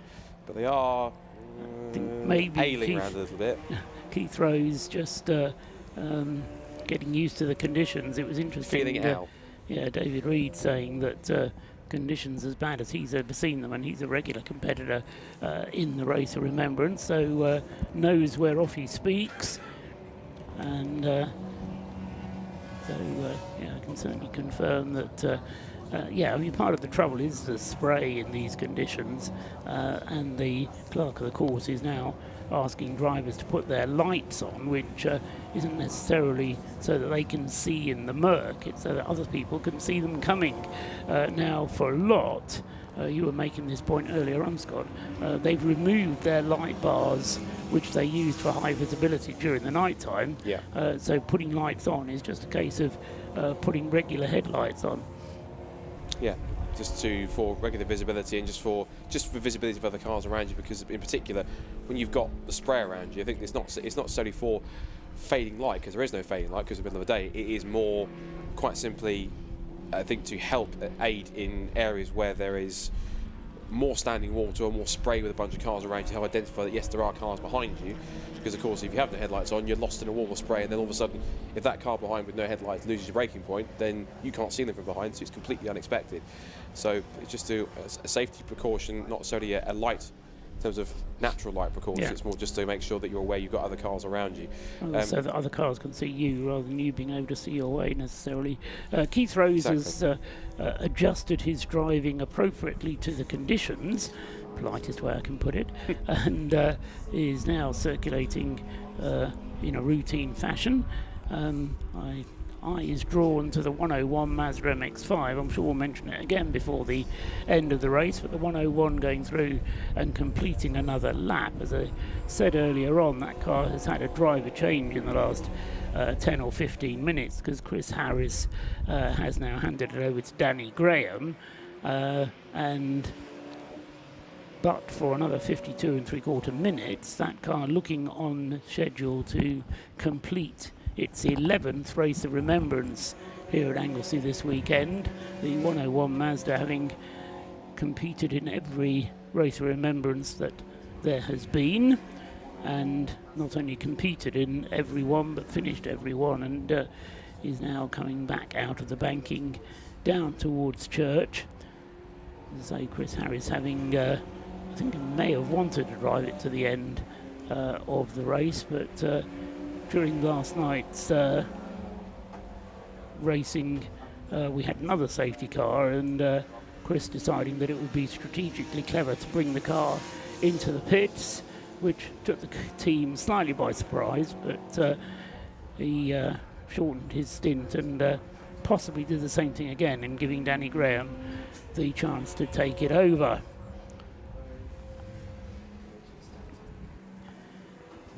The Tom McEwing driven DKS Motorsport Caterham, continuing to be second in Class D and continuing to lap more rapidly than the Patrone Racing BMW, which has Lee Brown at the wheel. So they're still in 4th and 5th places, but occupying 2nd and 3rd in Class D. And I reckon at the moment the Caterham has the legs over the BMW. There was a point at which I thought the BMW might just finish ahead of the Caterham with its numerous problems, though the Caterham probably the quicker of the two. That car has been suffering with, we'll call it fuel feed problems, part of the modifications to make the car suitable for long distance racing. This is its first endurance race for the Caterham, for that particular Caterham, and they'd put a new tank in it to give it a longer range, then found that the fuel pump was overheating. That was causing a fuel starvation problem, which lost them power, and that gave them a couple of longer stops yesterday, and then they also had a stop just before the interval for the Remembrance service. But when the car runs, it's very rapid indeed, and Tom McEwing is going rapidly now. It's actually done the fastest lap of the race, did that yesterday when it was dry, and he's currently lapping 10 seconds quicker than our race leader. But, as I say, with such a big deficit, 12 laps to make up, I think that's too much to ask for the Caterham. You spotted something on the screen there, Scott. There was a nervy moment for the 101 Mazda MX-5 with a bit of a double twitch on as it went through Church Corner, just that maybe kind of not sort of winced a little bit, but kind of thinking this thing has done kind of almost like he's completed 10.9 Race of Remembrance just to get the last 10% of it done, the last hour done, and then it's completed 11, so don't try and throw it away just yet. He's got the 666 Audi TT and one of the Paul Sheard MX-5s and the Breakdancer RX-8 in the mix just behind it as well. But that car, the 101 car currently has Danny Graham. Danny Graham is sat at the moment in 24th position, 7th in Class C, and it's got cars all around it now. It's got Danny Graham with cars to his left, cars to his right, cars right behind him. And just says, look, just please leave me be. Just let me just let me run my home race and go around the outside. And they all have done, thankfully, so that's kept it nice and civil. Yes, that's an historic car with multiple 24-hour races under its belt as well. The Silver Lake Citroen C1 coming into the pits, and didn't quite catch the number of it as it came in, but it was the 458 car, the Silver Lake car that came into the pits. That's the Greg Rose Shelley Pavey car, which triggered one of our safety car interludes earlier today. And checking down the classification, we do still have 49 cars running as far as I can tell. The 458 coming into the pits with Shelley Pavey behind the wheel, so she's had a good long stint, but out of the 50 starters, 49 of them still running.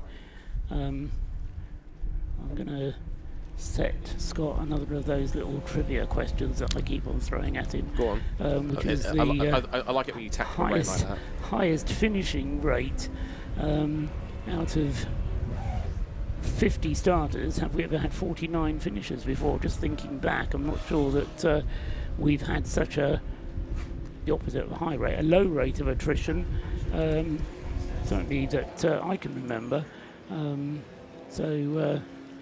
Laptop was in front of me. I've already started looking at came back from last year. Despite all of the problems that we've been describing that so many teams have had, an example of how hard the stickability, what good stickability there is, and we were hearing from Paul Wooding earlier on, whatever fate may throw at them, you want to get back and get on with the race.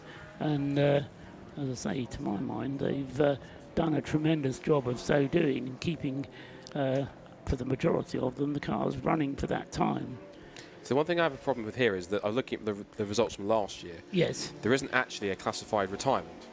Right. As in it being an endurance race. So, for example, it shows 55, it shows 55th classified finisher, the Rob Boston Racing Lotus that set fire. Yes. But we know that was out of the race because it was on fire, obviously. So it classifies all 55 cars as finishes, being, I guess, a long enough endurance race. So whether or not there's no such thing as a non-finisher as far as the Race of Remembrance is concerned. Technically not. Fair enough.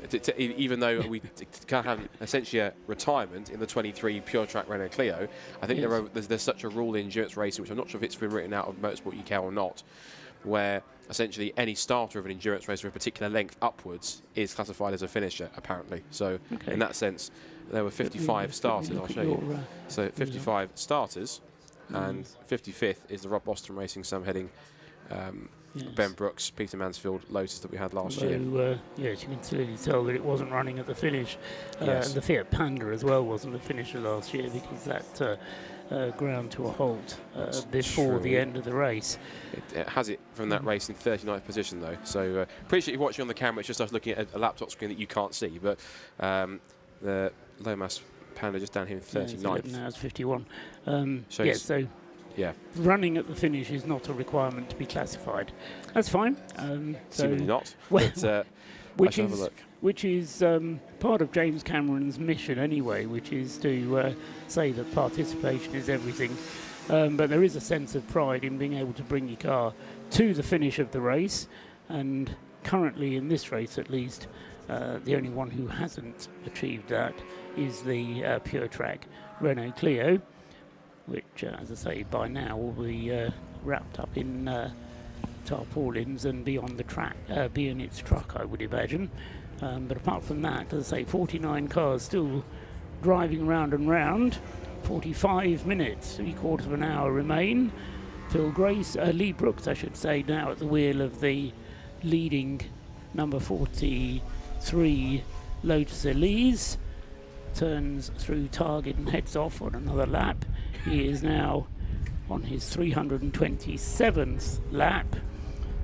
And the quite remarkable Adam Morrison in the 55 Track Scotland Mini is continuing to be in second place. What's happening with the Citroen C1s? There goes the Track Scotland Mini with Adam Morrison driving. Paul Sheard Motorsport brings one of its two Mazdas into the pit lane. Very sideways, Tom Walpole.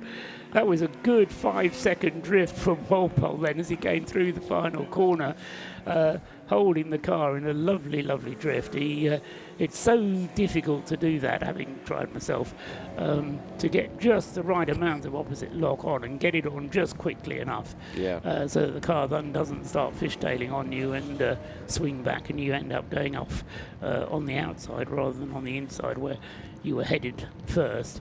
But great car control then from Tom Walpole, and might have caused Stuart Humphrey a couple of missed heartbeats as he watched the car coming past. But Tom, no doubt, with one hand on the wheel, waving out with the other, had it all perfectly well under control. But he isn't hanging about, is Tom Walpole. It was 1:54 as he crossed the line.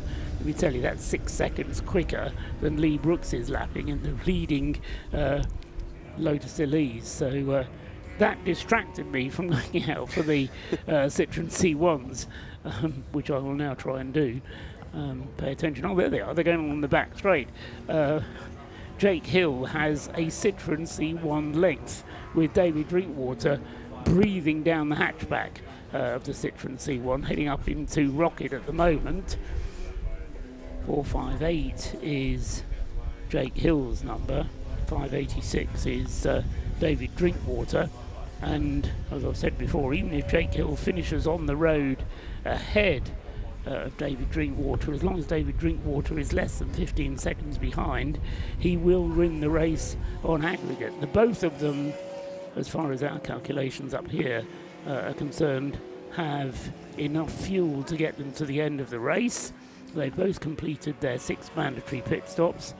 The gap between them, according to the timing screen, is 15 seconds. So, as I say, on the track, they're nose to tail. Just got a brief glimpse of them there, coming up the Tom Price straight towards the hairpin. That's David Drinkwater with the poppies on the side of his car.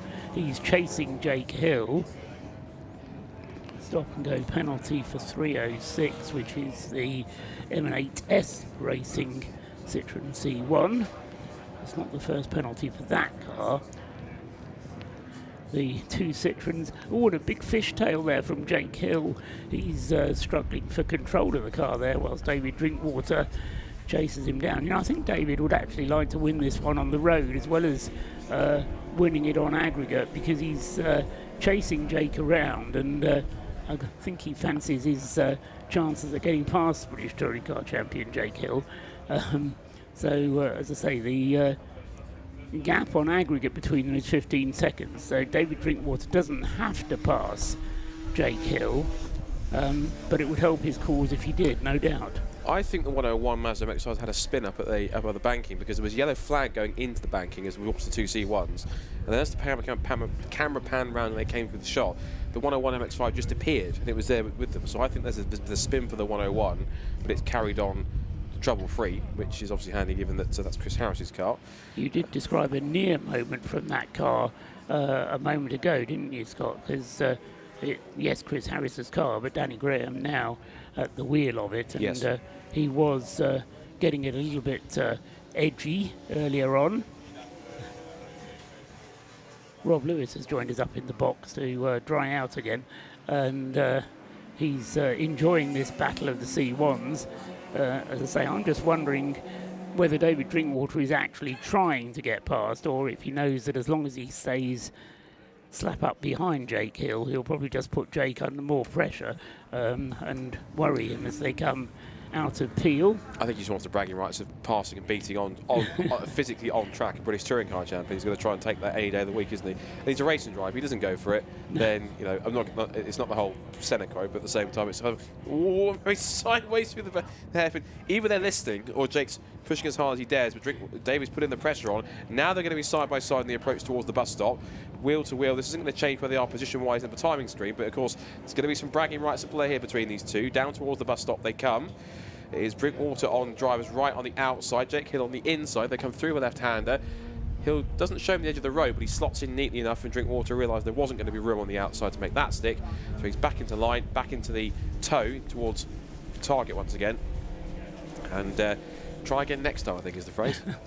I'm not quite sure which of these two will be enjoying this more. I know David Drinkwater well enough to know that he will be enjoying it enormously. Jake Hill is undoubtedly enjoying it because of the way he's throwing that car around.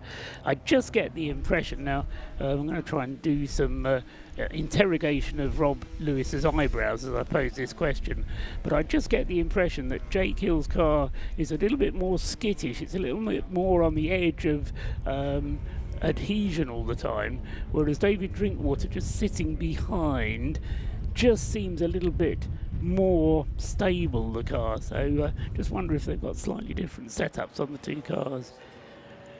Yeah, so we're both being set up to be extremely precise, going through Rocket at the moment. Again, David Drinkwater gets right up on the tail of the green and white car of Jake Hill. They have to keep an eye on the mirrors while all this is going on, because faster cars constantly coming up behind, and you don't necessarily have to move out of their way. It's up to the overtaking car to make the move, but obviously you need to be aware if there is a car behind you. So they've been doing this for the last 2.5 hours, of course, because remember, Jake Hill got in the car with 3 hours to go. David Drinkwater got into the car at about the same time, and they were pretty much nose to tail at that point. And poor old Jake Hill has had this poppy-coloured Citroen C1 behind him for the whole of the time in between. One of the Matabubu BMW 116 trophy cars is threading the needle as they turn out of the hairpin and go down towards the bus stop, with David Drinkwater again pulling out of the slipstream of Jake Hill's car down into the final turn. Drinkwater not quite as close this time as he was last time around, but still closing up with the limited slipstream that's available to him, and heads through onto another lap with, as I say, this one I suspect is just going to run through to the flag, but Jake Hill has to think of something here, because I'm just trying to work out what, in order to win the class, Jake Hill has to open up a 15-second margin between himself and David Drinkwater. And the way Drinkwater's going, I just can't see that happening somehow in the remaining 36 minutes of this race. But it relies on both of them not making a mistake. Yeah, I would concur. I think the fact that David's obviously using all that experience in a C1, Jake's using all his experience as a front-wheel drive in a touring car. Of course, well, I say that he's been mainly racing a rear-wheel drive touring car in recent years in a BMW, but he's using all of his racing experience. David using all of his and his own personal C1 experience on top of that. So they seem to kind of counterbalance each other out quite nicely in that sense as they come through Peel and down towards the corkscrew again. This is now on, it's not on their lap, but they're both on their, currently on their 296 laps. They haven't reached 300 laps just yet. They're just coming to try and put a, they've got the Caterham threading its way through both of them as well. The 99 DKS machine trying to pick its way past both, which it has. That's done that cleanly. Now it's chasing after the Matabubu BMW. But our top two in the C1 category, but the other way around on the timing screen. Back down to the hairpin. We've got the Royal Navy BMW not too far behind them as well. Drinkwater's keeping the pressure on, particularly in these wet conditions where smoothness and precision is more crucial and key than anything else at this point in time. Yeah, and as I say, they're going to have to keep this up for the remainder of the 35 minutes that remain this year. More penalties being issued, so that's another thing to keep an eye on. This one to the M8S racing car. I think, remember we said that a little while ago, that the M8S racing had a penalty to serve, a stop and go. Whether that's a penalty that they never served, but or whether it's an additional one, I'm not quite sure. But the M8S Citroen being called in for another stop and go penalty. Tom Walpole comes through in the Extreme Mazda MX-5, still going strongly in third place, but he's actually closing in upon the Track Scotland Mini for second place. I wonder if that's a position. Speaking of Track Scotland Mini, has that got to make one more stop? Because it says 6, but I'm sure that before we talked about it before, no, the 6, it's never had a penalty, it's never had an unscheduled stop. Excellent, so that goes to the end now. Yeah, the Track Scotland Mini stopped a little while ago, and Adam Morrison took it over, and that was the final stop for that car about 40 minutes ago or so. That place, seriously good, in that case, seriously good work by the Track Scotland Mini team to get that car not just in the lead of the class, but as high as it is. Yes, into second place overall, and it gained second place overall when the Stuart Humphrey Mazda came in for an unscheduled but shorter stop to clean the windscreen, because Stuart Humphrey wasn't able to see anything, so he came in early to have an unscheduled stop and then had to come in for a 4-minute stop to hand the car over to Tom Walpole, which has now taken place. But that was when the Track Scotland Mini managed to get through into second place overall, although the two of them are now on the same lap, so the second and third place cars both having completed the same number of laps. The two Citroens go through first and second. Coming up behind them at a pace is Lee Brooks in the leading Rob Boston Lotus Elise. Then it's on this road at least, the Patron Racing BMW of Lee Brown in 5th place, and then in the next place up is Tom Walpole with the Mazda MX-5 completing his 322nd lap. But again, even if, so he is on the same lap as the Track Scotland car, but again, he's going to have to get ahead of the Track Scotland car and then get a minute ahead of that in order to overcome the difference in aggregate times following the results of the earlier segments. Into the pits comes the 111 Mazda MX-5, the exposure lights car, which has had a number of dramas over the course of the race. Morgan Sparrow got stuck in the grass. Nick Manjo had a problem last night, I remember. Again, stuck on the circuit, caused one of our safety car interruptions, and Manjo also had a problem getting the car off the line right at the start of the race, and had to play catch up on the pace lap. But when it's not been having dramas, the exposure lights Mazda has been running well.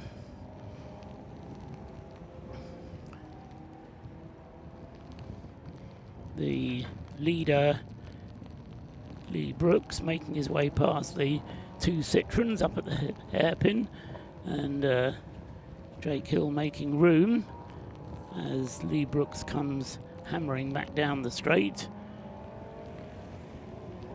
into the final turn. David Drinkwater is still in the boot lid of Jake Hill's green and white Citroen.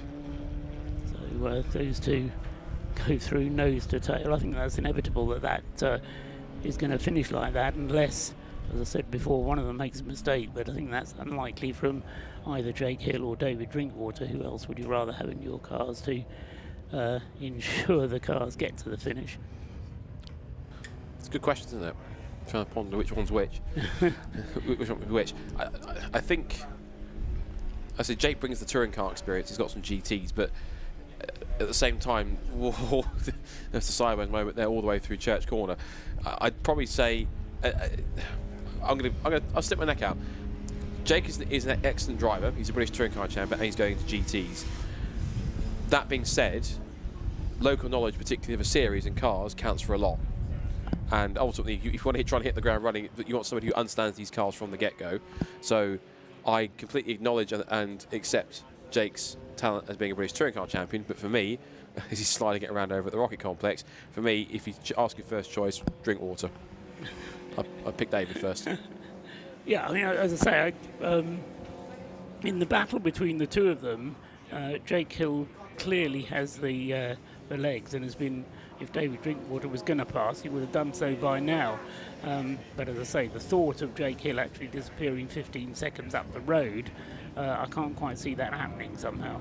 So I think going back to what's happening on the pit wall with the marshals, they are trying to attract the attention of the 306 M8S Racing Citroen to get him to come in for this penalty. It's a penalty that was issued some time ago, but I suspect he may have it extended because he seems to have ignored the board for quite a few laps now. He's waiting for the M8S car to come through. Fairly distinctive livery on the side of the Citroen. David Drinkwater's lost a few lengths on the back of Jake Hill on that lap. Too much traffic around.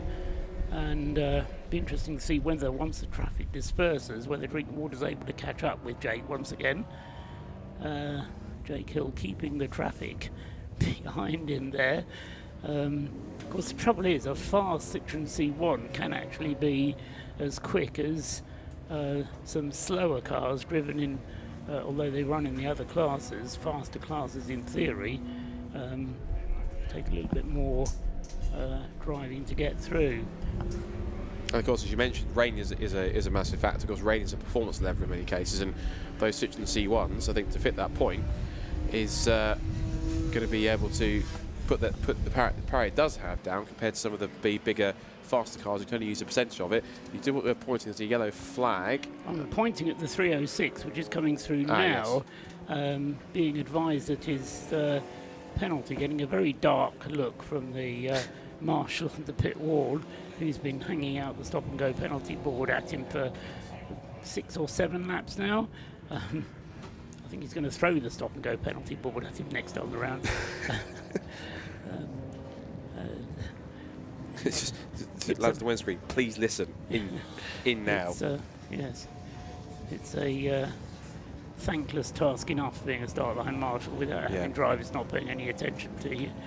I think we should make sure to say, I'm sure we have done once or twice already in this broadcast, but we should also make another mention. It's never too many times to do so, particularly in weather conditions like this. A massive thank you to all the marshals and volunteers that we have, particularly the marshals who have standing trackside and in the pit lane, not just basically ever since Friday really, if not Thursday testing, but particularly yesterday, all into the evening of last night's race hours, and then of course today, which pretty much has been essentially raining almost non-stop today, or at least it's been raining steadily all day. So in these kind of rather horrid conditions, all sticking true to where they are, because they love the event, they love the sport, and they love the weekend and what it symbolises.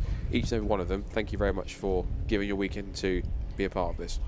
Absolutely, yes. And as Scott says, we have thanked the marshals several times over the course of the weekend, but we can never do so enough. So thank you to them, as well as to all of our Mission Motorsport volunteers as well. Now, I was observing a couple of laps ago how David Drinkwater had dropped away from the back of Jake Hill's car whilst there was traffic coming through. As soon as the traffic disappears, so David is able to catch right up onto Jake Hill's boot lid again, but he never chances his arm trying to go past.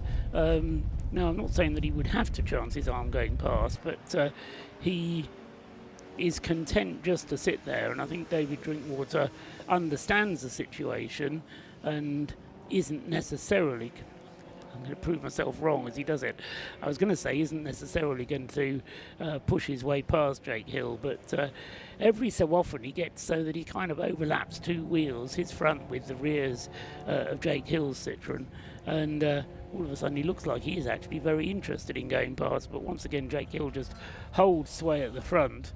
And I'm just minded of the sort of keep your friends close and your enemies closer, and David Drinkwater wanting to keep Jake Hill very much in sight rather than necessarily going ahead of him, and therefore not knowing quite what Jake's up to. Maybe he's using Jake as the pioneer to just kind of just figure out, right, what's going on like. If he gets sideways, back off a tiny bit and be a bit smoother. He's probably using him as not just a toe to pull him around the circuit in whatever toe you can get in these conditions, but also give him as a guide in terms of, look, it's a split second before me. When you turn in, for example, into bus stop, into Target, into the banking, whereabouts are you turning? How's that going to work? Someone's lost a rear bumper, which has now found itself right on the edge of the circuit on the right-hand side. Can't quite tell. I'm not enough enough to tell what that rear bumper might be from, but there is certainly a rear bumper on the circuit at this point in time. We're inside the last 25 minutes now of this race, and Rob Boston Racing with Lee Brooks still leads the way. There's another 10-lap lead over the Track Scotland Mini, although that is kind of going a little back and forth on the timing screen once the aggregates sort themselves out. But the Track Scotland Mini and the DKS Motorsport Caterham continue to go back and forth. The gap between them is, yeah, it says it's 8 minutes 47, so they're not going to get quite close, or they're a lap ahead anyway, so that's not going to change too much there. DKS still in third position, Stuart Humphrey Racing still fourth, and then Petroleum Racing, who have moved out again quietly into P5. They've been another team that haven't done anything spectacular. I guess we've not talked about them massively compared to other teams that have hit dramas or strife of their own. Another team that's just simply got on with it, just got on with the race, nice and quietly, nice and straightforward, and so far the result up to this point, the results and the performance are speaking for themselves. Anthony Seddon Racing still in a very impressive P6. Harry Ormer, of course, at the wheel of the number 21 car, and they're a lap ahead of Yggdrasil. Freddie Tatum now driving that car. And also I'm going to give a shout out to the Italians, to Mission Motorsport, which has Marcello Spada at the wheel, and they can bring that car to the finish. Good effort to see them. They're not strangers to this race. The Italians have been here a handful of times before, looking back at previous results. I was doing some searching last night. M8S are into the pits for their penalty at last. About time. So, yes, very much overdue, but they are into the pits. The timing screen is going to have to take a little bit of sorting out on it, because there is something of a battle going on for overall second and third places, because Tom Walpole, when you just ran through a moment ago, was being shown on the screen in fourth place, but actually is in third place overall on aggregate. The trouble is that they've all completed the same number of laps, and so they are in third place, although as I say, because the Caterham is flying along, Tom McEwing driving it faster than anybody else is going, he gets shown as completing 327 laps and therefore moves up to second place.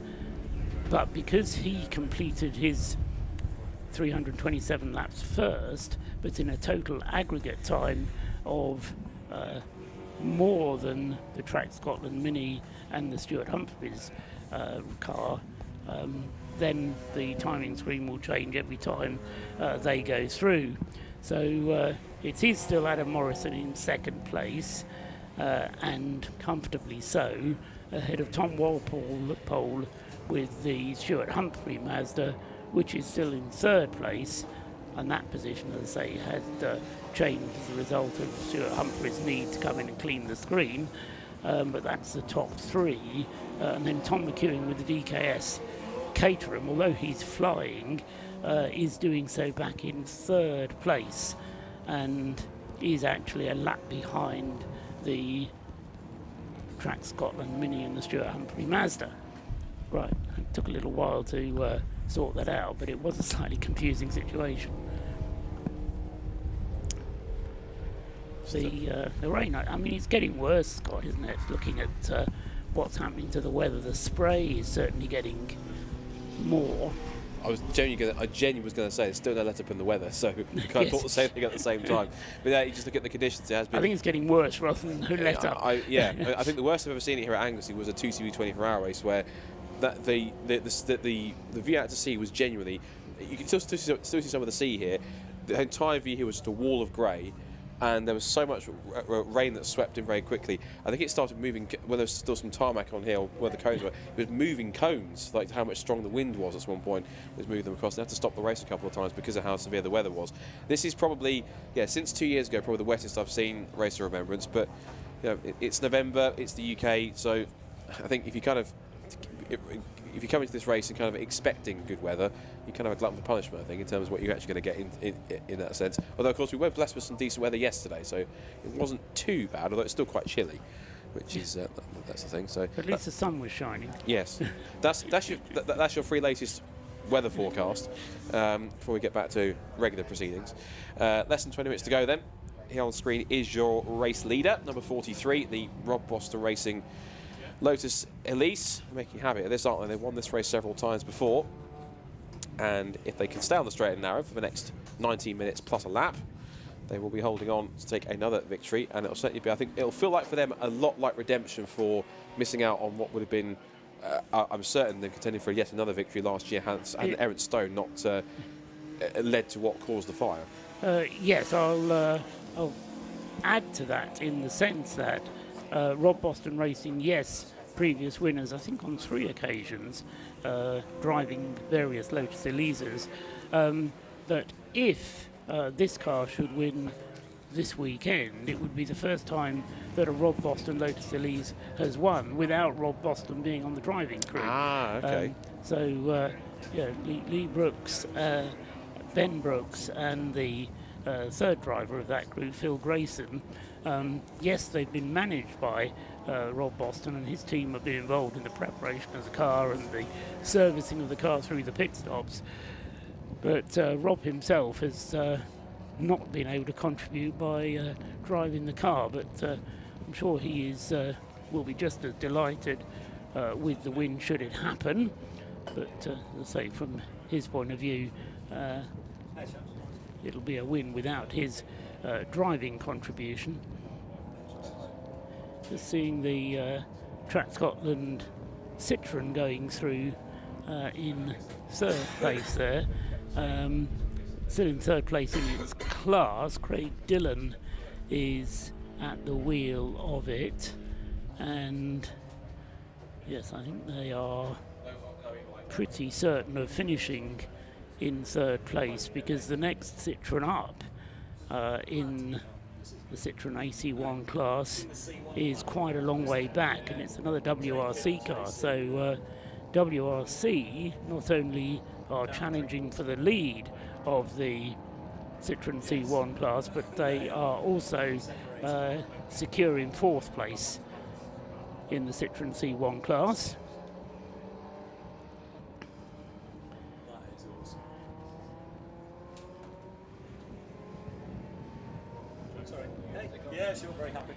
it's come to that time of the day when James Cameron has joined me up here in the box once again. James, we've only got 16 minutes of this race remaining, so we'll have to keep this relatively short because I know there is a danger otherwise that we'll talk it for a long time. Simple question, first of all, has the Race of Remembrance 2025 lived up to your expectations of it? Yeah, absolutely has. It's been phenomenal. 50 teams who've entered into it in the most wonderful way, and we're trying to do a head count from the photos from that amazing service of remembrance, just to try and get an understanding of how many people were together in the pit lane. I know for those who were watching online, there was some really lovely hymn singing, but I think for those online, they just got the Padre, who was the only one with a microphone. Thank and everyone goodness else. he can sing. So old Padre Mike there knocked it out for the benefits of an online audience, but it was really, it's really quite a moving thing. And from the purposes of us, I've just come actually from a briefing with our occupational therapists and some of the people who are really caring for folk in the pit lane. It has been phenomenal. So yeah, I'm feeling very, very blessed right now. And of course, fingers are crossed that everybody's safely across the line for the end of the race. And yeah, and that's impending. Of course, you know, the Welsh weather has done everything we could have asked for it. It's done beautiful, completely cloud-free skies. It's done amazing running in the dark, a little bit of wet as well. And then today, yeah, it's delivered as promised, doesn't it? You know, just for anyone without a heated screen, which I think is all 4 of our cars, so there's the lesson learned for that. They're really, really regretting it now. But to be honest, Chris Harris came in and said, well, I couldn't see anything out the screen, but it didn't really matter because he was looking out the side windows most of the time. He said he wanted wipers fitted to the side windows of his Mazda, yeah. That's it, yeah, no. Well, of course, he's only got little arms, so he struggles to wipe the screen himself. You want to give him one of these long-armed squeegee wraps. Yeah, that's it. It has been done in the past. You always tell me to forget about the race because it's about the people. So the people that you've been speaking to, how has the Race of Remembrance worked for them? Yeah, it's really lovely. And of course, we've got people who've come back who are doing it many times. It's amazing to see, you know, Rob Boston, you know, up at the top of the charts. Rob's done extraordinary things across British motorsport in many categories for an awfully long time.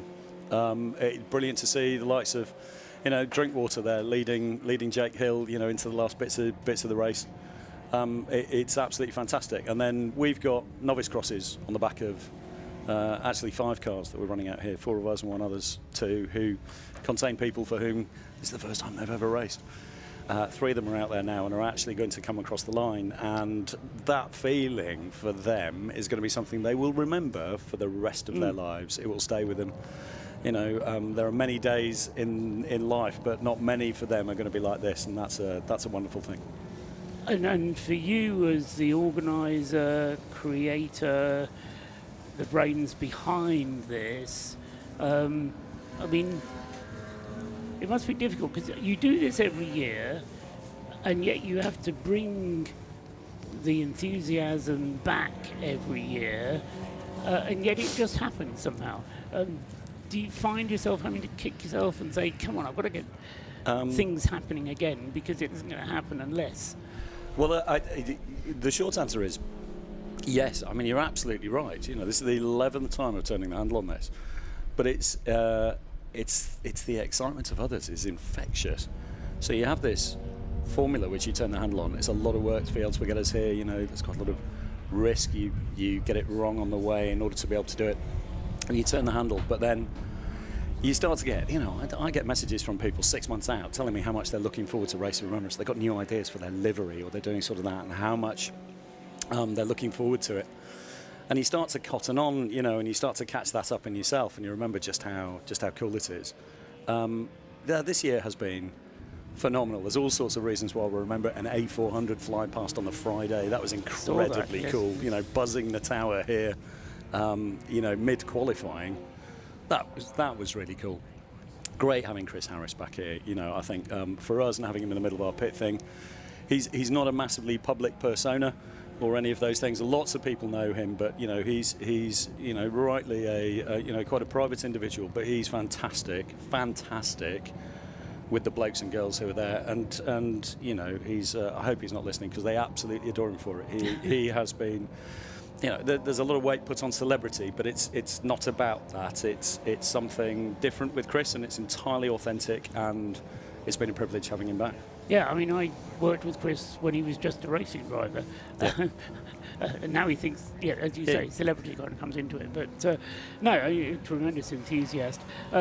Presentations to look forward to at the end of the race. We've had a word with Jack, the producer of your marvellous trophies. Yeah. I mean, that again is the kind of rounding out of the great weekend, isn't it? They're really special, and in about 40 minutes we're going to be putting those in the hands of their new rightful owners, and that's a fantastic thing to do. And for Jack, the challenge then starts. What's next year going to be about? This year, wonderful. Using bits of Her Majesty's Royal Yacht in order to manufacture bits of this one. Fascinated to see what next year is going to be. There's been some lovely stuff we've been doing with like the Portsmouth Historic Dockyard, which is really cool. I'm quite excited about some of the things that will happen for that. But for those who watched it, looking in on this and thinking, oh, this is really great, I'd love to experience a bit of that, but how can I do it? I haven't got a race car, all of those things. We experimented something earlier with this year, which is to run a track day at night time. It's quite unique here at Anglesey. Absolute darkness at this place when it really gets dark. And in January, we will be back with Chris Harris. I'm just getting my phone out to check that I've got the correct dates. 23rd and 24th. That's Friday and Saturday of January 2026. Mission Motorsport will be back here with Anglesey in order to present track night.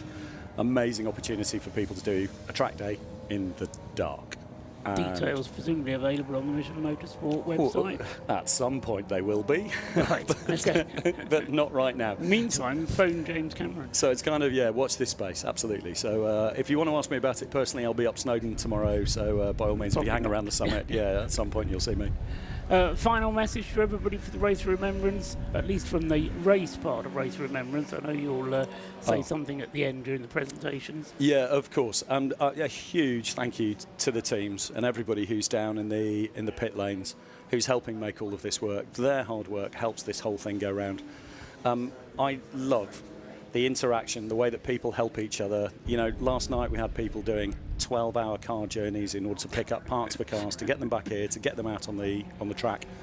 Amazing. And then for everybody to come together and share with us that wonderful remembrance service, it brings a lump to the throat, and the hairs go up on the back of your neck every time it happens. That loses nothing of its special qualities, and I'm just really grateful that people care, and that they do, and they give up their time and their effort, and whether they're watching online, whether they're supporting, whether they're doing a bit of fundraising and supporting the charity, they get it, and we're grateful. And ultimately it benefits all of us, doesn't it? Totally. James Cameron, thank you very much indeed for your organisation, for providing this opportunity to us all, and as I say, we'll have you down on the presentations at the end. So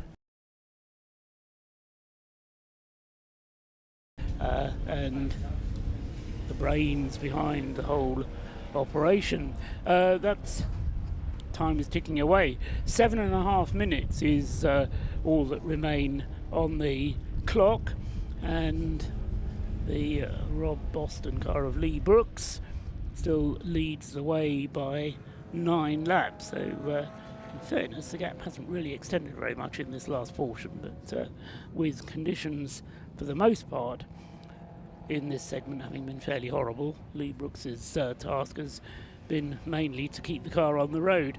Now there goes Jake Hill across the line.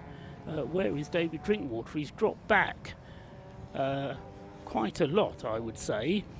So let's just see what the timing screen tells us the gap has gone out to. David Drinkwater, okay, he's dropped 4 seconds behind, so he's still got 11 seconds of a margin. So what we need to do is just to keep an eye on the gap between Jake Hill and David Drinkwater. Jake Hill there in the green and white Citroen, heading along the back straight. There's another Citroen just ahead of him that he's going to pass. There's a BMW behind him. David Drinkwater, yes, 4.6 seconds on the road behind. which still gives him an 11-second advantage in the aggregate positions. So David Drinkwater then, as long as he doesn't lose another 11 seconds in the remaining 6 minutes of the race, still on for a memorable double, having won the Race of Remembrance Citroën C1 class last year. Going across the line is the Caterham of Tom McEwing. He's going on to his 337th lap now.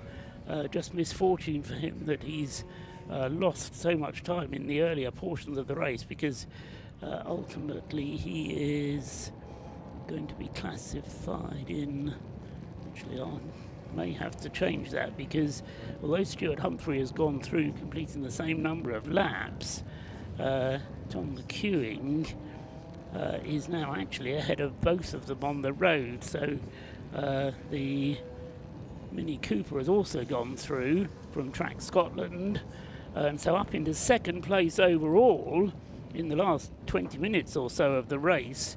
Tom McEwing in this chase with the Caterham has got right back on terms with the leading group. I forgot my thing to go on the pit. Jake Hill going through, this time 3.4 seconds ahead of David Drinkwater. So again, that gap is not big enough to ensure a change for overall position. But as I say, in overall positions there has been a change in the last few minutes, because Tom McEwing is now secure in second place overall. So Class D cars, which suffered quite a lot in the early stages, have now eventually come back, and some recompense. And given the problems that the DKS team have had and the longer pit stops, the fact that they've managed to claw their ways back into second place overall is a great performance, particularly based on the conditions that we've had here today. There's a car stopped out on the circuit going down from the up towards the hairpin. Oh no, sorry, it's coming out of Target is the car where it has stopped. The driver is out of it. It looks as though it's been damaged in some way, or it suffered a mechanical problem. Just 3 minutes remaining, and I fear we're going to have the safety car, unless they can do this with a local yellow. Probably with just 3 minutes remaining, the car may be solvable with just a local yellow flag. As I say, the driver is out of the car. Double yellow flags then being displayed. It's actually coming back from the banking onto Church. So he's come through the banking, and then the car pulling off on the left on its way down to Church. And so yellow flags being shown, the time is ticking down, and David Drinkwater goes through. I wonder if Jake Hill is going to be able to use this to open up a bit more of a gap between himself and David Drinkwater. No, he's not. The gap is still about the same as that stranded Citroën stuck there on the outside of the banking. The other Silver Lake car it is that has stopped there, and so it will probably be left there until the end of the race. So it's the Robin Welsh, Wayne Chalk and Aaron Welsh car, number 558, which has ground to a halt there. And it was, just looking down to find out where it was in the standings, it was actually the better placed of the two Silver Lake cars. Aaron Chalk having got out of the car, he was in 5th place in the class, And in 6th place is the radiation car, 1 lap behind, so that could afford a change, but Silver Lake Racing will be hoping that he hangs on to the end, into the last minute of the race. Oh no, and the Caterham has stopped as well, up against the pit wall, that is, and just trying to sort out what's going on there, because it's not up against the pit wall, it's at the bus stop, isn't it? I just wonder if that's waiting for time to elapse in order to then come through after Lee Brooks comes through in the Rob Boston car. So drama on this last lap. Here comes Lee Brooks in the Rob Boston car now, out of the hairpin, coming back down towards the bus stop, and we'll see whether or not the Caterham is then able to get going and coming across the line, but into a yellow flag zone at the start-finish line. Then Lee Brooks is going to come up. The checkered flag is going to be out for him this time, except it's not going to be this time because it's 12 hours plus a lap. So on to his last lap, except the last lap board not yet being shown on the start-finish line. I can see the last lap board in the marshal's hands, but they are going to have one more lap before the last lap. So the Caterham is still stationary of Tom McEwing.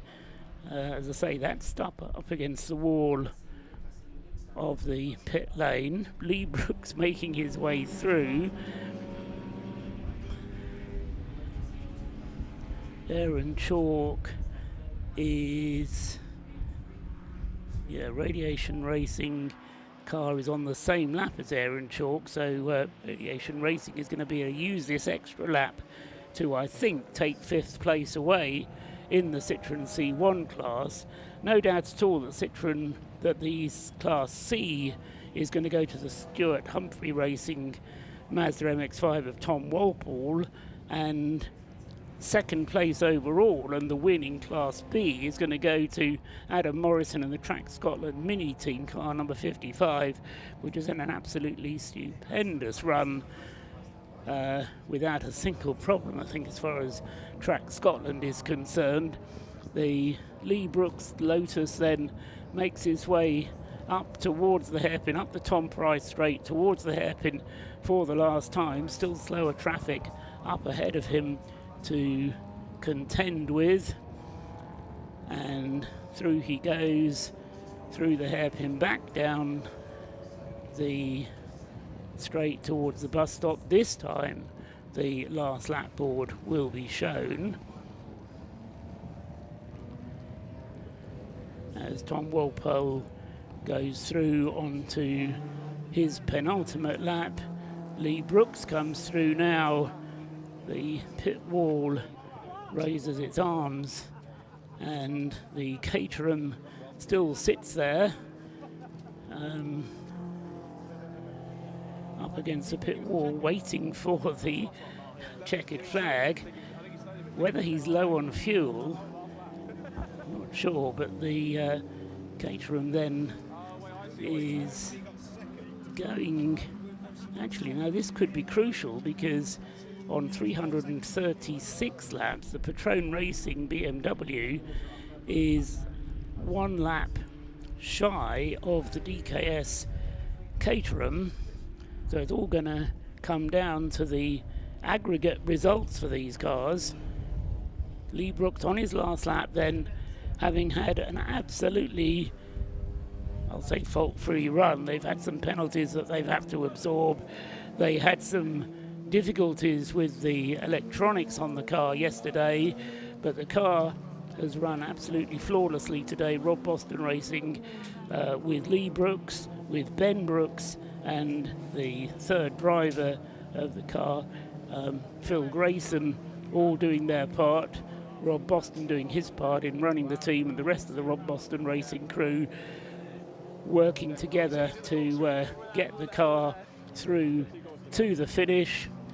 And Lee Brooks then will be coming down into the final corner shortly. The last lap board being shown to everybody as they come through and go on to their last lap. Tom Walpole goes through in the Stuart Humphrey Racing Mazda, and waiting as well for the Track Scotland Mini, which I think will get another lap in before Lee Brooks comes through. No, he won't, because here comes Lee Brooks now. Lee Brooks then will take the checkered flag. He takes victory in the 2025 Race of Remembrance. Handshakes and congratulations all round. A great result for Rob Boston Racing and the whole crew there. You can see that Rob is absolutely delighted with that result. He takes the win. We wait for the caterum to come through, and it's I thought they were just waiting for the checkered flag, but Tom McEwing is, it would seem, waiting for something else before he crosses the line then. So bizarre. There goes the 101, so the Mission Motorsport Mazda MX-5, which was a team effort. Alan Farimond, Danny Graham, who actually was in the car at the end, Harry and Anthony Ailes, and Chris Harris, the drivers. There goes the Track Scotland Mini as well, finally coming across the line, and he will take third place on 341 laps. Lee Brooks completed 350 laps. Tom Walpole will come home in second place with 342 laps to his credit, and the Patrone Racing BMW has not yet come through, but Lee Brown, when he does so, will come through and pass the Caterham, which is stuck still on the start-finish line.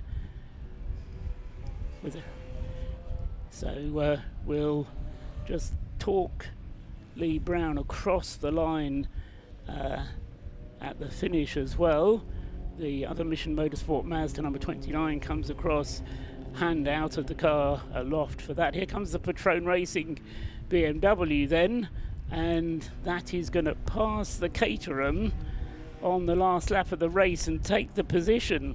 So Lee Brown from 5th suddenly becomes 4th because the Caterham stuck there on the start-finish line, on the start-finish straight before the finish line, importantly. The rest of the field coming on through. There goes the Flying Haggis Honda Civic. Looked as though that might have a problem before the end.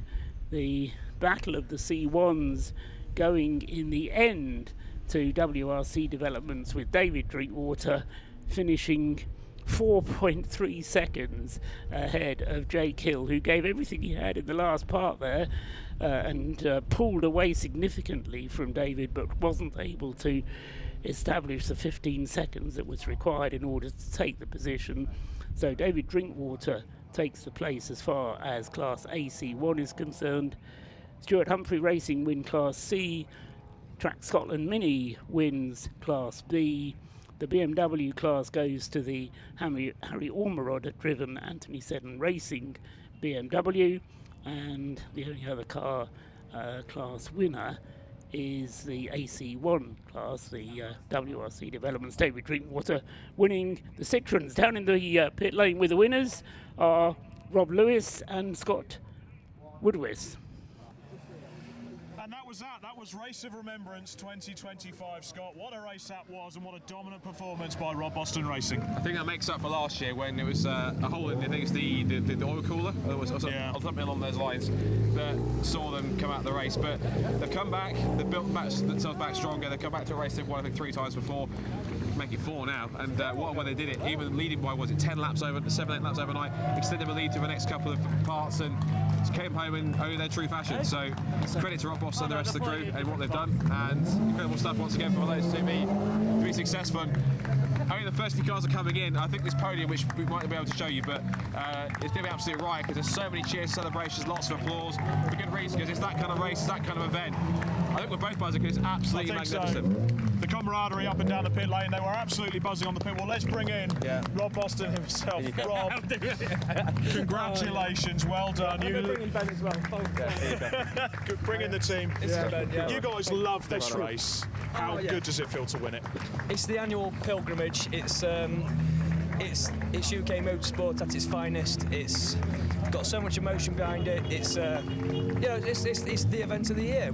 I know we do other high-profile stuff, but this is the event of the year. It's so lovely to be here, and emotional. You don't get much sleep over these weekends, and it's an emotional one. It's lovely. Of course, this time last year, not so great memories with the fire that you had, of course, to put you out before the end of part one. I'm going to use a cliche term, but does this feel like the phoenix or the flames? You've risen back up to bring the car back to what it was and to come back and do it any way you guys know how. Absolutely. Yeah, I think Ben will vouch for that.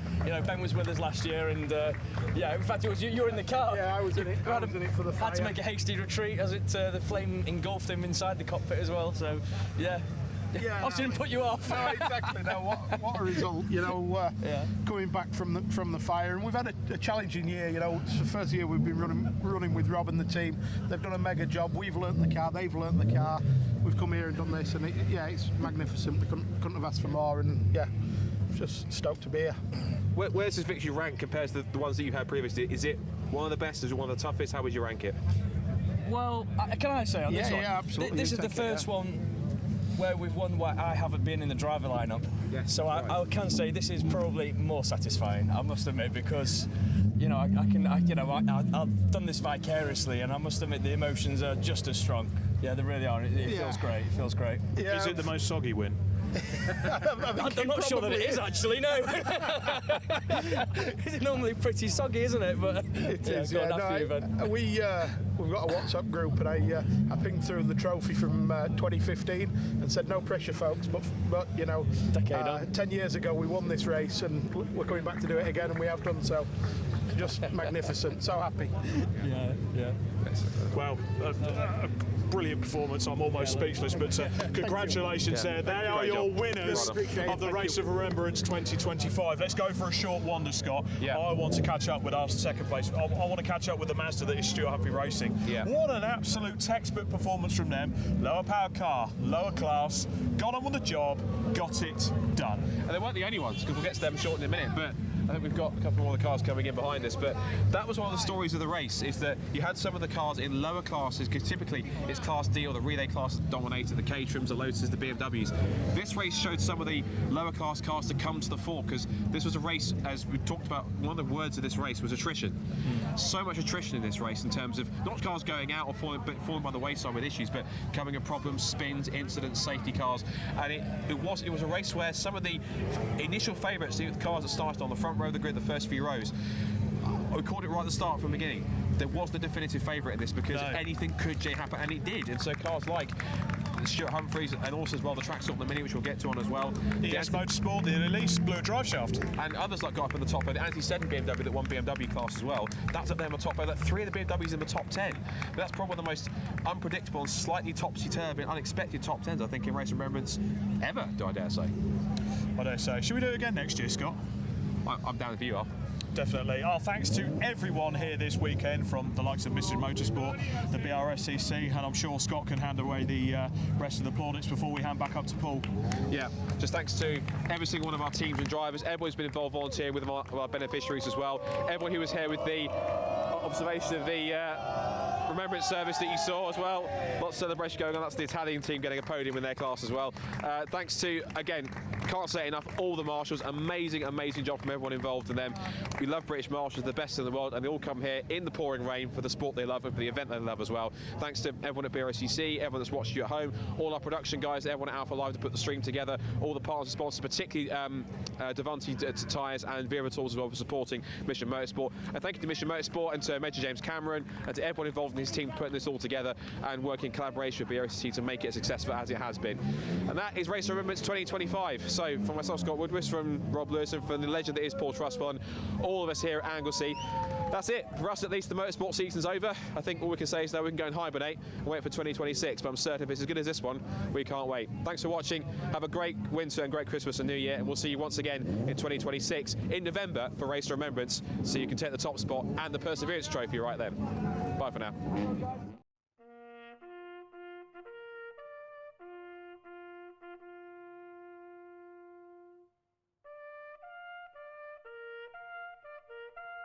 They shall grow not old, as we that are left grow old. Age shall not weary them, nor the years condemn. At the going down of the sun and in the morning, we will remember them.